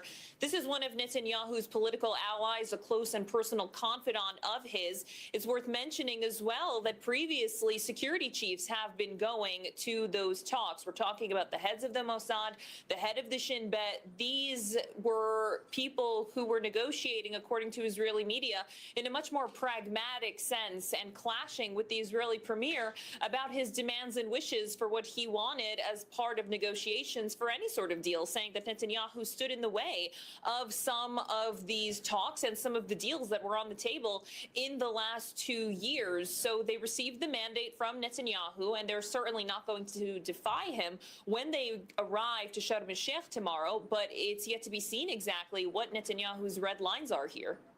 Thank you, Hamda, for the update. That's Hamda Salhout in Amman. Well, as we've heard, Hamas has already agreed to release all of the Israeli captives, both living and dead, pending a change in conditions on the ground, including an end to the bombing and an Israeli withdrawal. An Israeli government spokesperson says there is no ceasefire in place in Gaza at the moment, only a temporary halt to bombings in certain areas. At least 15 Palestinians have been killed in Gaza on Sunday.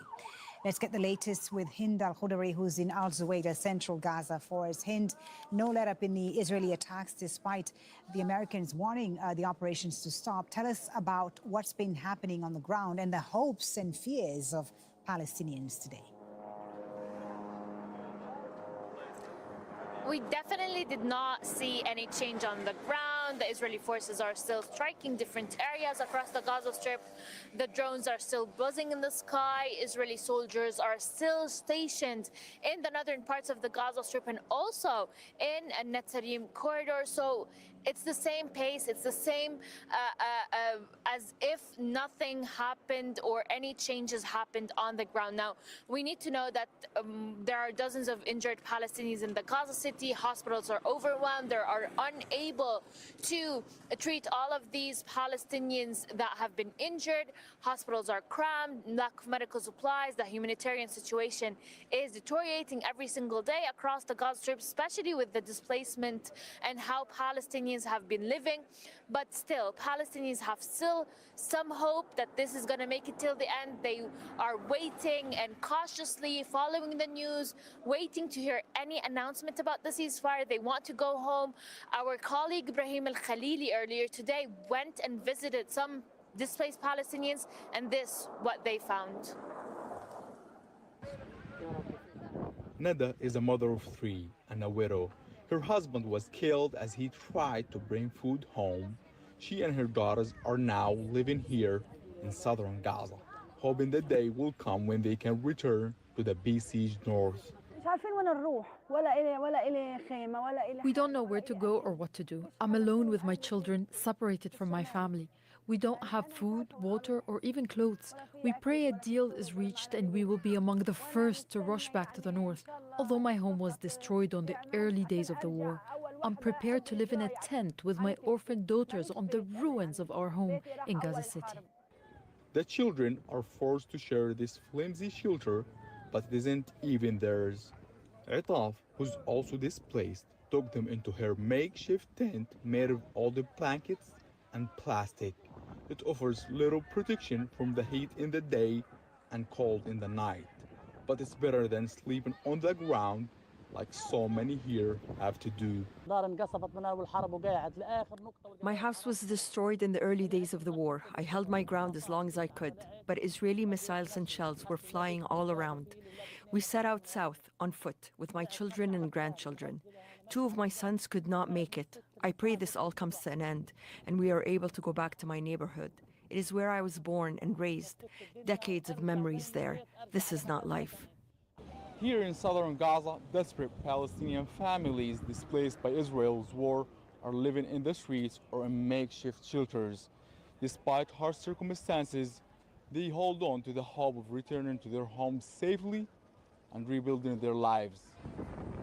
Thousands of families have found the strength to endure 2 years of Israel's genocide, waiting for the day their suffering can be finally over.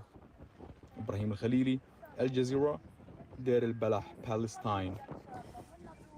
Now, we've heard a lot about the proposed withdrawal of Israeli troops to meet certain conditions of the Trump peace plan. Here's a reminder of how that would work. At the moment, Israeli forces control all areas up to the blue line you see on the screen. Once both sides agree to the proposal, Israeli forces will withdraw to the line in yellow to prepare for the release of the captives. After all the requirements set out in the U.S. 20-point plan are met, and an international stabilization force is deployed, Israeli forces will move further back to the red line. The final withdrawal will see the Israelis move progressively further back towards the Israeli border, but they will continue to maintain a security buffer zone inside Gaza's borders, including its crossing with Egypt. Well, let's speak now to Meirav Zonshine, who's a senior analyst, Israel analyst at the International Crisis Group, is joining us from Tel Aviv. Meirav, thank you so much for your time. Before we go into the details of the plan, I wanted to get a big picture first, look at the big picture and get your sense of where you think this is headed with those crucial talks in Egypt on Monday, and your sense of where it's headed and the Trump administration's ability to pressure Netanyahu not just to accept the plan, but also to respect it, the different terms and phases of it.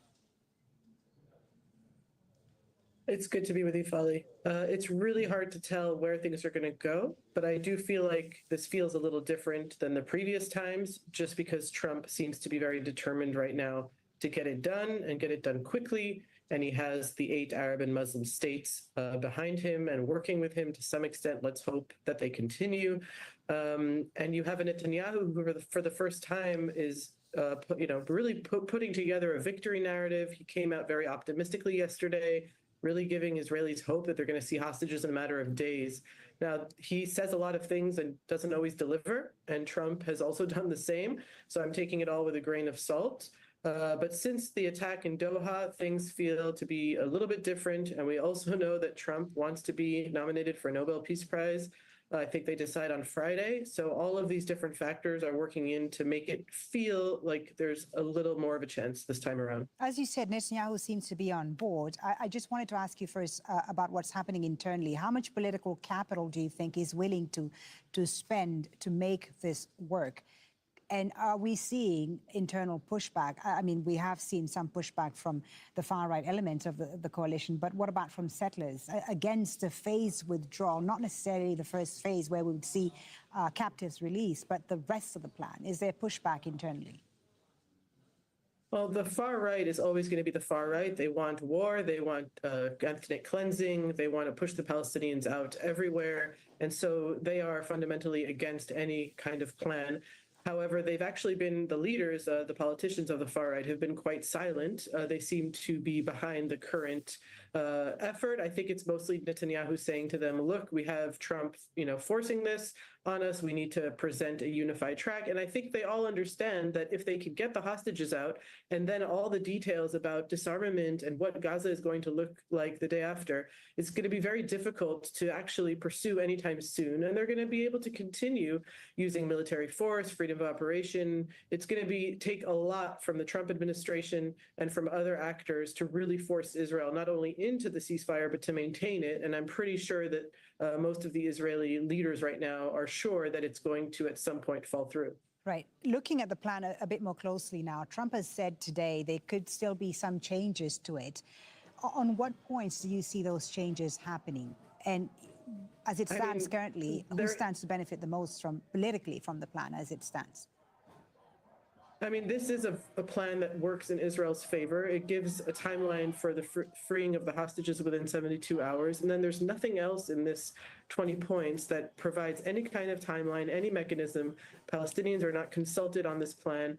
So while I think it is a sincere effort by Trump to at least bring about a ceasefire and end to war with the hostage release, prisoner swap, otherwise there's nothing in this, and even that itself needs to be worked on. There's nothing in this that is a plan that is viable. It all is going to depend on how the negotiations go and how the mediators and Trump specifically, how much he's devoted and committed to making this happen. And it's going to have to be persistent. We've seen Israel enter a ceasefire in January 2025 and then break it with Trump's green light.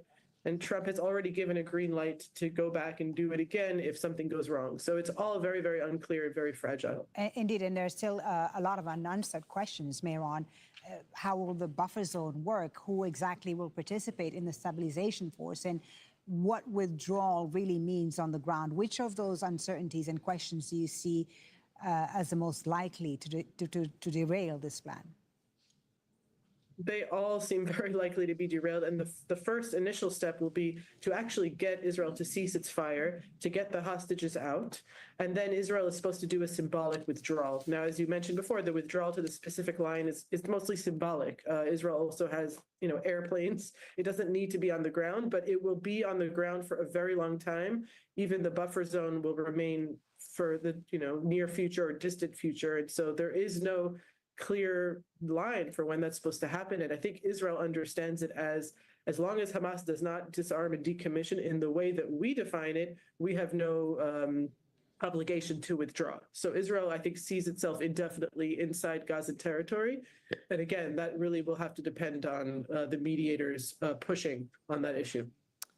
Very good to talk to you about this. Thank you so much for your insight. Merav Sunshine from the International Crisis Group joining us from Tel Aviv. Thank you so much. Thank you. Well, protests have been happening in many cities in Europe and Asia in solidarity with Palestinians. Hundreds of thousands of people in Amsterdam have been holding a demonstration called Red Line for Gaza. Protesters want an immediate end to Israel's war in the Strip. Several marches have been held across the Netherlands in recent months, putting pressure on the government to do more. Seth Vassen reports from Amsterdam.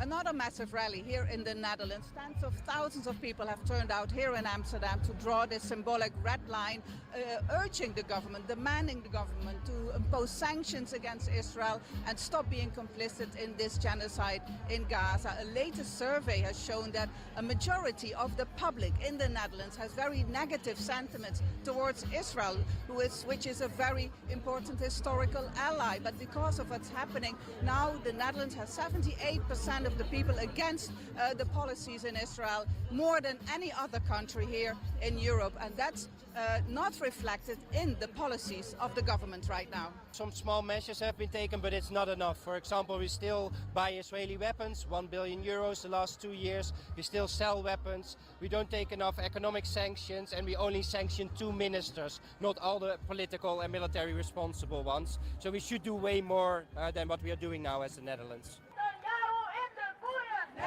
So many people wanted to join this rally today, the third Red Line protest, that they didn't even manage to get to these demonstrators because they got stuck at train stations and bus stations. It's really congested here. And despite the frustration, many hope that the government is going to listen. Now it's 2 years. I think it's taking too long, and I think we have to speak up. We have to do something. If we ban Russia from certain events, we also have to do it for Israel. And if you see all these people, what do you feel? I feel like I feel nothing, to be honest, but I feel like thank you for this supporting, but it's not doing anything. It's not changing something. In August, the Dutch cabinet collapsed over the issue of the genocide in Gaza after the foreign minister resigned because he couldn't get support from his colleagues to impose sanctions on Israel. And now in the surveys ahead of the elections, it shows that nearly 50% of the Dutch people consider the genocide in Gaza as an important issue they will look at when they're in the voting booth. Step Vassen, Al Jazeera in Amsterdam. Protesters have also come out in full force throughout Turkey in support of Gaza. These were the scenes in the capital, Ankara. Protesters chanted and carried banners that demanded an end to the siege of Gaza and the ongoing genocide by Israel. Al Jazeera's Sinem Koscioglu was at the protest in Istanbul. On a Sunday, pro-Palestinian demonstrators are on the move in Istanbul. They are marching from the iconic Hagia Sophia Mosque down to the Eminönü Square at the heart of Istanbul. It's a very touristic area. Along with the thousands of protesters, there are tourists who are interested to watch this pro-Palestine rally. People here are angry about Israel because they believe for the last 2 years the Gazans have suffered enough, and they believe Israel should totally let Palestine territories free, including Gaza, and they want all the humanitarian and medical aid necessary for the Gazan people to be delivered as soon as possible. We hope that aid goes immediately into Gaza to help the starving people. Our boats will continue to sail until we know for sure that all the borders are open, that vessels can come into Gaza, that the people of Palestine are free, the people in Gaza are free. So we will continue to sail the boats. We don't know if the Israelis will really make a ceasefire. Nobody trusts them. They're killing people right now every day. I don't believe any U.S. action is sincere, and I'm certain Israel won't sign a peace deal. What's happening is genocide, and Israel won't stop until everyone in Gaza is gone. We'll keep standing with Palestine. It's an action we can take. States need to come together and give the other side the appropriate response. Hamas agreed to the U.S. brokered peace plan. However, most of the protesters here believe that Israel will not keep its promises. That's why these people in Turkey say that international community and the NGOs still have the responsibility to continue to support the people of Gaza. Sinem Koscioglu, Al Jazeera, Istanbul. Protesters have also taken to the streets of Pakistan in support of Gaza. A sea of Palestinian flags could be seen throughout the largest city, Karachi. The protesters are condemning continued Israeli attacks on Gaza. They say any deal that compromises Palestinian rights to self-determination is a red line.